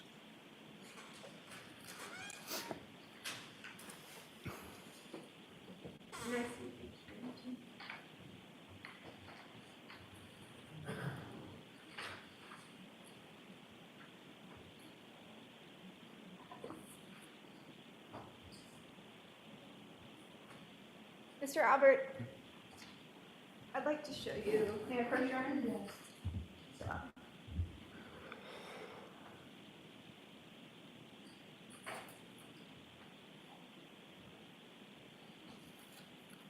So, I could direct your attention to Right here? Okay, all right.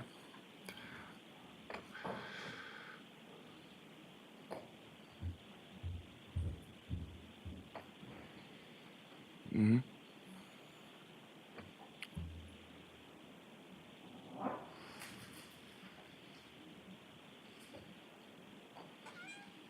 Mr. Albert, isn't it true that you told the grand jury, "I'm pretty sure Mr. Higgins left first before my dad went upstairs, because he wouldn't have left if his friend was still there"? Yes, I just said that here as well. I mean, you don't have any specific recollection as you sit here today where your father was or where Mr. Higgins was when you looked out the window that night, No. correct? No, that's not true. I know that my father was in the room with us. I'm saying I don't know when Brian Higgins left the house. And when Brian Higgins left the house, then my father went upstairs into his bedroom.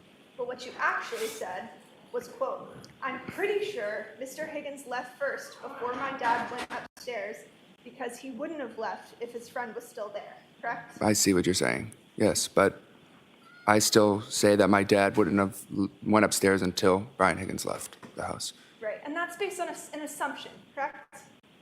Sure, yeah. Because you weren't interviewed about this case until 18 months later, correct? Yeah. You did not personally observe your father go upstairs, correct? No, I did. I watched him go up the stairs. I was in the kitchen. You can see the stairs right there. Your testimony is you can see individuals walk upstairs in your house? Depending on, Kitchen? yes, from the dining room I meant. There's actually a wall that kind of blocks the dining room to the stairs, correct? Not if you're sitting at the two chairs with your back to the windows. If I was sitting in the long chair right here, the stairs would be right here. I could easily see. It's through the doorway. But as you sit here today, you don't know what time that happened, correct? No, I don't know the time, no.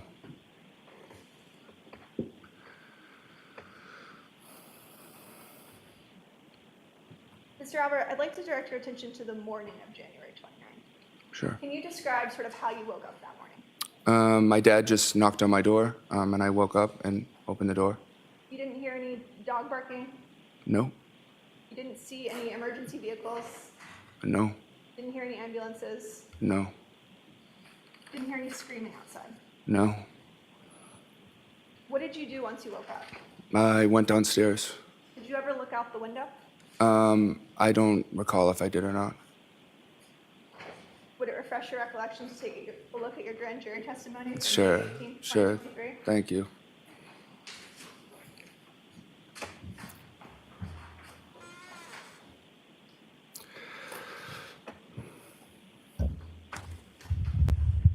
Tell Mr. Lally what page or something. It's lines 8 through 12.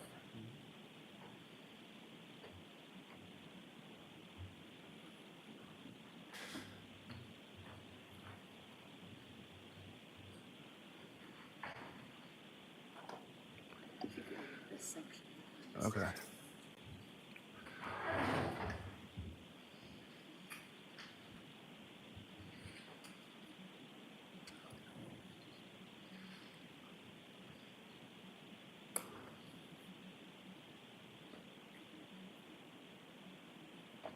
Yep. Is your recollection refreshed? Sure, yeah.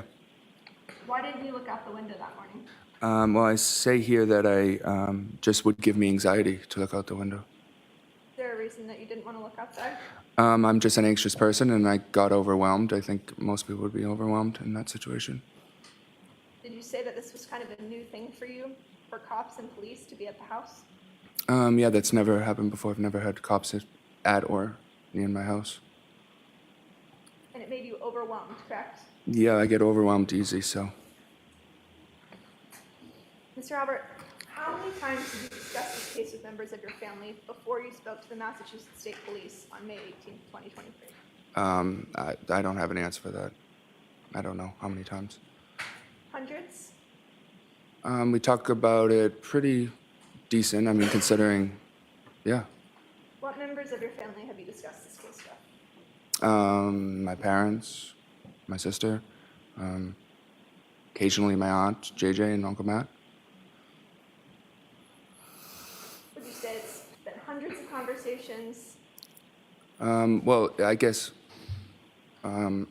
you can, I mean, you'd have to split it up and quantify what conversations were about the actual case and what conversations have been the harassment we faced since then.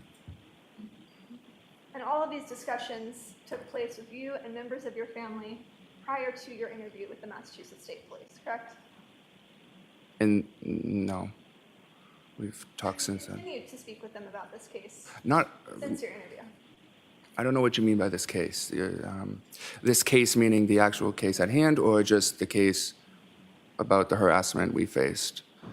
I'm talking about what happened on January 28th and January 29th. But there's really nothing to talk about those specifics, no, because we have nothing to say about that. We weren't part of it.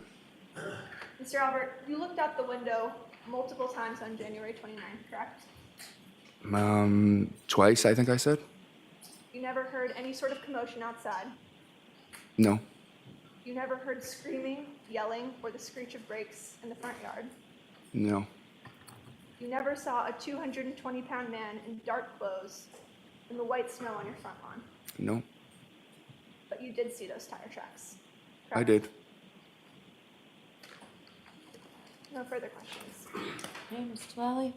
No redirect, Your Honor. Sorry? No redirect. I'm all set? Hi, Mr. Albert, All you're right. all set, sir. Thank you.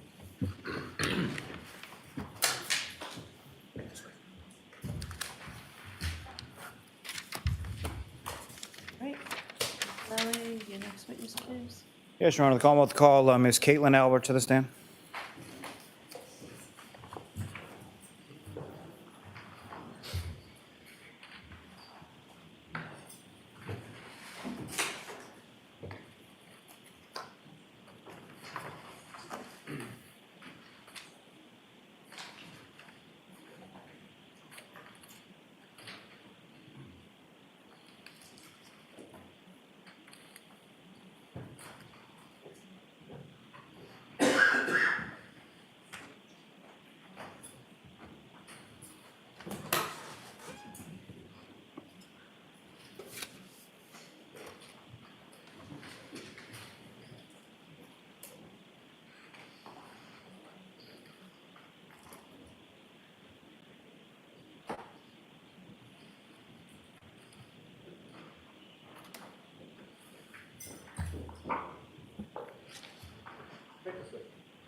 Step right up here and just watch your step for me.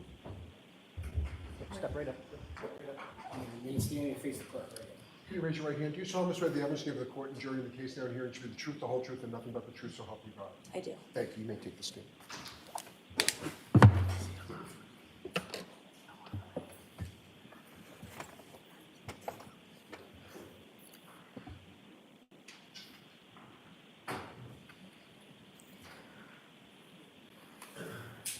Go ahead, Mr. Lally. Thank you, Your Honor. Good afternoon, ma'am. Good afternoon. Could you please state your name and spell your last name? Sure. Caitlin Albert, CaitlinAlbert. And where do you live, ma'am? I live in Easton, And how long have you lived there? about 3 years. Who, if anyone, do you live there with? I live with Tristan Morris, my boyfriend. And you and Mr. Morris, about how long have the two of you been dating? Almost 8 years. Now, prior to living in Easton, where was it that you lived before that? I lived in Canton, And specifically, where in Canton did you live? 34 Fairview Road. And how long was it that you lived at 34 Fairview Road? Geez, I lived there from about 2011 to 2021. And that was a family home, is that right? Yes. And who did you live at 34 Fairview Road with? My mom, my dad, and my 4 siblings. And your mom's name is Nicole, is that right? Yes.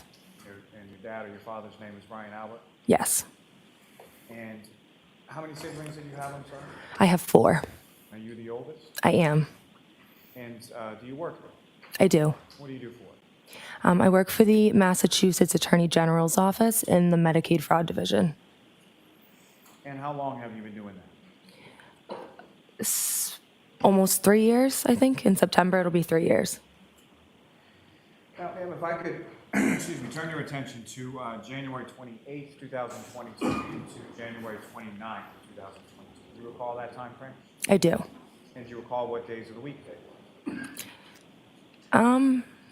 I actually am not sure that I recall the exact days of the week. Maybe Friday or Saturday. Fair to say around the weekend time? Yeah, weekend, definitely. And as far as your family is concerned, the 29th, what, if any, significance is that day? That would be my brother's birthday. And which of your brothers is it whose birthday that was? Brian Albert Jr. And is beyond Brian Albert Jr., just for the sake of my own lack of confusion, is there some other name that you would call him as far as differentiating him between your brothers? Little Brian, sometimes, even though he's not so little. Okay. And so during the course of that week, sort of leading up to the weekend, what, if any, discussion did you have with your mother or anybody else in your family in regard to little Brian's birthday? So leading up to that weekend, I was aware that my brother might have like a friend or two over the house for his birthday. And then I had spoken with my mom and my aunt, Julie Albert, about maybe going to a local Canton bar, grabbing some food and some drinks, and just kind of seeing where the night takes us, and then maybe ultimately going back and seeing my brother for just to say happy birthday, kind of end the night that way. As the week went along, what, if anything, sort of affected or changed plans in reference to that? Nothing that I can really think of.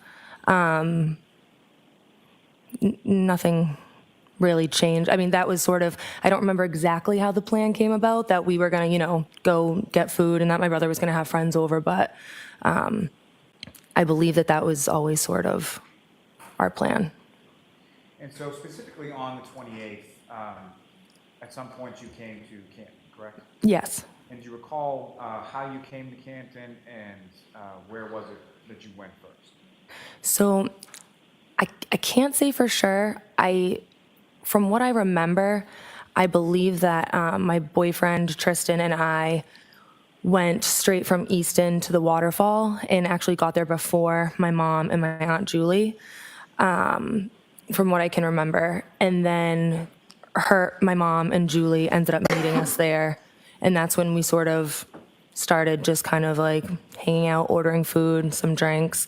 And we were there for a little bit, just the four of us. And do you recall about what time it was that you got to the waterfall? Unfortunately, I can't remember an exact time, but it would have been around like dinner time. So if I had to guess, maybe like 6. And as far as drinking was concerned with that night, you were at a bar and you weren't driving, correct? Oh, yeah, no, I was not driving. And do you recall specifically what kind of drinks you had or what you had to drink that night? I believe that night I was drinking White Claw, I think.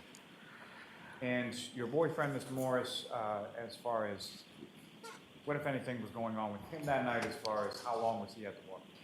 Yeah, so we were aware that it was likely going to snow that night.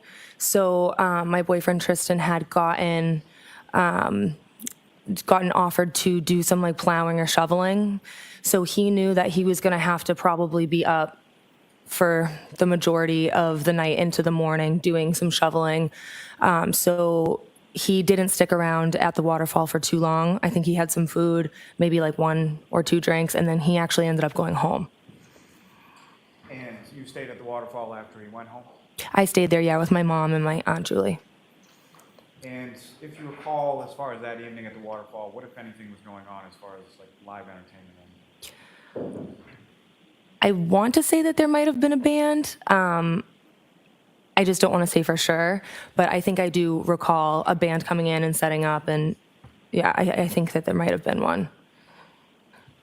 Now, as far as the evening progressed and went on, who, if anyone else, came into the waterfall and sort of joined your group when you were there?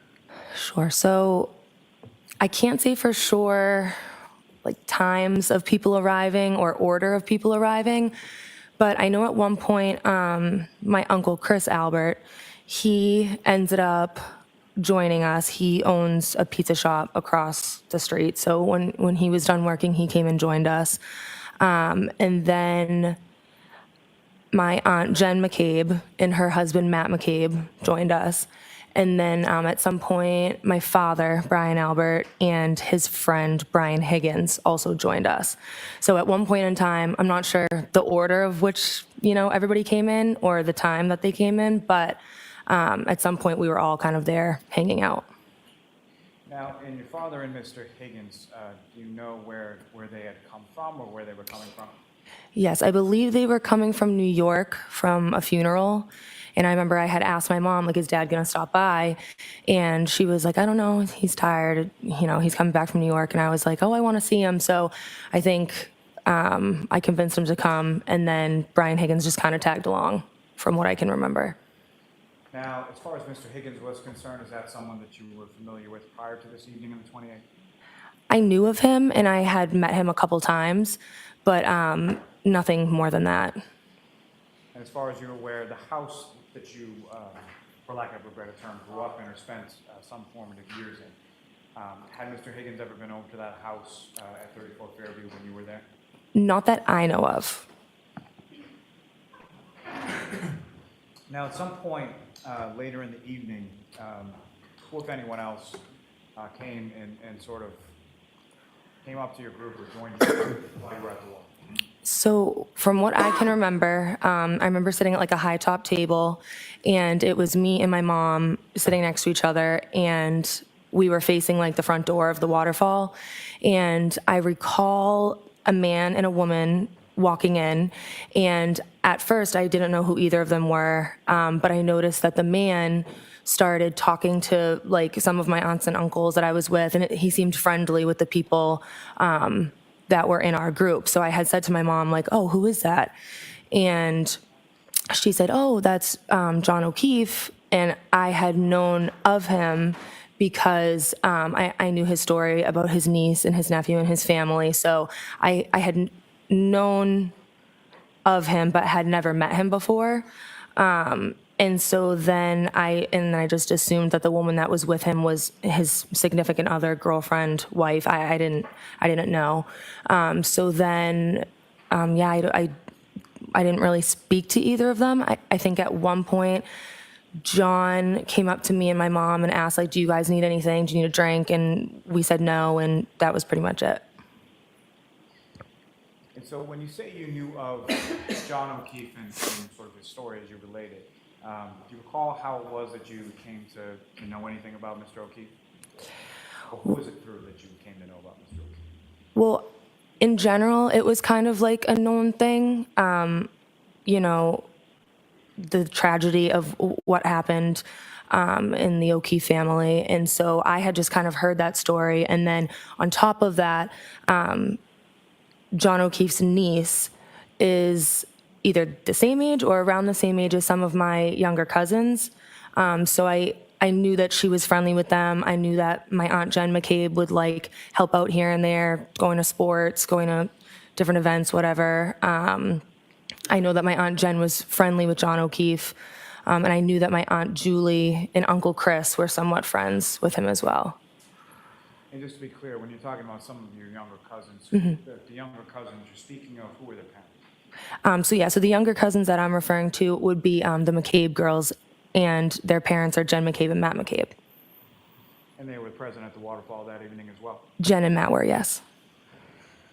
Now, with reference to Mr. O'Keefe and his significant other that you described, had you ever met them prior to that evening? I had not to my knowledge. I wouldn't be surprised if there was maybe like a sporting event or something where we, met each other in passing, but I had never formally met John or the woman that he was with. And so on that evening on January 28th, you had never met nor were you aware of anybody by the name of Karen Reed? No, I was not. And if you know, about what time was it that they came into the waterfall and came over to you? I can't say for sure. I'm not sure of time. But fair to say, the other people that you testified about, as far as your uncles and your aunts and things like that, were they all there at the time that Mr. O'Keefe and Ms. Reed came in? I believe so. I believe that everyone who was there in the group that I was with was present when John O'Keefe and Karen Reed arrived. And about what time was it that things started to wind down as far as the waterfall was concerned?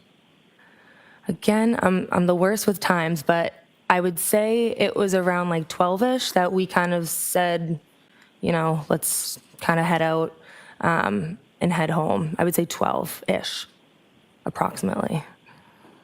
Now, during the course of the time that you were at the waterfall, either before or after Mr. O'Keefe and Ms. Reed arrived, how would you describe sort of the mood or the demeanor of the group that you were with? I mean, I didn't notice any issues or any negative things happening. All the conversation seemed positive, lighthearted. Everyone was just kind of having a good time, getting along.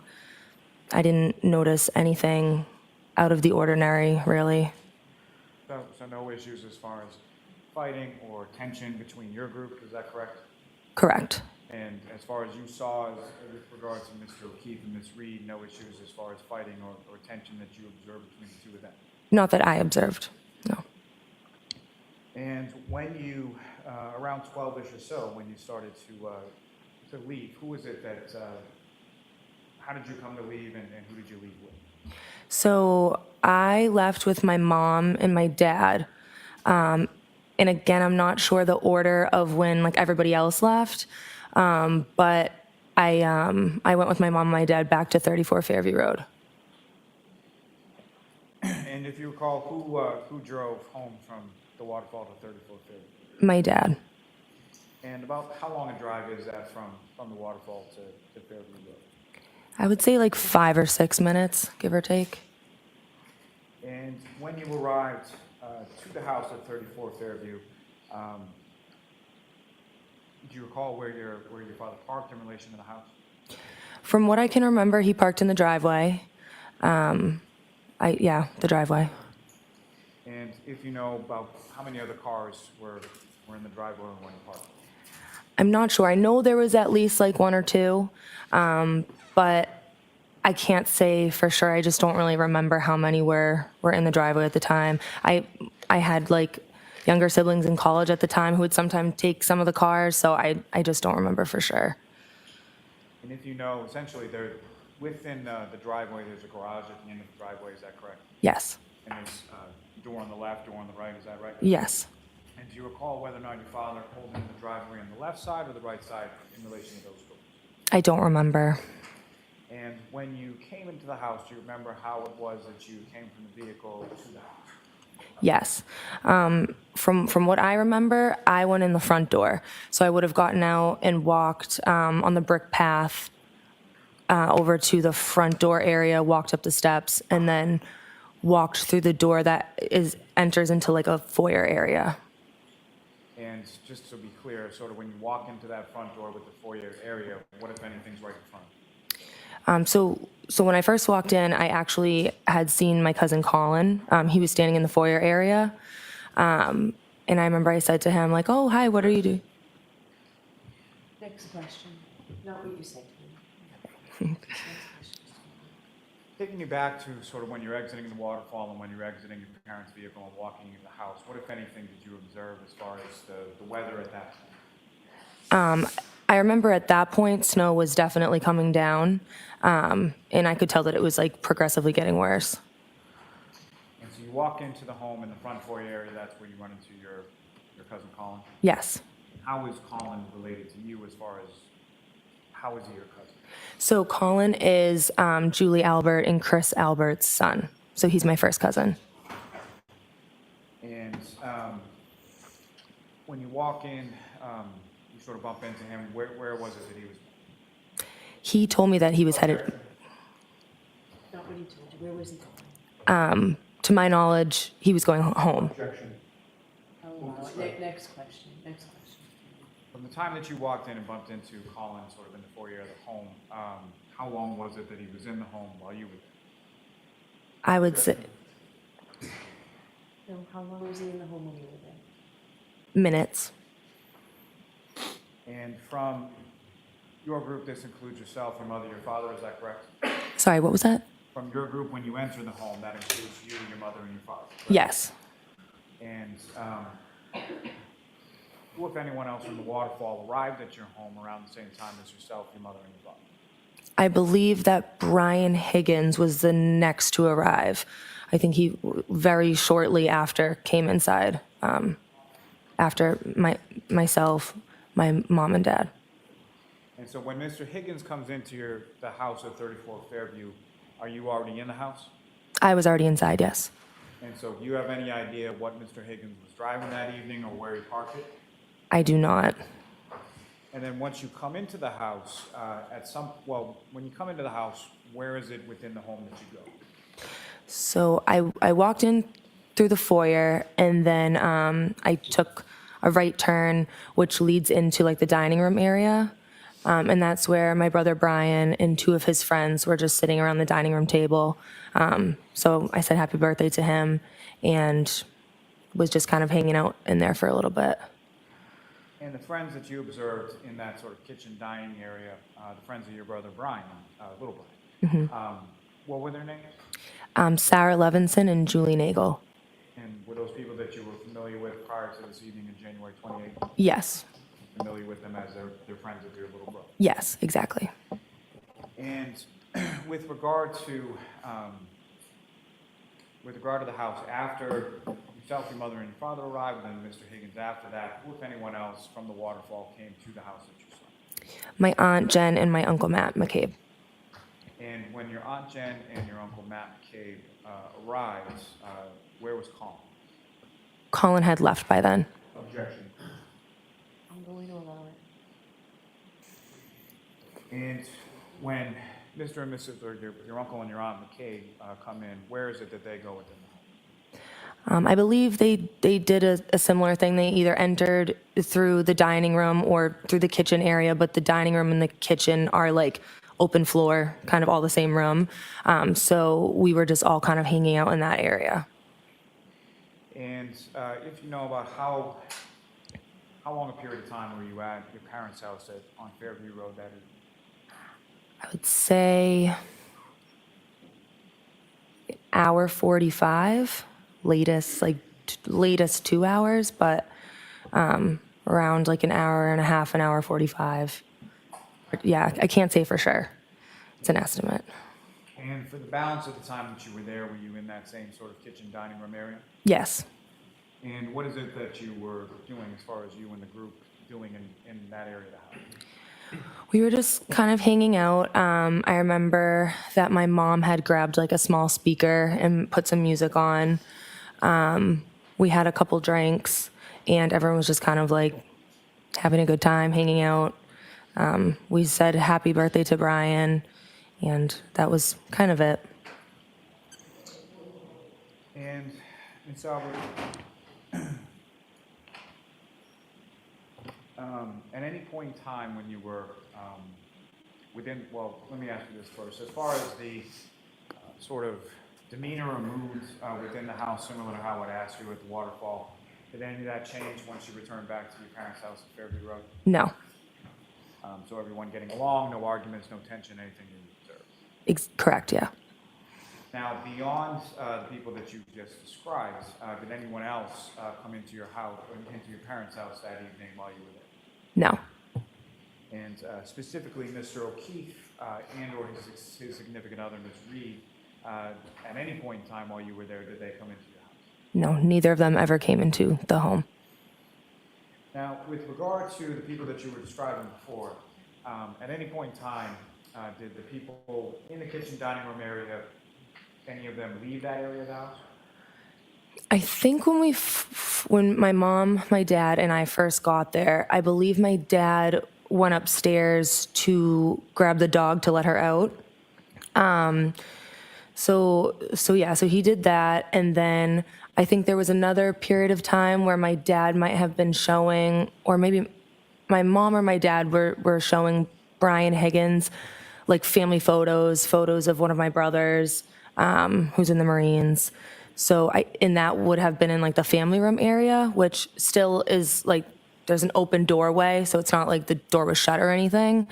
But other than that, we all kind of stayed within that dining room, kitchen vicinity. Now, with reference to the dog, that was a family dog, is that right? Yes. And your family had the dog when you still lived on Fairview Road with your parents? Yes. And what was the dog's name? Chloe. And with respect to letting the dog out, can you describe to the jury sort of what that process entailed? Was it on a leash, or how would the dog be let out? Sure. So we had like a fenced-in backyard, and we had a back door. So we would just kind of open the back door, let her out. She would kind of do her thing, and then she would come back in when she was done. And your father took care of that when they got home from the waterfall that evening? Yes. In the family room that you were talking about, where your father and or your mother and Mr. Higgins were, as far as the photographs, where is that in relation to the dining room kitchen area, and specifically, can you see into that area from the dining room kitchen? Into the family room? Yes. Yes. So there's just sort of like it's like a doorway, but there's no door there. It's pretty open. And if you're standing in the dining room or the kitchen, you can see into the family room for the most part. Now, you at that point were not living at the address on Fairview Road, is that right? Correct. And as far as the people that were at the house who did not live at the Fairview home on that night, who was the last person to leave? I was the last person to leave. And prior to your departure from the house, sometime hour 45 or so after you got there, can you describe the order in which the other people that you just described were there? What order did those people?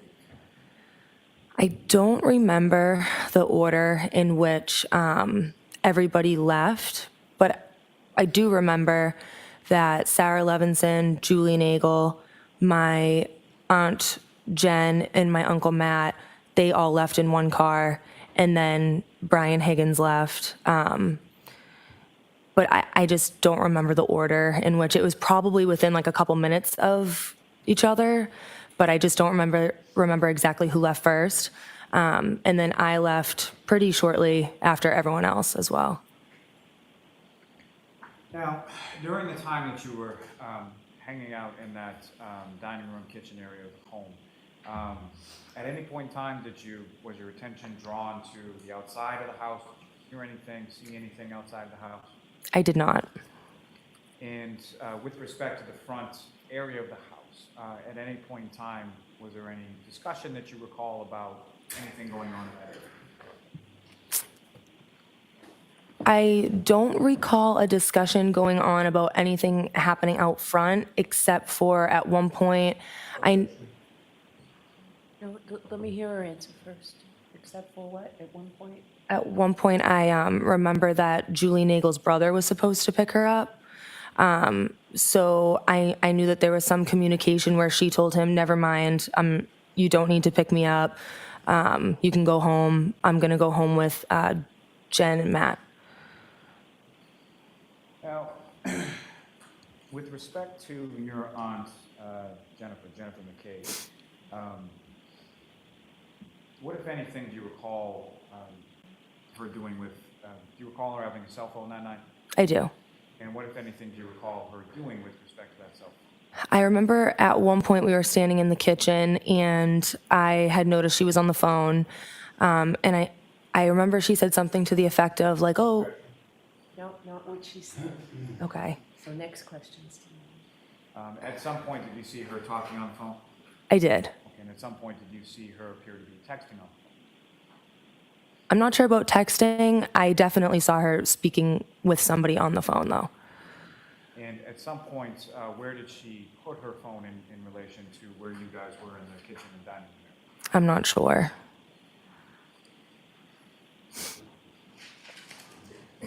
Recall any sort of charger or anything like that in that area of the home? I don't.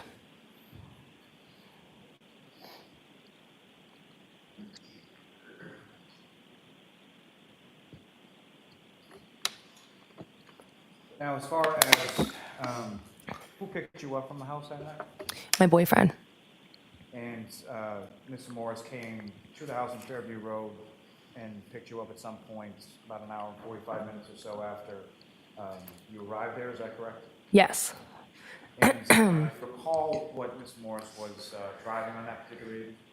I remember that he actually was driving my car, which is a 2019 white Jeep Cherokee. And what kind of car did Mr. Morris have at that time, if you recall?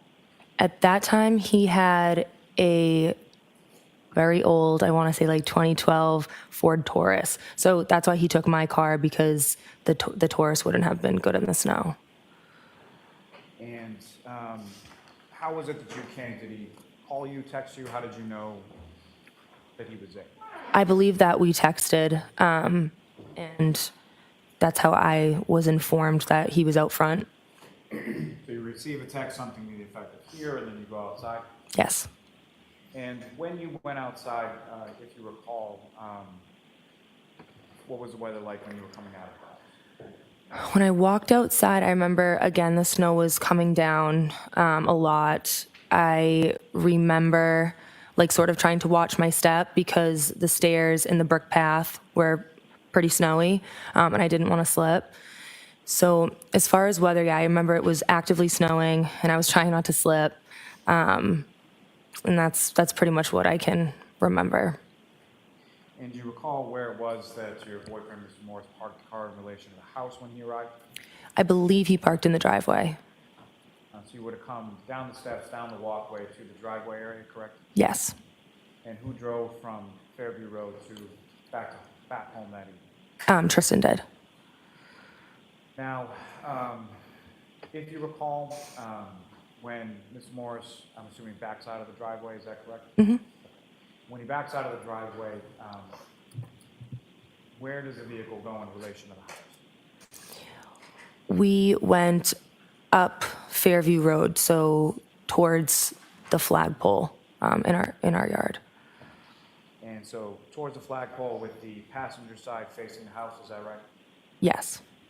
And if you recall, as Mr. Morris is driving away from the home, what, if anything, with respect to the weather, did he have to employ within the car?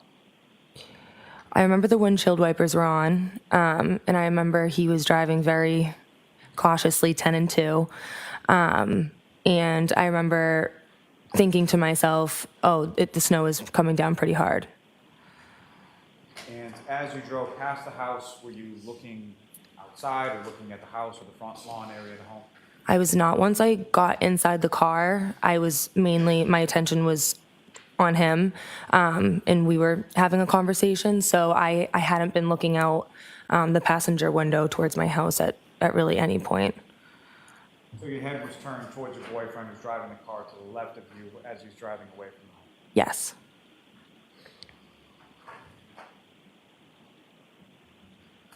May I have one moment, Your Honor? Yes.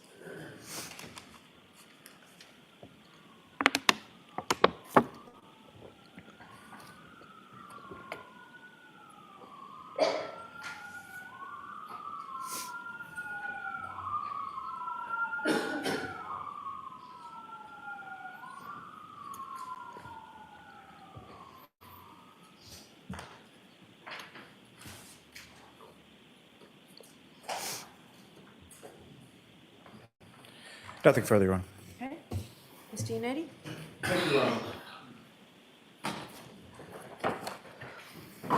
Good afternoon, ma'am. Good afternoon. So, Ms. Albert, you were at your parents' home on January 29th by midnight or shortly thereafter, correct? Correct. And you were the last one to leave at 1:45, 2 o'clock, somewhere in that area? Yes.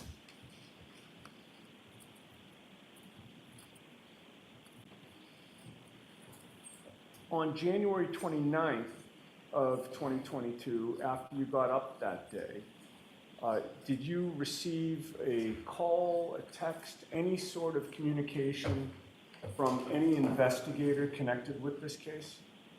I did not. Trooper Proctor did not contact you on January 29th? No, He did not interview you on January 29th? he did not. What about January 30th, No. 31st? Nope. How about the entire month of February? Did you hear from Trooper Proctor wherein he set up a meeting or an interview with you? I did not. Then what about the entire rest of 2022? Objection, did Your Trooper Honor. Proctor interview you during that entire year? All right, so the objection's overruled. You can answer that. I was not interviewed, no. No. And then in 2023, prior to May of 2023, were you contacted by Trooper Proctor or any investigator for an interview regarding what you just testified to here today? I don't think so. And you hadn't met Mr. Lally by May of 2023 either, correct? I don't think so. But in May of 2023, you actually were called to testify at another hearing where neither the Commonwealth or the defense in this case was present, correct? Correct. Mr. Lally and Ms. McLaughlin were not there, and certainly no members of the defense team were there, correct? Correct. And May of 2023 was well over a year after the events that you were called to testify about, correct? Correct. Right, so if these events happened on January 28th and 29th of 2022, the end of January of 2023 would have been a year, and now you're being asked for the first time to give testimony about what happened back in January of 2022 in May of 2023, correct? Yes. And then it was only after you testified before that other proceeding without the prosecution and the defense of this case there that Trooper Proctor finally interviewed you in August of 2023, correct? That's correct. And that was 4 months after you testified in that other hearing of May of 2023, correct? June, July, I'm sorry, 3 months. June, July, August, correct? Correct. And it was about a year and a half after January 29th of 2022, correct? I believe so. All right. Now, on direct examination, Mr. Lally had asked you about whether you knew Brian Higgins. Do you remember that line of questioning? I do. And I believe you testified that you knew of Higgins, correct? Yes. And you thought that you had met him a couple of times, correct? Yes. So Brian Higgins, you would classify as an acquaintance, correct? To me, Yes. I would classify him as a friend of my father's, not really an acquaintance or friend of mine. Okay. So he didn't rise to the level of an acquaintance, somebody who you met, but you didn't really know. I'm not really sure how I would categorize my relationship with him. Again, it was just more of like, he was my father's friend. If I had seen him walking down the street, I would have said hello to him. I don't know anything about his personal life. I don't like communicate with him regularly. So I mean, if that's what you would consider an acquaintance, then yes. I guess I would ask, but what do you consider an acquaintance? How would you define that term? I would say an acquaintance is someone who you are friendly with and might see from time to time. I guess in my head, I'm just sort of thinking someone who's in closer in age with me. I usually think of it as more of like a friend type thing and not my father's friend to me. I guess that's just the way I think of it in my head. Okay, so is your testimony before this jury that an acquaintance is really a friend? Someone that you're friendly with, perhaps, could be. Okay. Have you watched any of the testimony in this case prior to your taking the stand today? I have not. Has anybody told you anything about any of the testimony that has occurred prior to your taking the stand today? No. Okay. Who is Katie McLaughlin? Katie McLaughlin is a girl who I'm the same age as. We went to high school together. We graduated the same year, and we have a couple mutual friends. We interact with some of the same people socially. I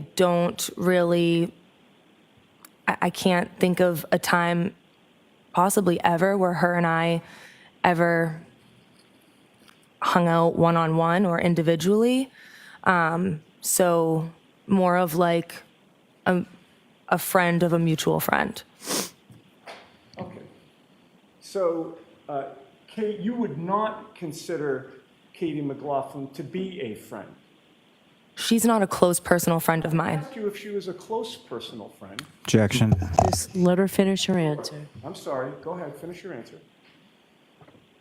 I would not consider her one of my, again, close friends. Okay. All right. So let's get back to my question. Would you consider her to be a friend? Objection. I'll allow that. Your Honor, may we approach? Okay, jurors, feel free to stand up and stretch.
Okay, Ms. Albert, you know Courtney Proctor, correct?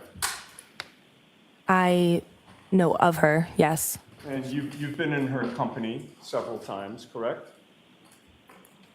Yes. You've met her children, correct? Once, yes. And you know she is Michael Proctor's sister, correct? Yes. When Michael Proctor ultimately interviewed you in August of 2023, did he ever ask you how well you knew his sister, Courtney Proctor? Did that subject ever come up? Not that I remember. And did you ever mention it to him that you had met his sister and met his sister's kids? I did not. Now, on January 28th of 2022, you went to the waterfall with your boyfriend, Tristan Morris, correct? Yes. And ultimately, he left and you stayed, correct? Yes. The reason that you stayed is you wanted to go back to the 34 Fairview, your old home, to be there by midnight when your brother was turning 23, correct? Not necessarily. My plan was always to stay and just spend some time with my mom and my aunt. But Tristan left very early because he knew that he was going to have to be up at 3 o'clock in the morning shoveling or plowing. So my plan was never to go back with him. But it wasn't necessarily because it was my brother's birthday. It was just what my plan was for the night. Certainly the fact that it was your brother's birthday didn't deter you from going back there, right? In other words, the fact that it was your brother's birthday didn't cause you to hesitate to go back. You wanted to be there, right?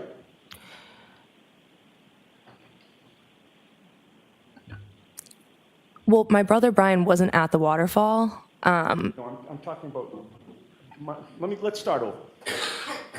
Tristan left, right? Yes. You stayed at the waterfall, Yes. and you planned to go back to 34 Fairview, did you not? At some point in time, that was spoken about, and I agreed to go back to 34 Fairview, yes. Okay.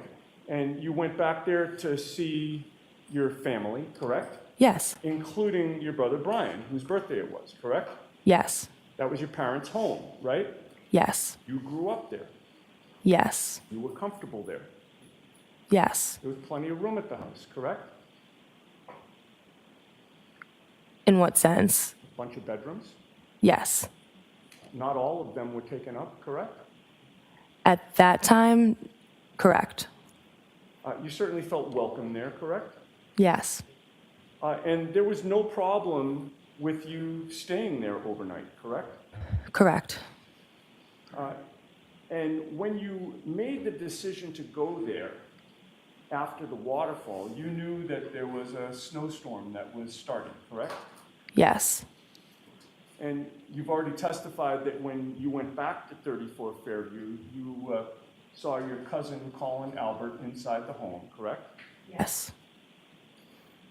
In fact, you walked in and he was one of the first people that you saw, correct? Correct. He's been over your house many times, correct? Correct. You're close with him as your first cousin, are you not? I am. And your brother Brian Jr. is close with him as well, correct? Yes. Colin Albert is close with your parents, correct? Yes. He's certainly welcome at your parents' home, correct? Correct. And it was certainly not shocking to see your first cousin, Colin Albert, at your home, correct? Correct. And you had a brief interaction with him, correct? Yes. That was sort of toward the foyer of the house? Yes. And then you continued deeper into your parents' home and you saw other people there, correct? Yes. Where did you go within the home after you had seen Colin? I believe I entered through the foyer into the dining room area. All right. And when you were there, you saw your brother Brian, whose birthday it was, correct? Yes. He had two friends with him, Julie Nagel and Sarah Levinson, in that same area? Yes. You greeted them as well? Yes. And that's where your attention was focused, fair to say? I would say that once I said hello to them, I didn't just sit with them three. I sort of was walking around. I wouldn't say my attention was solely focused on them three, but I did greet them, yes. And where, you were walking around within the kitchen dining room area? Yes. And once you greeted Colin and left him, it's fair to say that you then were not looking over your shoulder monitoring what Colin was doing or where he was going, correct? Correct. And while you were in the kitchen dining room area, the door to the basement was kind of blocked from your view, was it not? If I'm in the dining room area, there is a spot in there where I could see it, but I don't believe I could see the basement door, no. Right. And from your vantage point, the door to the basement's kind of blocked from the area that you were in. For the most part, yes. And you weren't watching Colin to see where he went after you left him, correct? Correct. And you never saw him leave the house physically, correct? Correct. This may be a good time to pause. I don't know, are we going past 4? All right, we'll pause then, thank Thank you. you. All right, Ms. Albert, we'll bring you back tomorrow. Okay. Okay, I'm gonna ask you to stay here and just let the jurors file out first, and then you can follow them. All right, Jurors, thank you. those same three Fine, questions. Please do not discuss this case with anyone. Don't do any independent research or investigation into this case. If you happen to see, hear, or read anything about this case, please disregard it and let us know. Tomorrow's a half day. We'll see you tomorrow. All rise to the court, please. Jurors, call me this way.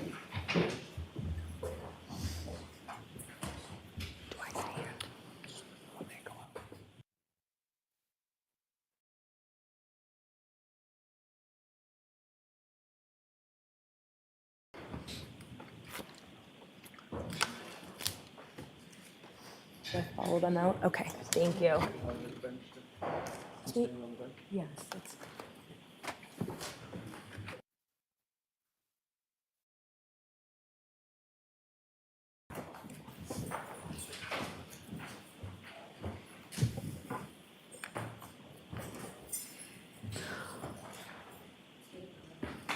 All right, so Ms. Gianetti, why don't you tell me now what it is you hope to do tomorrow and the basis for it? Right, so my plan, Your Honor, it is based on the fact that Katie McLaughlin, when she testified, tried to minimize her relationship with Caitlin Calvert. The reason why that's relevant is that we have proof that she has changed her story after she learned that 34 Fairview was the Albert family home.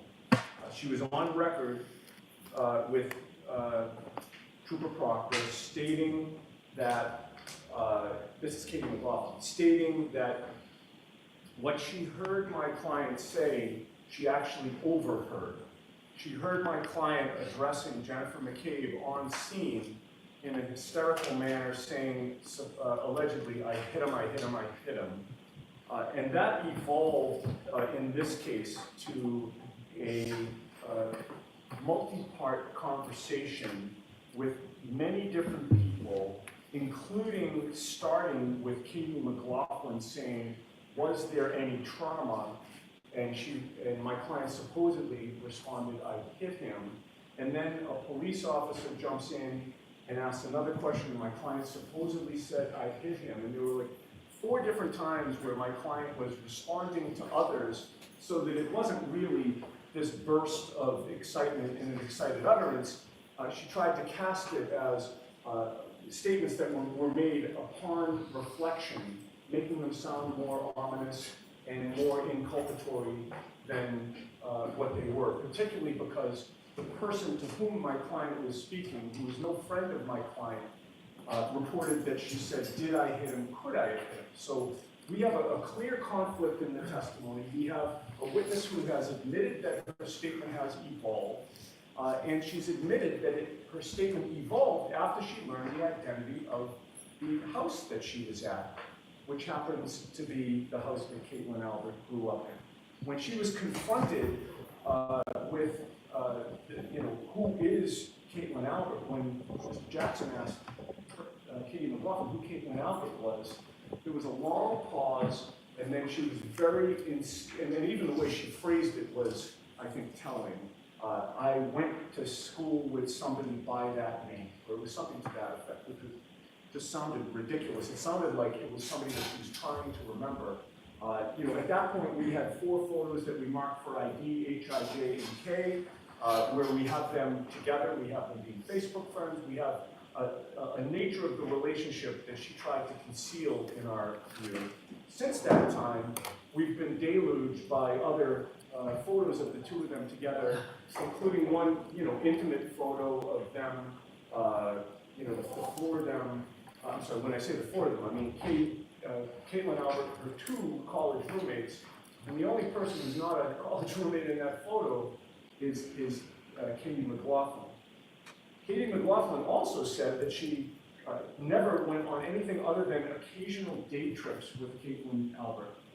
We now know that that's false. We have them together in a hot tub drinking in a photo that is from Maine, which is about a 4-hour drive away. When is that? It was posted in 2016, which is another. But when did it occur? Did it occur in 2016, or was it posted in 2016? It was posted in 2016. I think the inference is that's when it was a new photo that was uploaded. So I mean, it's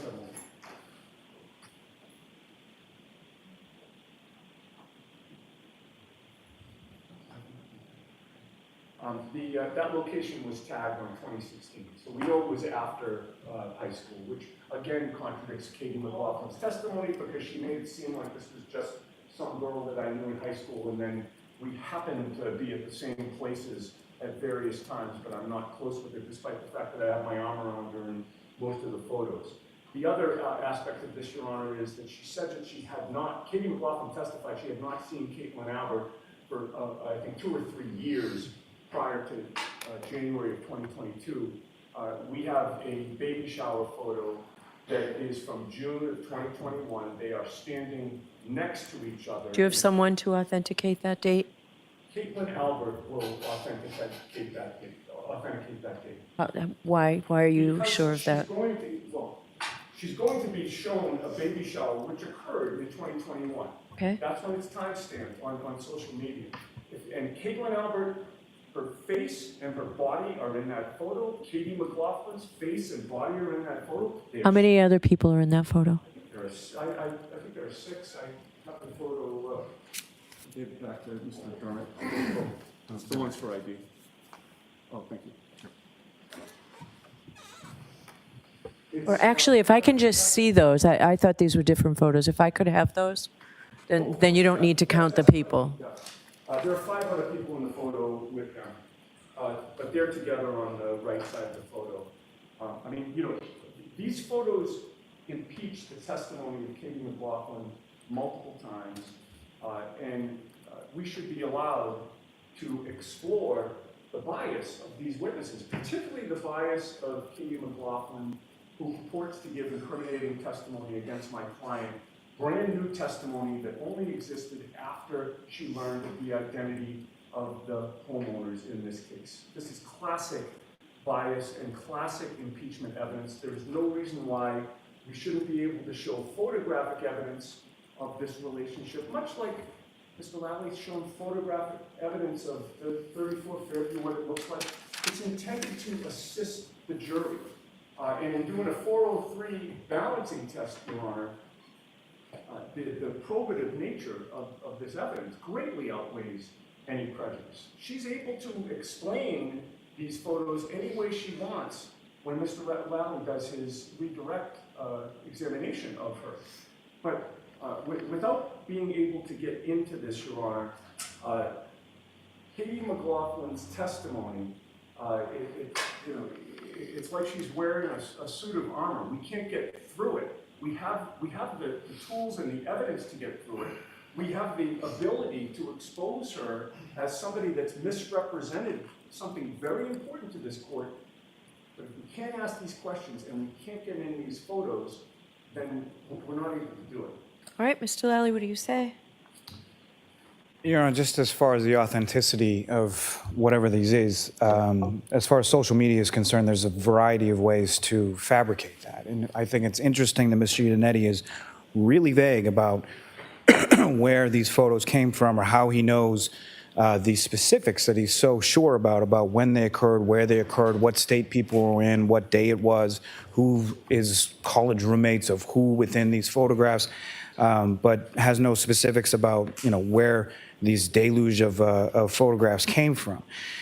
More importantly, Your Honor, what I would submit as far as Ms. McLaughlin is concerned is she was entirely consistent, and I did the disparagement as far as what her testimony has been, as far as her statement within the report to Trooper Proctor, her grand jury testimony in this case, and her testimony before this jury on the stand were identical, if not entirely consistent. And again, it's not just Ms. McLaughlin that is attributing this statement to the defendant. The jury has heard from 2 other firefighters, as well as anticipated other witnesses who will testify to these exact same statements that the defendant made outside of the home on that date.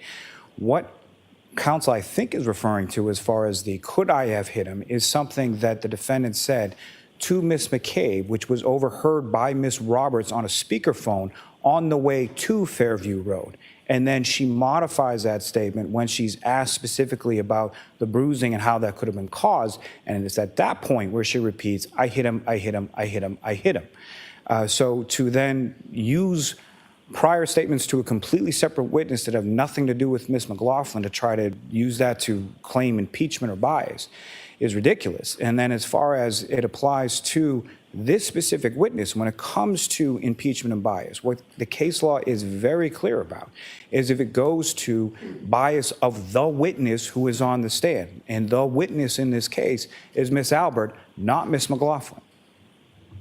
All right, thank you. This will save us some time tomorrow. All right. Well, the only other thing I was going to add, Your Honor, is Mr. Lally arguments go to the weight, not the admissibility. But I pulled up my notes, which I'm sure the court has. She has morphed her statement into, I asked if there had been any significant trauma. She said, I hit him.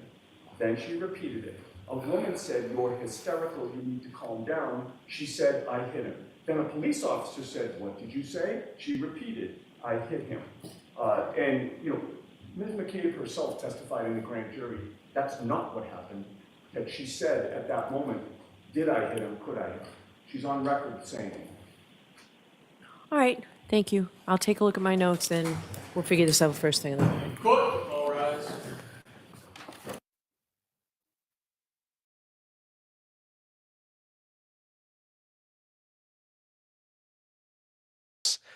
Between approximately on October the 18th, between approximately 10:07 and 10:45 p.m. And so there's 12 locations that are reported via Wi-Fi and 1 that's reported via GPS. And again, the 10:07, which was mentioned on the previous page, reported via GPS there. And then the other Wi-Fi locations are reported around the Salem Church.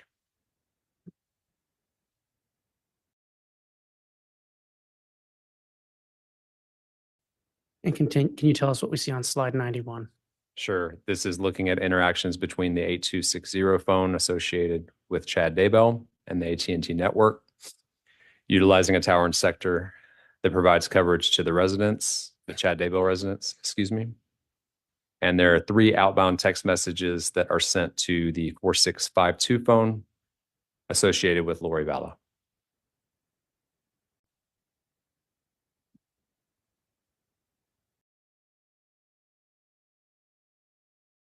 And what do we see on slide 92? So this is associated with the 9120 phone attributed to Alex Cox, an interaction with the Verizon network, making an outbound call to the 4652 phone associated with Lori Vallow, utilizing a tower and sector that would provide coverage kind of southwest Rexburg.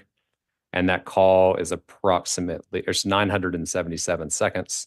So approximately 16 minutes and 17 seconds, if I did my math right. So that's a call from a number associated with Alex Cox to a number associated with Lori Vallow? Yes, sir, that's correct. Okay. And this is down in the general Rexburg area, is that correct? Yes, sir. And so just for timing, I'm going to go back 2 slides. What was the last known time that the Homer J. Maximus account was located at the Salem Church? That was at approximately 10:45 and 26 seconds PM.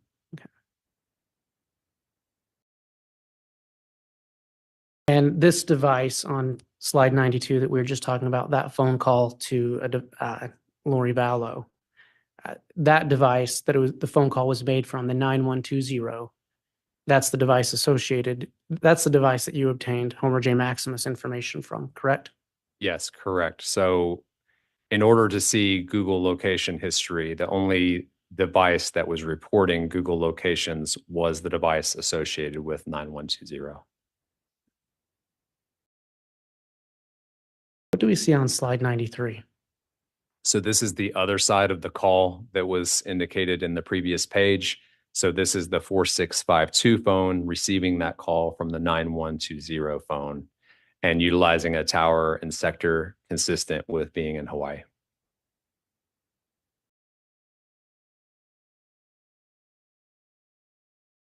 And slide 94.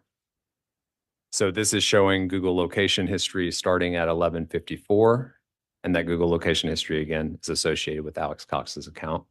Starting October 18th, approximately 11:54, and continuing through October the 19th at approximately 12:09 a.m., consistent with travel from Rexburg down towards Idaho Falls. So the location that you see here at 11:54 is consistent with being just south of Rexburg, and then the location at 12:09 in the morning the following day is consistent with being just north of Idaho Falls. And an agent, based on the information you're aware of, what day was Tammy Daybell reported dead? So that would have been sometime between the late hours of October 18th and the early morning hours of October the 19th. Turn your attention to October 22, 2019. Are you aware of any event that took place that day? Yeah, I believe the investigative team had informed me that that was the date of Tammy Daybell's funeral. And what do we see on slide 96? So this is showing use of the 8260 phone associated with Chad Daybell, as well as use of the 9374 phone, also associated with Chad Daybell, on October the 22nd, 2019, between 1:46 p.m. and 4:17 p.m. Those are both on 2 separate networks. 8260 is associated with AT&T. 9374 is associated with Verizon. But all of the usage is consistent with being in and around the area just outside of Provo. I think it was Springville, if I remember correctly. Okay. And in those blue boxes, the number, the 8260 number associated with Mr. Daybell, what number is he communicating with? So those are all text messages, both inbound and a couple of outbound with the 4652 phone associated with Lori Vallow.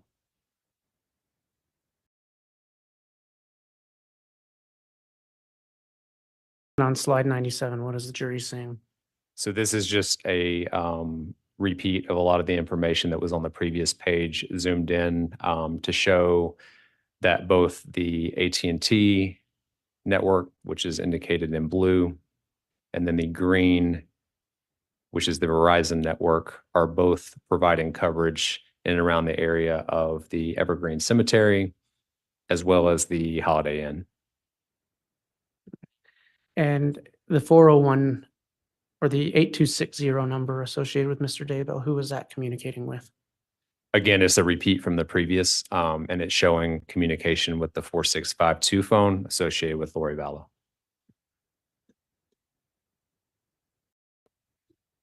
Agent, were you asked with looking at any other cellular data information in this case? I was. And what was that? I was asked to look at the usage of Tylee Ryan's phone, and any time that it was used in a similar area that the Lori Vallow phone was used. And did you find times when that occurred? I did. I found several instances. What do we see in slide 99? So this is showing use of the 4652 phone associated with Lori Vallow and the 9612 phone associated with Tylee Ryan, using towers consistent with being out in northeast Kansas. And just for clarity's sake, through your investigation, are you aware of the last known sighting of Tylee Ryan? I was. And when was that? That was in September of 2019. In slide 100, what are we seeing? So this is looking at October the 16th. This is usage in Rexburg of both the 4652 phone associated with Lori Vallow and the 9612 phone associated with Tylee Ryan between 12:26 and 12:35 p.m. And so is the purpose of this slide just to show that Tylee Ryan's phone is still getting used? Yes, correct. And again, slide 101. This is showing just usage of Tylee Ryan's phone on October the 24th at approximately 6:29 in the morning on the outskirts of Phoenix, Arizona. And 102, what are we seeing there? This is showing 2 separate days. So it's showing the 4652 phone associated with Lori Vallow being utilized on November the 5th, 2019, using a tower and sector consistent with being in Hawaii. And then use of the 9612 phone associated with Tylee Ryan on November the 4th at approximately 10:15, utilizing a tower and sector that would provide coverage out in Hawaii. And again, is the purpose of this just to show that Tylee Ryan's phone was in the same general location as Lori Judge, I would Vallow's? object at this point. It's testifying, counsel's testifying. Sustained. What was the purpose of this slide? This was basically just to show if Lori Vallow's phone and Tylee Ryan's phone were consistently together after she was believed to be deceased. And on slide 103. This is again use of the 9612 phone associated with Tylee Ryan on December the 15th at approximately 12:25 p.m. and using a tower and sector out in Hawaii. And we actually, slide 104, we briefly went over this on the last day you testified, other than the last date, which was October 15th. Can you tell us about what you found on October 15th? So again, this was just looking at any times that the Google account associated with Alex Cox had location information consistent with being in the area of the Chad Daybell residence. And so this was showing that on October the 15th between 1:41 and 1:52, 6 locations reported via Wi-Fi consistent with being in the area of the Chad Daybell residence.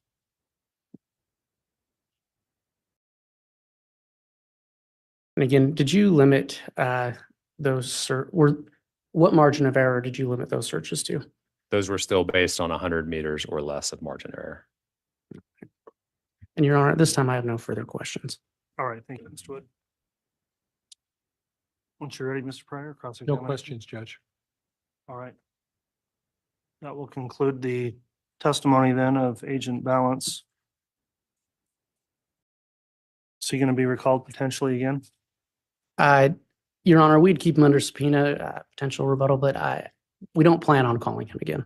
Okay, well, you are still subject to the exclusionary order then, Agent Balance, since you are potentially going to be recalled or under subpoena still. So for that reason, I'll advise you not to observe any future testimony of this trial because it is being live streamed and available to the public.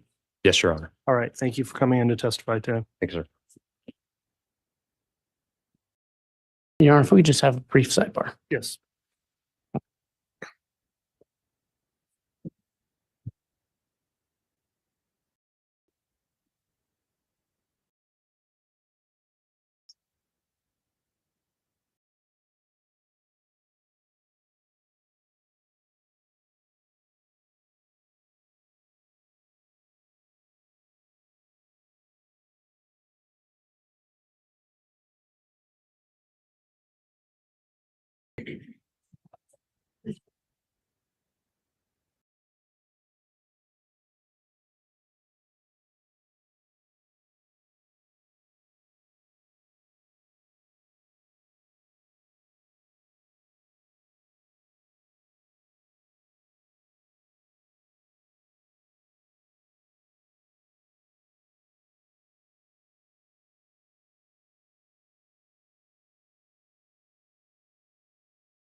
All right, at this time, let's inquire from the state. I understand that some of your witnesses may have gone a little more quickly than you were anticipating today. Where do we stand in terms of your next witness you'd like to call? Thank you, Your Honor. The state would just note at this time, we normally take a break during the day, and rather than do that, we would just propose that we end early today and pick back up in the morning. Okay, and you'll have a witness ready to go at 8:30? Yes, we will. And can you tell us who that, well, tell me after the fact if you'd like. That's okay. It'll be Dr. Marsden. Okay, thank you, just for our preparation. All right, we will go ahead, and given the nature of scheduling today with your witnesses, we are going to conclude for today. So, ladies and gentlemen of the jury, thank you for your attendance today. Thank you, those in attendance, for obeying the court's conduct order. Please follow the court's admonishing instruction to not research the case in any way, avoid any immediate exposure to it that you can, and don't discuss the case or facts of the case amongst yourselves or with anyone else. We'll return for additional evidence tomorrow morning, and that will conclude evidence for today. All rise, please.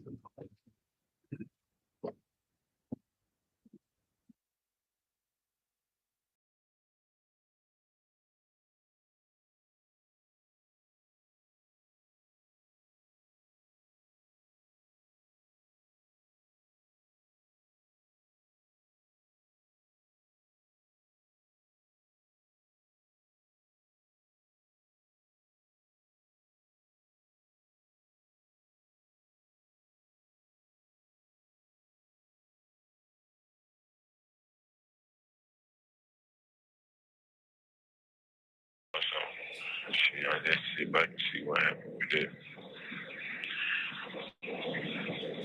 So, yeah. But I was just letting you know what was going on. So. All right. So, what do y'all want me to do? Call these people? You can call Manny the Manny or my sister, and if any Manny and Manny gonna go to Lawrence because both is 3 attorneys. Okay. No motherfuckers, that shit crazy. They indicted me with 30 charges, street criminal gang and all that shit. So Manny was like, like I was telling you, how they try to make it like YSL. This shit is an enterprise. Mm-hmm. I might need you to drop a paper saying, that I work, which is right. You know what I'm saying? Oh, okay. So it don't make it. I got a little puppy. Oh, congratulations. Yeah, man, everything. Thank you. All right, I'm gonna call him. He's out of town, but as soon as he gets back, then I'll let him know what's going on, and then get this and give us a call. Sit down here. All right, if you don't mind, you can give Manny a call today or tomorrow just to let him talk to me and touch bases, so they don't think a motherfucker playing on the financial end. I'm gonna call today. All right, I appreciate you. I'll call you tomorrow. I got you, Dad. I see my lawyer or my sister call you, keep you posted with everything. I really all right, hold your head. You know that, no question. Keep me. All right, thank you. Thank you. I will. And I still try to come up if I can. If there's you can't get visited still, no. Yeah, I can. I can. Okay, I'm gonna come up here. But I'm gonna try to wait to get back to population. I do all that shit. Okay, then. All right, thank you, love. At 11 o'clock, I push my time back. Yeah. But Carl Duke on there indicted me. When that shit was, I got 30 motherfucking charges.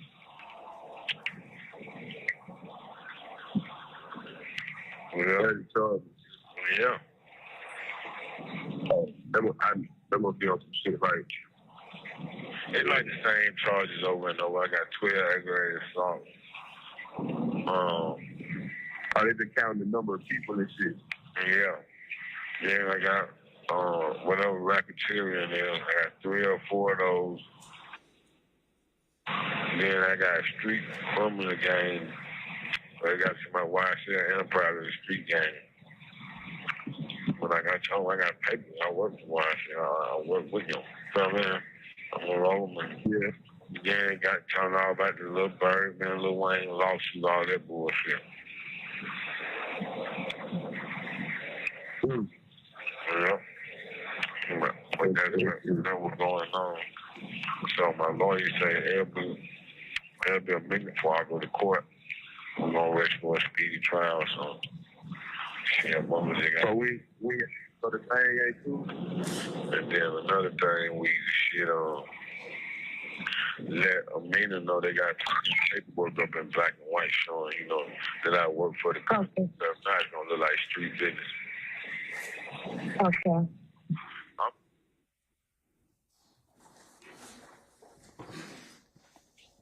Now, in listening to that call, a couple of questions. Did you hear him reference an individual named Amina? Yes. Okay. And had at this time Amina come up in your investigation? Yes, in the subscriber records. And for what records was she the subscriber on? It was the 1990, and there was the other phone number, like 95, 90. The other one's leaving me at the moment. But yes, two of the AT&T records that came back as YSL Enterprises. She was the registered party. And at the time, were you aware of what her role is or was with YSL back in 2015? No, at that moment, I didn't understand what her role was. No. Did you learn of her role with YSL? I mean, eventually. What was it? So she's kind of like, I guess, the person running the legitimate business side. And in that call, did you hear Jimmy Winford ask Amina to get him on some paperwork? Yes. Was that significant to your investigation? Sure, absolutely. Why? Well, I mean, the last statement he said kind of sums it up. He needs paperwork to make it look legitimate and not, in his words, street stuff. So he was trying to legitimize his association with YSL. And in listening to the call, did Mr. Winfrey mention that he had read his indictment prior to making this phone call? Yes, correct.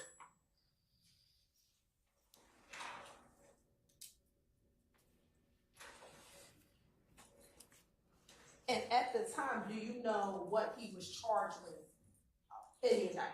Yes, of course. What were the charges that he was charged with? So he was charged with 12 counts of aggravated assault. He was. Sure, I would object. Basis. It's hearsay. The indictment itself is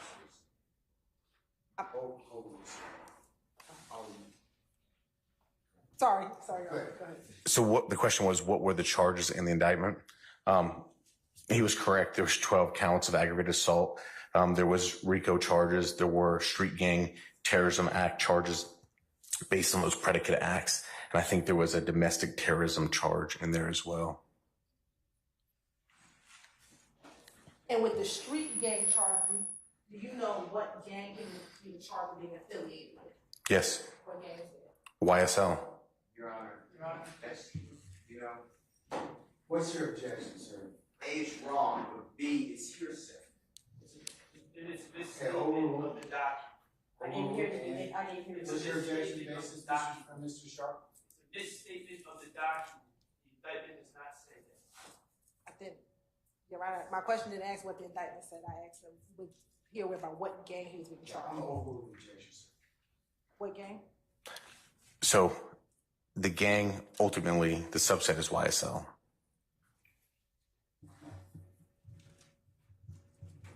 And you use it. Yes.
Okay, ladies and gentlemen, please be seated. Our jury has left us and our witness is still outside. Agent Reese. Okay, all right. And since our tech died at the bench, that's just old school. All right, so State, I think you were about to respond to Mr. Steele's assertions about the indictment and YSL being our witness testifying about them being a criminal street gang. Yes, Your Honor. So first, there was the assertion that Investigator Racy had to be a expert to talk about the fact that his investigation led that YSL is a gang. That he does not need to be an expert. That is what his investigation revealed. Within the indictment, Your Honor, while the specific charge identified the blood gang, when you look at the preamble or the background of this indictment, especially the RICO charge, it talks about YSL and YSL being a blood gang subset. And my next question I was getting ready to pose to him before the objection is, you said subset. Tell me, what do you mean? So he could have elaborated as to what was contained further in the indictment, which was in the charge it says blood gang. However, he knew and learned from his investigation that YSL was a gang. Why is this important? If you listen to this call, Your Honor, he talks about in the indictment that it said YSL Enterprise. And so at that moment, he asked Amina to put him on the paperwork. So it looks like, well, he tells her, I need you to put me on the paperwork. And then later on, he tells his girlfriend, remember to tell Amina, put me on the paperwork so it doesn't look like street business. And so what I have to get the witness to testify and the jury can believe or not is, well, what did you understand it to be before? And why is that significant that he needed to be placed on paperwork so it can look like it's not street business? Yeah, I remember us talking about this last week. So and so it puts the call in context, and that's why we went into that line of questioning. Anything further, Mr. Steele first, and then Mr. Sharp? Yes. Because I did cover this last week. We covered this already. So, Your Honor, I don't understand how Mr. Williams is having a trial that's fair. I'm sorry. I don't understand, from my perspective, Mr. Williams is not having a fair trial. I cannot cross-examine Mr. Winfrey. Now, this witness is telling us what he means by having things not look like street items. Shit, Whatever. I remember. Okay. Okay, so. I don't understand how any of this is coming in. Amina Diak is not a witness that the state is calling at all. I don't have a burden, you keep telling me, which I know the law, but you keep telling me that, but it feels like I have a burden, because I have to clean all this mess up. And the If you choose to do so, sir, and that's your characterization of it. So the indictment, quote unquote, redacted, is a farce. This thing has, I don't know if you looked at your copy. There's blanks here that identify Jeffrey Williams. I mean, you'd have to be a deceased person not to realize that the indictment is charging Jeffrey Williams in it. And the state just goes on like, this is no big deal. You know, I have a big deal. This entire case should have witnesses who are competent to be cross-examined, and they don't. I again object. This gentleman is testifying. He has no basis in saying what Jimmy Winfrey meant or didn't mean. The recording, because of your ruling, speaks for itself. He shouldn't be able